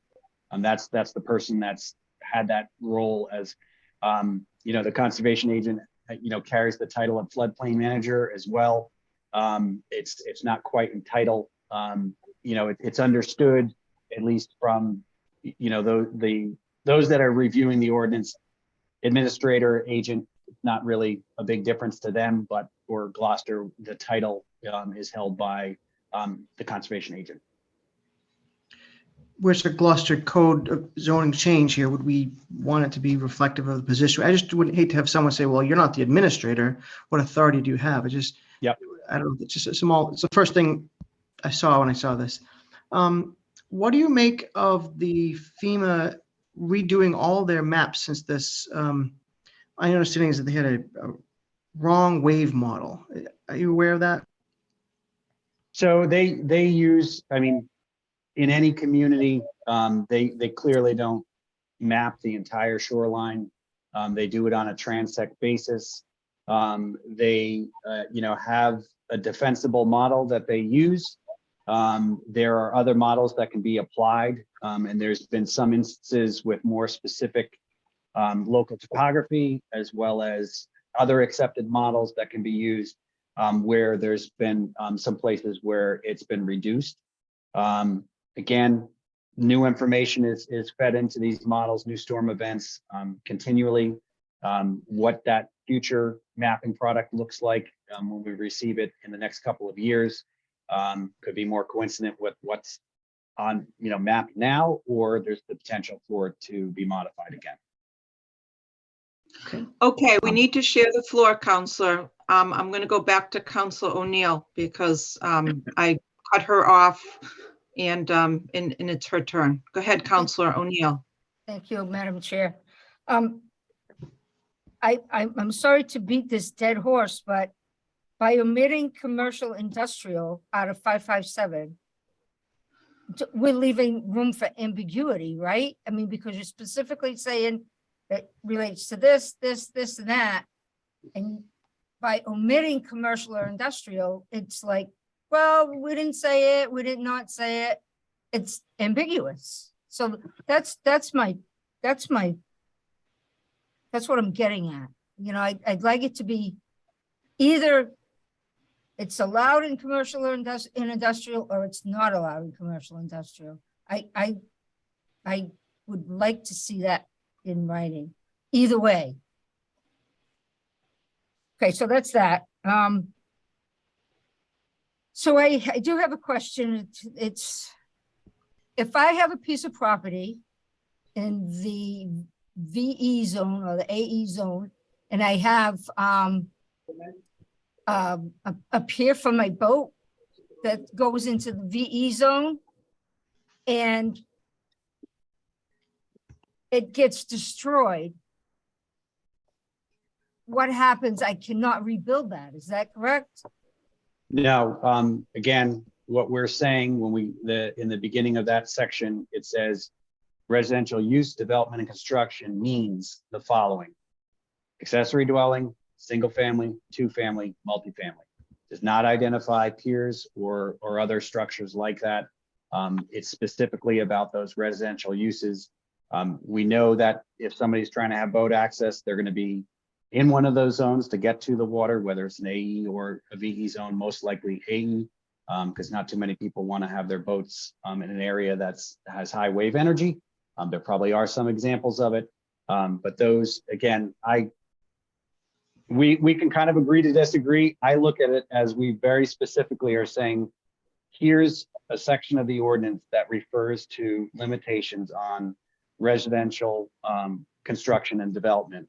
And before it, we say, this is exactly what we mean by when we use the terms residential development and construction. It means this and this and this. And there's the one example where there's the potential for mixed use where we're saying, but it doesn't apply to this. So we're not even talking about commercial and industrial uses because the paragraphs that come after it are very clearly saying we're only talking about residential construction or residential development.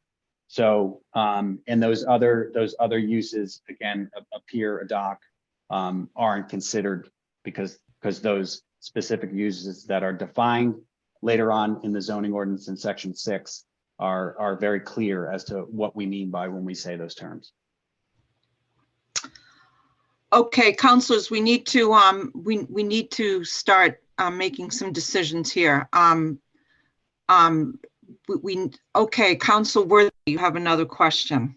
Go ahead. My third question. Yep, sorry. So when I look at section 5.5-7 use regulations, the following shall be prohibited in VE zones, and it lists a couple things. Then it says a repair of a substantially damaged structure.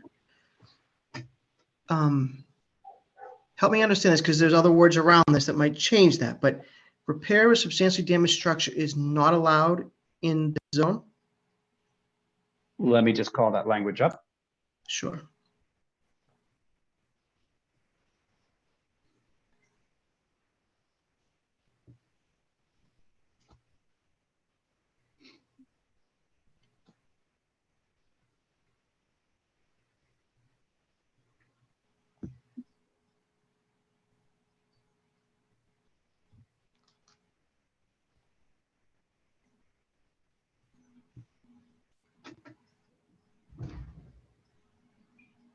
Muted.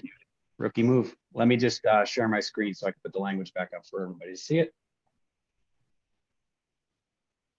So the way this is divided up, new residential construction, that's what's prohibited. And then it says a different category: movement, alteration, or expansion of an existing dwelling or structure, repair of a substantially damaged structure, or construction of existing structure so as to increase the lot coverage in the VE zone. So that's basically saying any structure that exists in the VE zone can be, if it's damaged or someone is looking to rebuild, they may do so, but they can't increase the lot coverage in the VE zone on the lot. So the part of the sentence, the prepositional phrase, so as to increase its lot coverage, applies to the other pieces of that sentence. To everything before in that sentence, correct. Okay, I was reading it differently. Okay. All right. Okay. And I will, you know, no shame in this is language that is in another ordinance of similar communities, similar environments that's been tested. They've used that specific provision to make sure, because from the perspective of the codes, if you remove a structure, you are then typically referred to as new construction. So we wanted to make it clear that there certainly are going to be examples of a substantially damaged structure, or when someone elects to fully comply with the floodplain construction standards in these areas, they can rebuild on the same footprint essentially. Okay. I read it, when I first read it, I thought it was, that was separate to just the last piece, and repair was not allowed in the VE zone. Yep. Okay. Thank you for clarifying that. Sure. Okay, can we, thank you, Greg. Okay, so. I just got one more question. Okay, Council Nolan and then Council O'Neill. Go ahead, Council Nolan. This is going to be for Greg again. Is there anyone else? Is there anyone else that there's a question for? No, there isn't. So in your slide presentation, it did say, in your slide presentation, it did say that municipal land is not included in this. I don't know if you could pull that back up from your presentation, because I did see it, and I feel a little off on that. Is that because we don't build residential properties? Well, I think maybe we do. Maybe we do of housing that may come across a piece of city property. So I mean, I believe it said it. So if we could pull that back up, I'd feel better about that.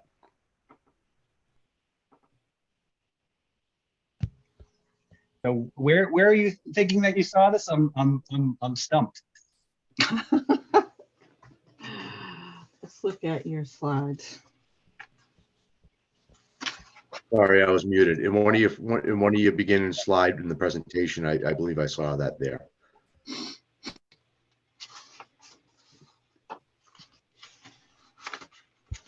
I can put it up.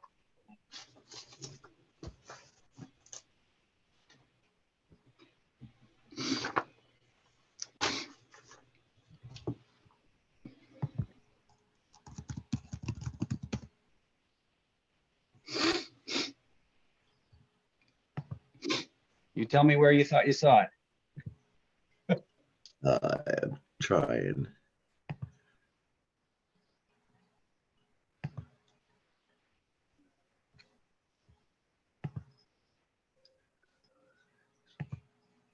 Photos.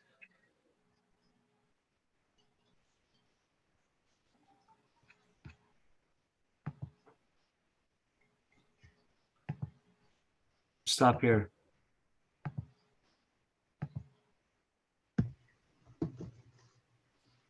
No, that's it. How come we can go so fast now? Yeah. So I'm not sure.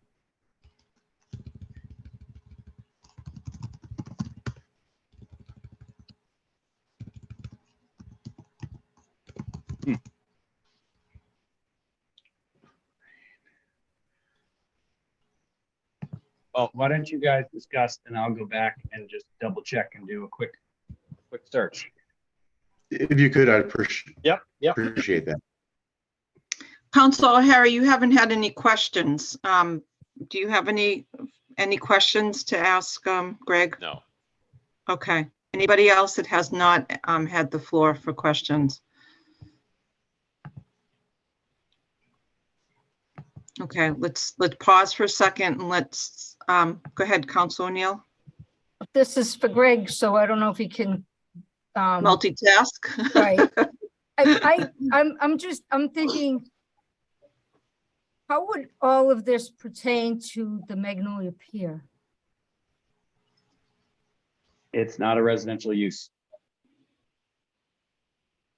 Okay, so it's. So whatever not- standard is being applied from a construction standpoint in the existing code that remains, so it does not apply.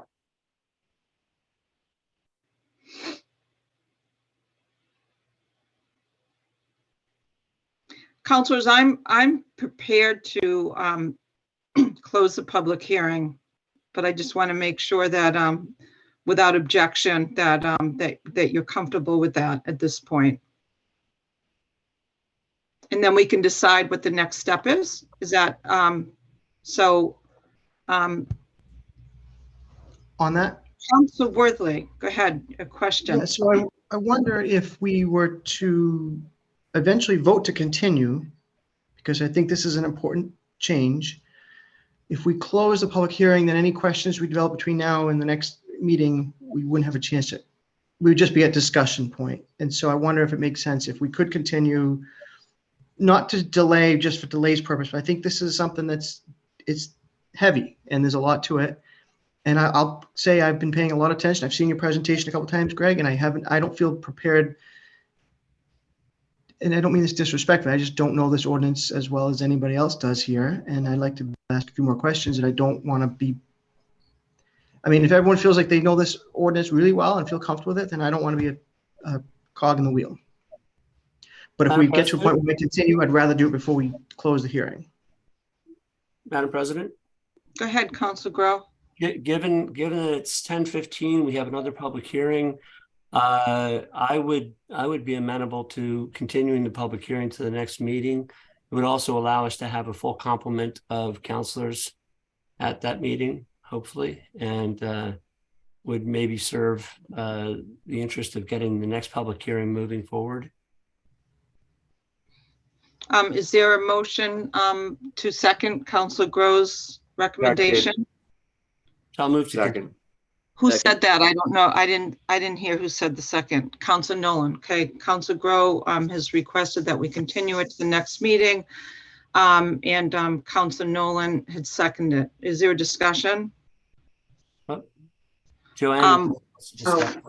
When Go you ahead. make- When you make a motion, I think with zoning, you have to put like next meeting. People won't know what the next meeting is. Yes. You have to put a date specific.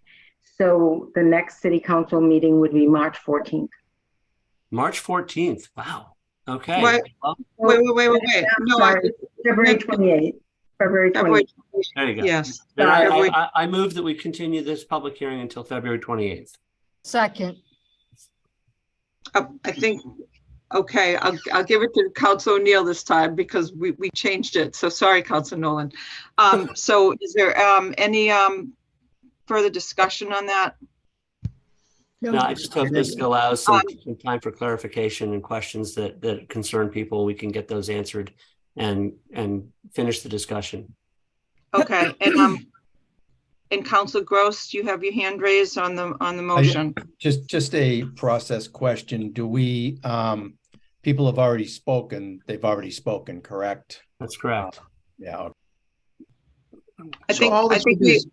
I think we start off in council questions again, right? That's where we should start off. So, does everybody agree with that? Let's all be Following up, clear. just to be clear on Tony's question, that means that if there's publicity and press and internet talk about this topic, this brings it to people's attention in a way that hadn't been previously, we're not going to be receiving additional written or oral input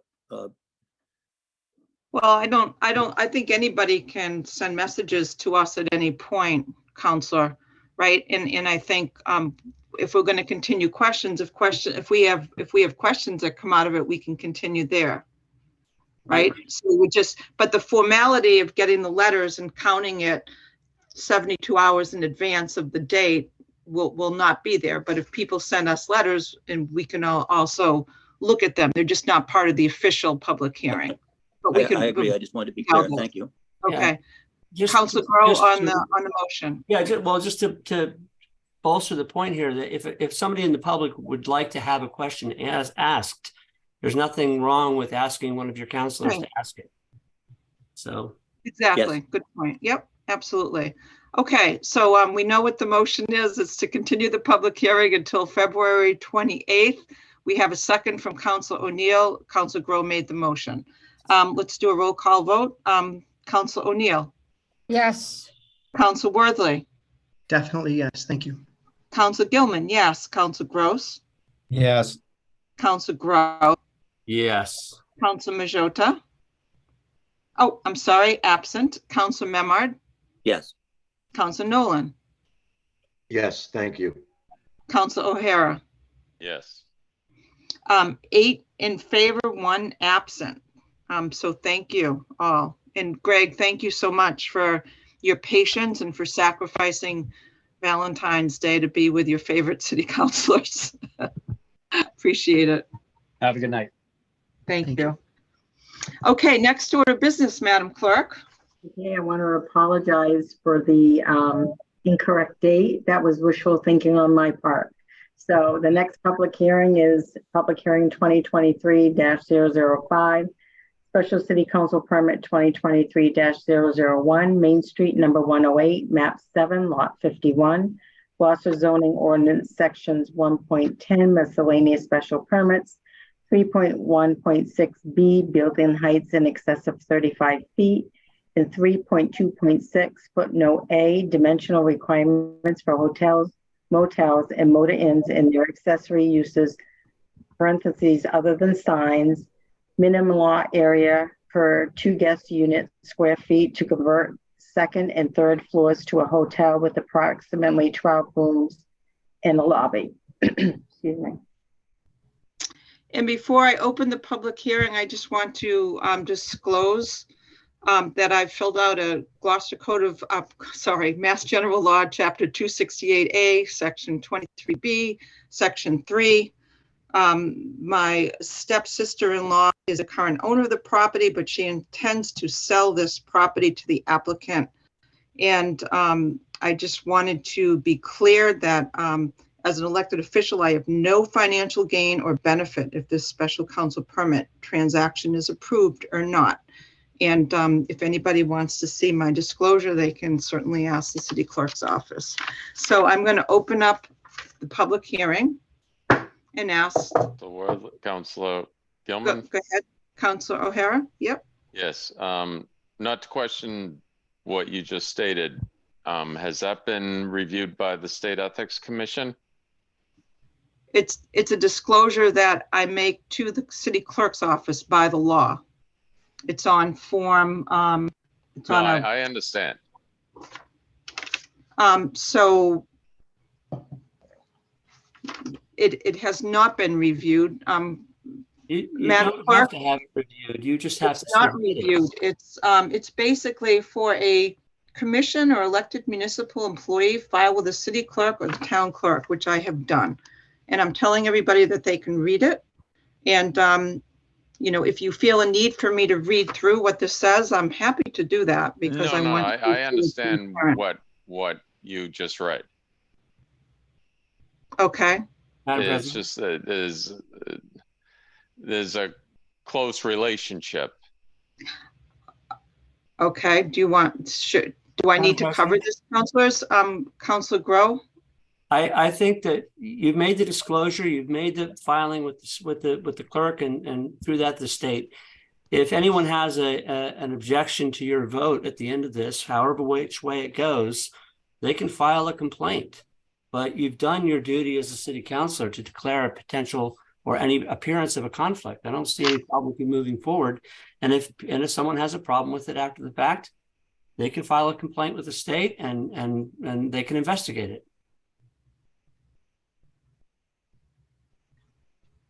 Counselor O'Neill.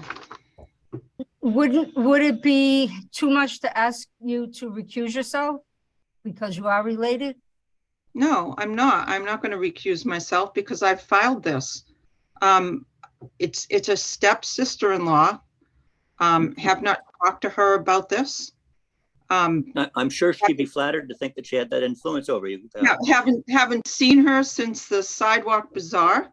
You can check my public records, and I feel perfectly comfortable that this doesn't have any financial gain to me as an elected official in terms of how this evolves. So I'm very comfortable with my disclosure, and I wanted to be purposeful, let everybody know this so that there would be no questions asked. Not my blood, she's just my step sister-in-law because her husband was my step brother.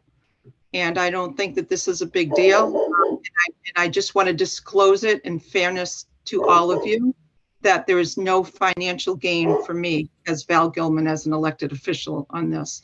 And that's what the state asks us to do through our city clerk. So I'm ready to move on and to open the public hearing and welcome Deb Ellison, who is going to tell us about this project, the special counsel permit. Thank you, Attorney Ellison.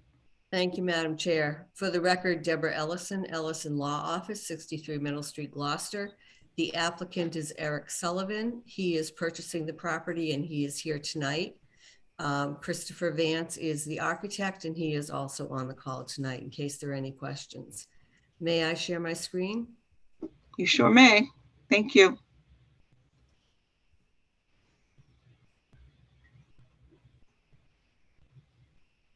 Can everyone see that? Not quite yet. There you go. Oh, there we go. Okay. So this is the building that most people are probably familiar with. It's 108 Main Street. It is changing its use from a commercial residential space to a 12-room hotel with the restaurant remaining on the first floor. The hotel has less than 30 units and therefore it is allowed as of right. There's no request before the city council for the hotel use. The requested relief is quite limited. Because of the change in use, there's a need for a special permit for the existing height, which is in excess of 35 feet. The existing height is above the average grade, 41 feet, 10 inches. We are also seeking a special permit for the reduction in the lot area. The required lot area is 2,500 square feet per 2 units. And we are requesting a reduction to 402 square feet per 2 units. And with regard to open space, the requirement is 1,250 square feet per 2 units. And we are requesting 0 square feet per 2 units. And these requests are all for existing conditions. This is the site plan. The property line is this dark line and the jagged lines refer to the building. So as you can see, the building covers 100% of the lot and there is currently no open space on the lot. There are no changes being made to the footprint of the existing building. And on December 8th, 2022, the ZBA granted variance for the existing dimensional nonconformities under GZO 3.2, including lot area. The property is now being used as a mixed commercial and residential space. The first floor has a restaurant and a short-term residential rental. The second floor is owner-occupied residential unit as well as a short-term rental unit. And the third floor has studio space and 2 open spaces. The applicant is seeking to add a 12-unit hotel on the second and third floor with Passports Restaurant remaining on the first floor. This shows the basement level as well as the first floor level. The rooms the current side entrance on Center Street is here. This will be blocked in. And the new entrance for the hotel will be the back of the building, which is now a residential short-term rental unit.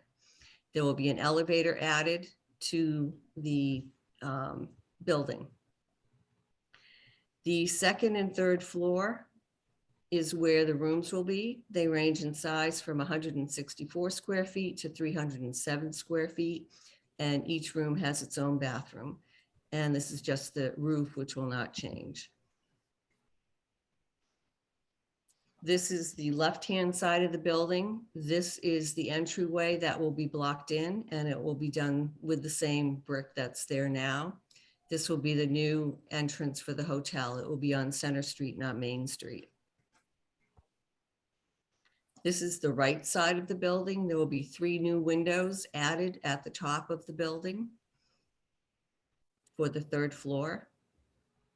And this is the rear of the building and the front of the building. There'll be a second egress for the upper floors created out of this entrance on the right.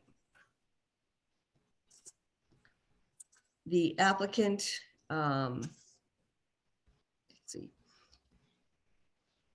I would suggest to you that the special permit should be granted for social, economic, and community needs.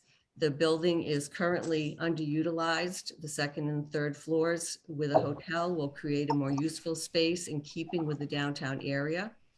They'll bring a surge to the local economy with guests frequenting the shops and restaurants and other businesses downtown.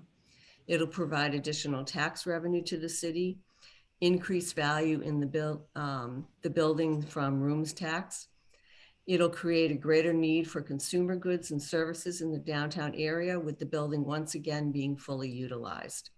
We have 13 letters from local downtown businesses and 1 from the current owner that have been submitted in support of the application. With regard to traffic flow and safety, pursuant to GZO 4.1.1D, no parking is required under the ordinance for this building. And in addition, it's located within 400 feet from the municipal parking lot on Rogers Street and a little more than 600 feet from the municipal lot near City Hall. There have been questions that have been raised about the parking, and we've answered those questions, but I do want to be clear that the City Council cannot legally deny the requested special permits based on the lack of parking or the fact that this is going to be a hotel. There's no request before the City Council to waive parking or to approve the hotel use. The applicant doesn't need the City Council's permission for that. You can only act on what is in front of you, and what is in front of you is very limited. It's limited to existing conditions of height, lot area, and open space. Use is allowed as of right, and there's no parking required under the ordinance. When the parking section in the ordinance was put in, it was decided, obviously, that no parking would be required for this type of building. And that can't be changed by denying permits. It doesn't mean that it doesn't matter if you don't agree with the ordinance or you think it's going to be a problem. That decision has already been made. And the applicant is allowed, like anyone else, to rely on that ordinance. If you deny it anyway, the applicant could appeal, and it would be likely, in my opinion, that it would be overturned, and it would be very expensive. The applicant could also just go away and build their hotel in another city. And if that happens, the city would lose a great amenity for downtown that has the support of many of the downtown businesses. Also deny a longtime property owner of the sale of her building, and would probably make it more difficult for her to sell it to anyone else. In my opinion, it's short-sighted to deny a new business from opening up in downtown if the city is worried about parking. That needs to have a more global discussion. It shouldn't be on a case-by-case basis, and it shouldn't be done to not allow businesses to open in downtown, especially where there is no authority for this board to rule on parking, because the ordinance says it's not required. With regard to utilities and other public services, the utilities will be updated, and they will be adequate to meet the needs of the hotel and the restaurant. Neighborhood character and social structure. The project is appropriate for this neighborhood. It's consistent with the neighborhood character and social structure of a downtown residential retail dining center. It's a small 12-room hotel, which will add to the vibrancy of the local economy with guests frequenting the shops, the restaurants, and other downtown businesses. The qualities of the natural environment will also not be impacted. There is no impact as the footprint of the existing building will remain unchanged. The height and lot coverage are pre-existing and will not change. And the building is not in an environmentally sensitive area. There will also be a positive potential fiscal impact. Improvement and conversion of this underutilized building will increase its value, will add tax income to the city, and will create new sources of revenue for the downtown businesses. The special permit for height for a building in excess of 35 feet should be granted because the existing height is consistent with the neighborhood character. The height's an existing condition. It's been in place for over 100 years. It will not be substantially detrimental to the neighborhood. It will not create any new obstructions of views, any overshadowing of other properties, and there's no impairment of utilities or other adverse impacts. The existing height of the building, as I said, is 41 feet, 10 inches above the average existing grade, and it's compatible and consistent with structures in the surrounding neighborhood. And these are just some of the buildings that are in the neighborhood. And you can see that they are of a consistent height with the existing building. With regard to the special permits for a reduction in lot area and open space per 2 guest units, again, I suggest that should be granted because the existing conditions will not be changed. And they are in keeping with the character and structure of the density in this neighborhood. Most of the buildings in this section of downtown have 100% lot coverage. And you can see this is illustrated with the assessor's map, which shows this building and shows you that all of the other buildings are, cheek to jowl, and they cover the entire lots. There's no open space associated with this building now. And we expect that since this is a downtown venue, that the people who come to the hotel will want to explore the amenities of downtown. And I would suggest that you also want to encourage the guests of the hotel to explore the city and its businesses and not spend their time in the hotel. I am happy to answer any questions that you might have. And I thank you for listening. Thank you, Attorney Ellison. So at this point, is there anyone here that would like to speak in favor of the special counsel permit? So we continue the public hearing. Let's see, I see first Meredith Fine. Meredith, you would introduce yourself, and you have up to 3 minutes, and our city clerk will time you. So welcome. Thank you. Can you hear me? Yes. Okay. Thank you very much. Meredith Fine of 108 East Main Street. I represent the seller, Kate Seidman. Meredith, excuse me. It's a little bit, you're a little bit garbled. Like, can you take yourself off the speaker maybe so we can hear you clearly? How about now? Still garbled. How about now? You can. Why don't you try a sentence? We'll see if we can hear what you're saying. Go ahead. Thank you. No, thank you. Just briefly, I represent the seller, Kate Seidman, and just want to express our strong enthusiasm for this project, and also to note that the project was on the market for some time.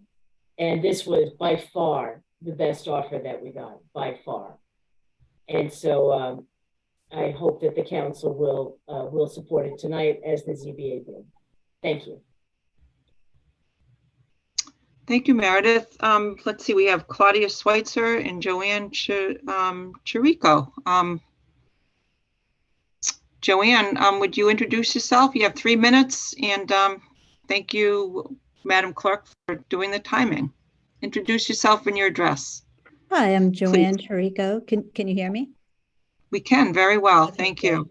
Well, I live at 92 Main Street, and then I have a shop at 130 Main Street. So I'm sort of on either side of this building. And just generally speaking, I think density downtown makes a lot of sense.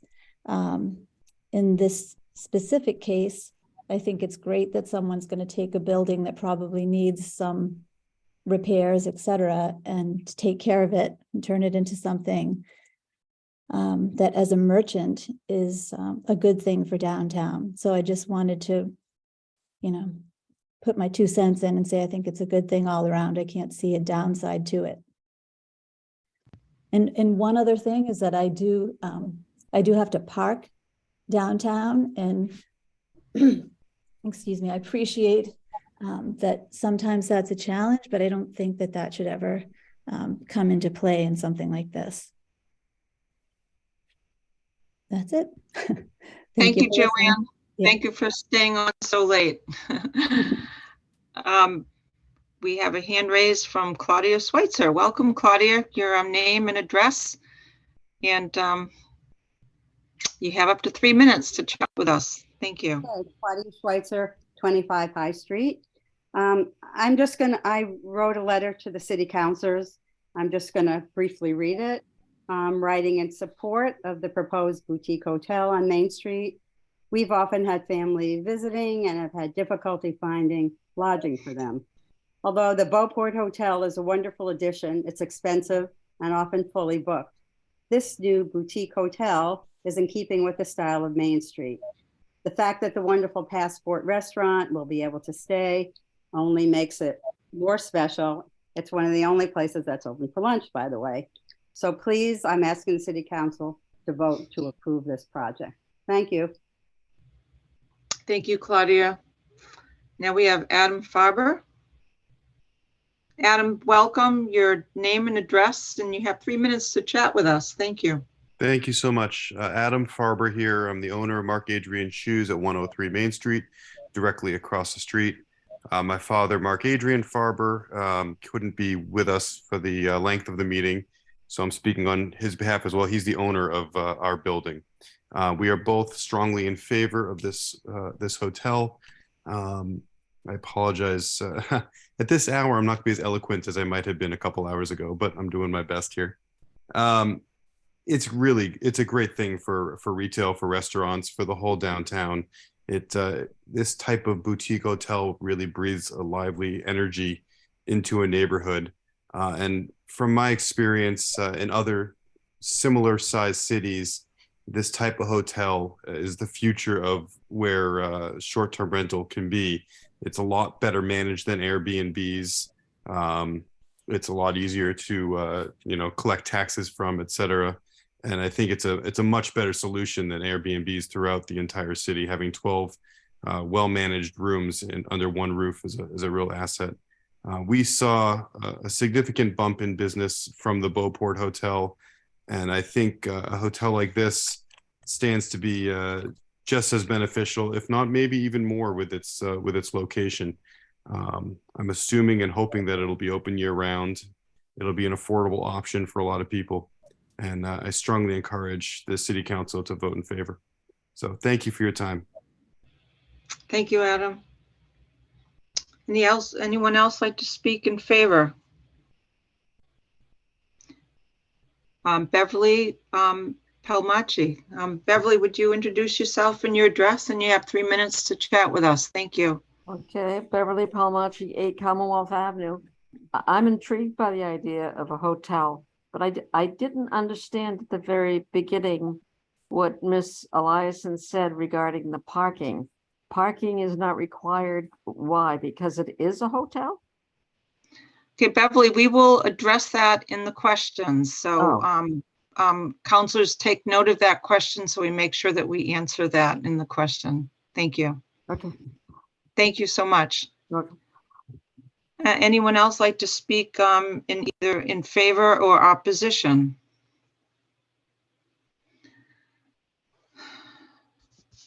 See none. Madam Clerk, do we have any correspondences for you to review with the council? Okay, there were two correspondences that were submitted, not within the 72 hours. And you saw both of them, that one went to you and one I forwarded, but one was in support and one was in partial opposition of this. Thank you, Madam Clerk. So councilors, it's our opportunity to ask questions at this point. So who would like to begin? Councilor Grow. You are muted. I do some of my best talking when I'm muted. So I just want to make a clarifying question. If this property were not being turned into a hotel, so let's say that it was being turned into a startup space for a small tech company of 30 or 40 employees that was coming in to go downtown, would they be required to have 40 parking spaces? There are two exemptions that could apply to this building. One that applies to the hotel because it's a residential use is the exception that says that if you have a commercial use on the first floor and residential uses on the upper floors, you do not have to have parking, period. The other exemption is for buildings that are within 400 feet of a municipal lot. This building qualifies for that with the lot on Rogers Street. And it is also within around 600 feet of the lot near City Hall. So in your example, Counselor, I would suggest that that use also may not need parking or require parking. I know that that's not a condition, but I just wanted to clarify that it's not just this use that's exempted from that requirement. And that was the answer to Beverly's question, so that's helpful. Who else has a question? Councilor O'Neill. It's not so much a question as an observation, so I'm not sure if this is the place to say it or if I should wait. If you're going to deliberate, you should wait. Okay, if you're going I'll to wait. state your opinion. Okay, thank you, Counselor. Who else has a question?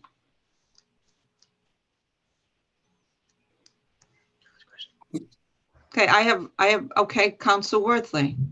Thank you. Ms. Ellison, thank you for your presentation. Did you include an application that I believe that the new hotel would be subject to hotel motel tax? Is that right? I believe it will, yes. So that's an additional benefit to the city municipality. I don't know if that was included in your application, but I just want to make note of that we'll be seeing some income from that eventually. No further questions. Thank you. Any other questions? So I do have a question. So can you just describe a little bit the exterior modifications a little bit more in depth? I know that the folks that went there for the site visit were able to see that, but maybe you could just explain that, Attorney Ellison. That would be helpful.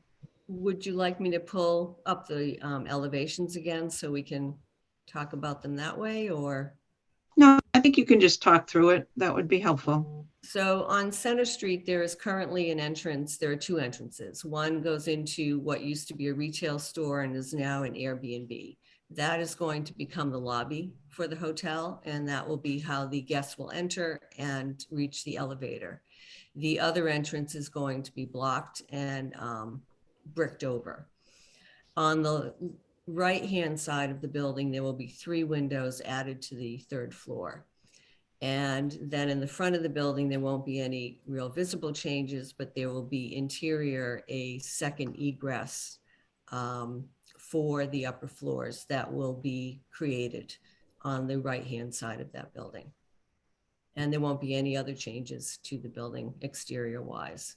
The fire escape is likely to be taken down because there will be a second egress, which of course would be a much safer route out of the building. Thank you. Any other questions, counselors?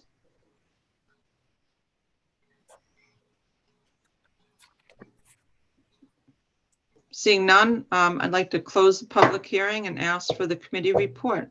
Councilor Grow.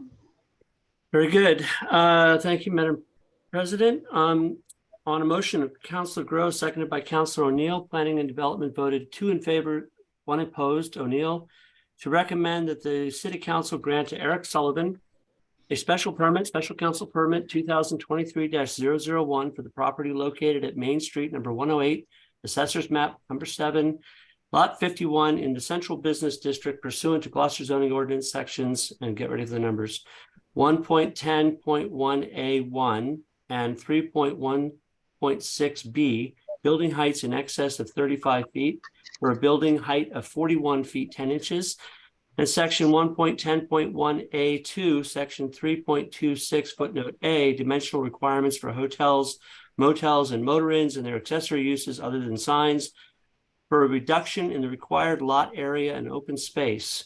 This permit is made on the basis of plans and elevations dated January 4th, 2022, entitled Floor Plans and Building Elevations, and proposed floor plans and elevations submitted to the city clerk on January 4th, 2023, subject to new information and or debate that results from the public hearing. The special permit is deemed to be in harmony with the intent and purpose of the zoning ordinance, and I so move. Second. Right. On the motion? So Councilor Grow made the motion. It was seconded by Councilor Worthley. Would you like to do the narrative, Councilor Grow? Just a little bit of narrative, not a whole lot. We obviously reviewed the original proposal. Once we decided we'd have a site visit, which we had on January 31st, was attended by the entire P&D and also Councilor Memhard.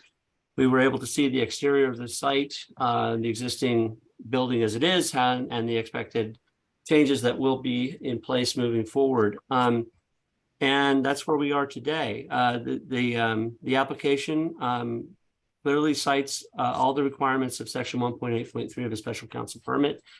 And as has been pointed out, is not subject to the requirement of additional parking for the unit. So that's the narrative. On my own personal position on this issue is that you don't see special council permits come down the pike that should be as slam dunk as this. They're literally not asking for anything. They're asking for existing conditions that are with the building as it is today.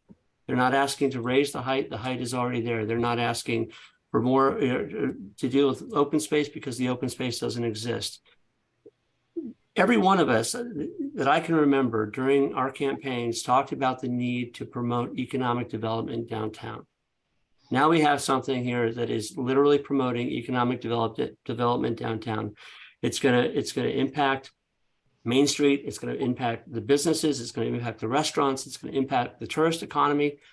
And it's all going to do it with 12 rooms. So you're talking about 24 people who can stay at this hotel at any given time and enjoy the benefits of being in downtown Gloucester.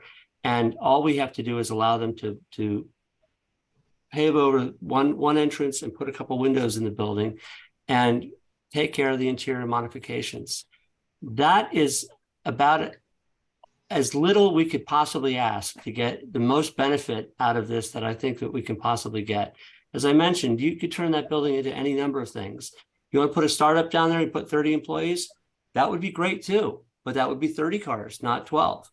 And so anything that we do down there is going to cause some impact. The question is that impact more beneficial than the potential negative impact that we might have on things that frankly aren't in our control or our jurisdiction?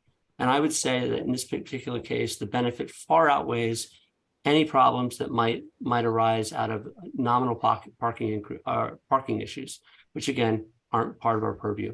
So I would encourage the council to unanimously support this and let business know that Main Street's open, that we want them there, and that economic development is truly actually something that we care about. So that's it. Thank you, Councilor. Councilor Memhard. on the motion?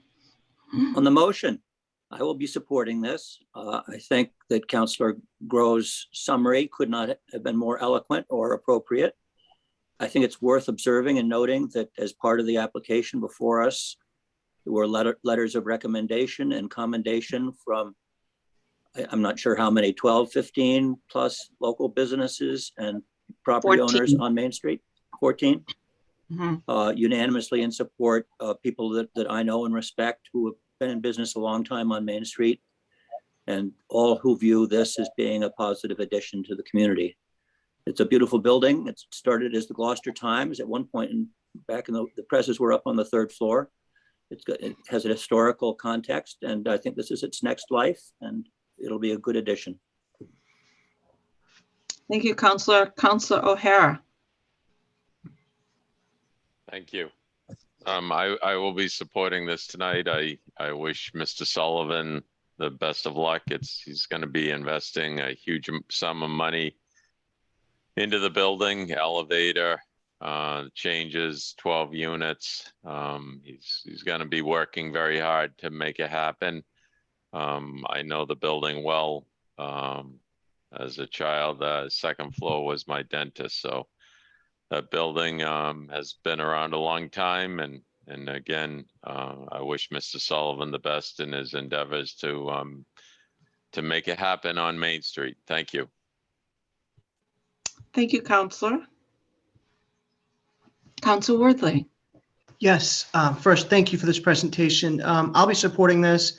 I'll agree with everybody, and specifically Councillor Groh. This is very little for us to do to really spur some economic development downtown.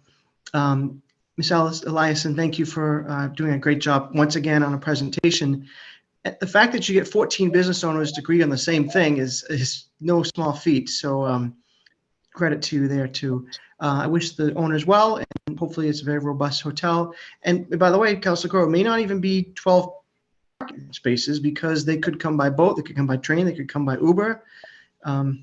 It could be even less than that. So I'm looking forward to this this permit passing, and hopefully it's with robust support. Thank you. Councillor Gross. Thank you, Councillor Worthley.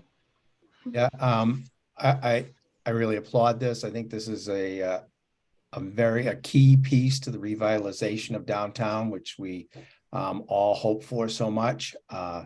It's really, as Councilor O'Hara said, there's major investments going into this building, and I really applaud your efforts and welcoming this change that really, as Councilor Groh said, they're asking nothing from us except for to allow what exist in a different form. So that's all I got to say.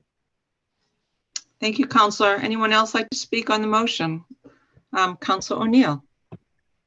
Yes, I am stuck between a rock and a hard place here. I have residents that don't want congestion, and I have businesses that want business.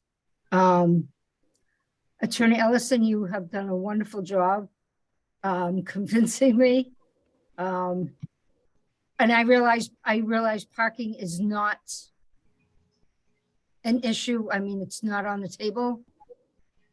I was on Main Street Saturday afternoon, and there was a bunch of fire engines on Main Street. Evidently, there was some kind of electrical event. And I watched a fire engine go up Center Street, and it took up the whole street. I actually took a photograph if you guys want to see it.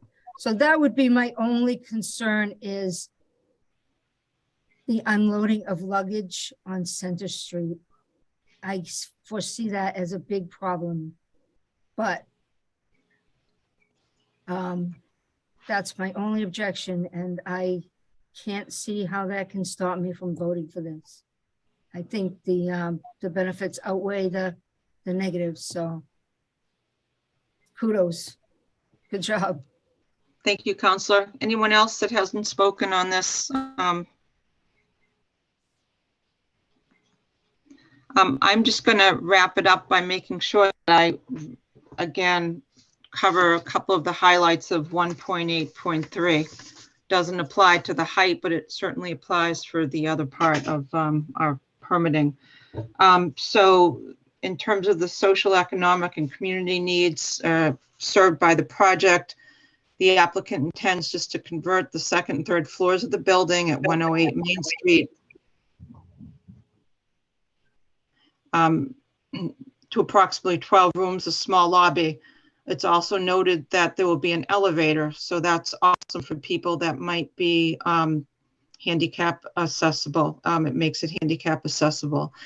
The footprint will not change, and replacing the underutilized second and third floors with a hotel use will create a more useful space in keeping with the downtown area.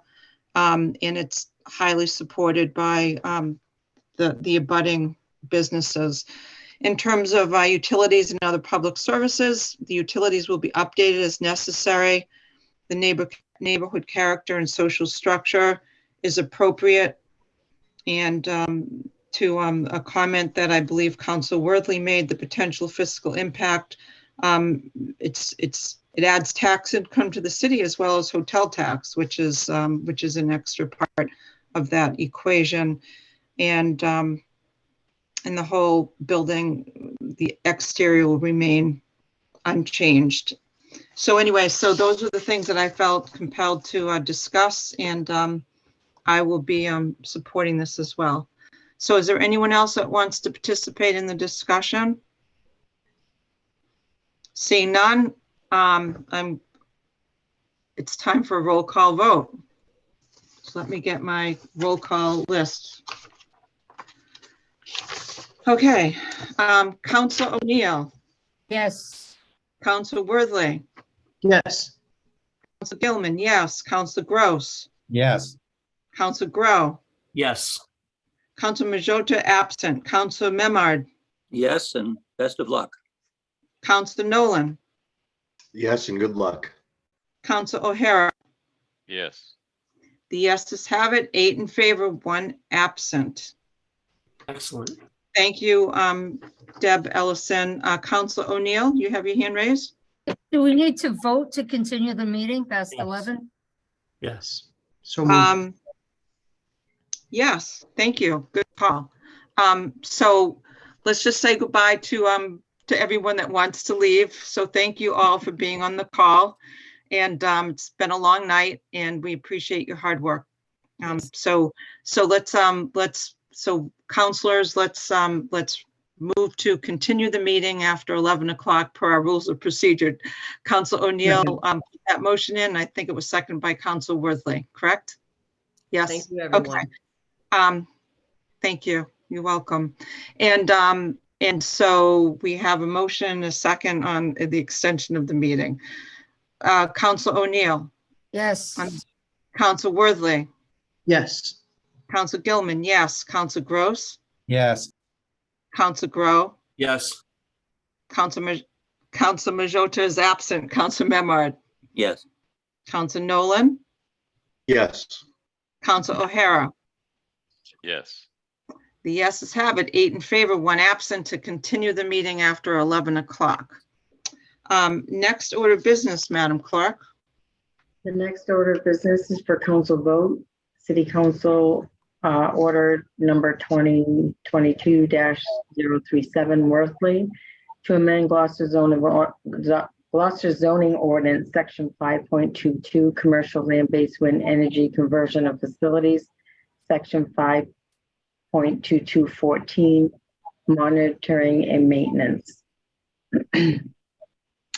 Councilor Worthy, I ask you to make the motion, if you would. Well, so moved. So Council Worthy has moved the Second. motion, and it was seconded by Council O'Neill. So, and that I'm is happy to without speak on it. prejudice. Excuse me? I'm happy to speak on it if you'd like. Okay, go ahead. That would be great.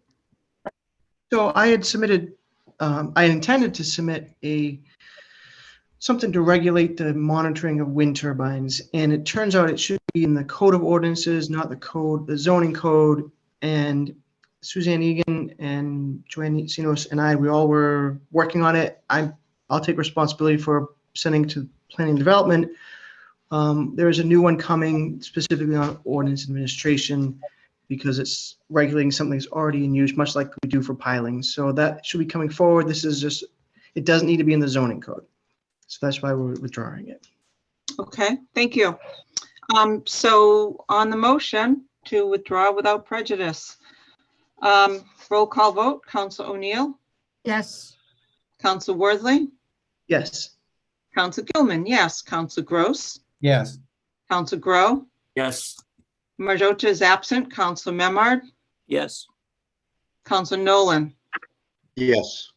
Counsel O'Hara. Yes. The yeses have it, 8 in favor, 1 absent. Next order of business, Madam Clerk. And also as a request to the mayor. So let's go by roll call vote. So Counsel O'Neill, As it is such a late hour, I will email my requests to the mayor. Thank you. okay, thank you. Counsel Worthley, Yes, just a couple of things. I thought it was very touching that we did a tribute for Bob Wynot earlier this meeting. But there are 2 other people since our last meeting that I know of that had great ties to the city as a municipality that have passed away. That would be Ed Parks, the former DPW director, and Tony Taliadorous, who wasn't a resident of the city, but obviously a major contributor to the community. And I think that it might make sense at future meetings to do some sort of moment of silence for them as well. But I just want to draw attention to the contributions they both had made to our community. I had anticipated that, and I think maybe Councilor Gilman, you may have suggested this, that there was going to be an update on the MBTA conversations with the grade crossing when Mayor Verga spoke, but we didn't hear that part. And I could have been mistaken. Could we ask for a presentation from either you or he at a meeting coming up pretty soon?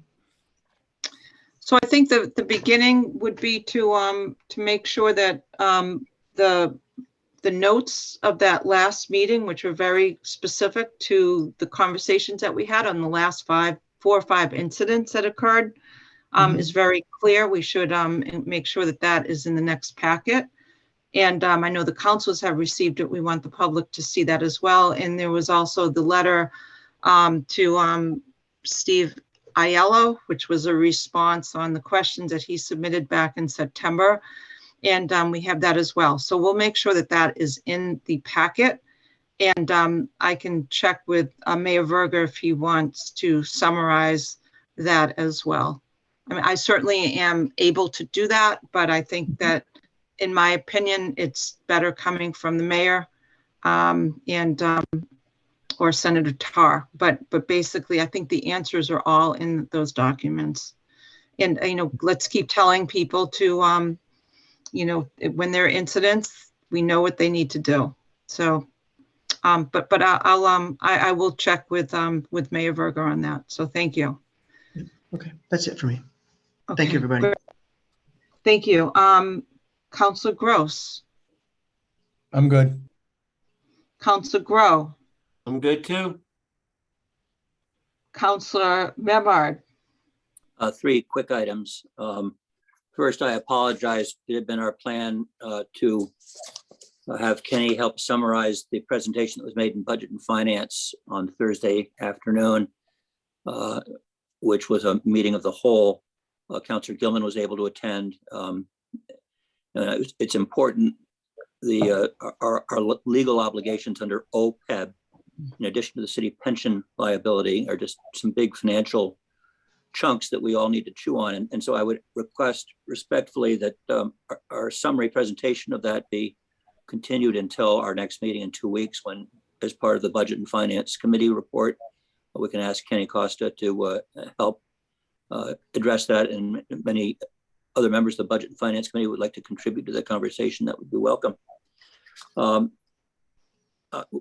People in Ward 1 are still looking for answers to the Good Harbor Beach Creek situation. The Cape Ann Surfers Union met last week specifically with their concerns on this ongoing subject. And they've asked me to meet with them later this week again. And I can't say much from the point of view of the city. I've read the report and I don't know what it means. I don't know where we stand. So we're looking to the mayor and the Board of Health, and the DPW and whomever else is helping us with this to clear the path forward. Thirdly, and for all of you, I have secured the East Gloucester School Auditorium for a Ward 1 community meeting on Thursday, March 2nd. For many, that may be the last chance you'll have to sit in your old wooden chair at the East Gloucester School Auditorium, since it's going to be demolished several months hence. But that's at 6 o'clock, and I look forward to input from those of you who have had ward meetings, and make sure I can pick up on your agendas and tips for making that as constructive community input session as possible. Thank you. Councilor Memhard, if I could just double check on something. You said the 1st of March, Thursday, the 1st of March? It's Thursday, March 2nd, I believe. March 2nd, okay. Thursday, March 2nd, 6 o'clock, 6 to 8 at East Gloucester School Auditorium. Be there or be square. Thank you. And Council O'Neill, you have a meeting on Friday night, this Friday? Is that correct? Yes, Okay. Friday, 6 o'clock at the Gloucester Fraternity Club. Awesome. And Council Nolan, are you in the process of booking a date? Yes, I am. Okay. And then I know Council Majota is as well. I'm also going to have another session for Ward 4-1. And I can send you the video of just the section when I did the budget recommendation session. My video is in 9 segments, and I have no clue how to get it on Facebook. My husband has tried to upload things on the server, and it's too big to put on, and we've got some work to do. So, but I will do the best I can to at least get that first section to all of you, if you want to see it before you do your meeting. So anyway, let's see, where did we leave off? I think that was Councilor Memard, right? Councilor Nolan, you're next. I have nothing except to wish everybody a happy late Valentine's Day. And thank you for all being in here. Councilor O'Hara. I am all set. Thank you very much. And I have nothing to say except thank you, and thank you, Joanne, for your patience. It's been a long night. So happy Valentine's Day, everybody. Is there a motion to adjourn? So moved. Second. Everybody moved it. Okay, that's good. So let's do a quick roll call. Councilor O'Neill, Yes. Councilor Worthley, Yes. Councilor Gilman, yes. Councilor Gross, Yes. Councilor Grow, Yep. Councilor Memard, Yes, and good night. Councilor Nolan, Yes, and good night. Councilor O'Hara. Yes. All right. Good night, everybody. Thank you. Good night.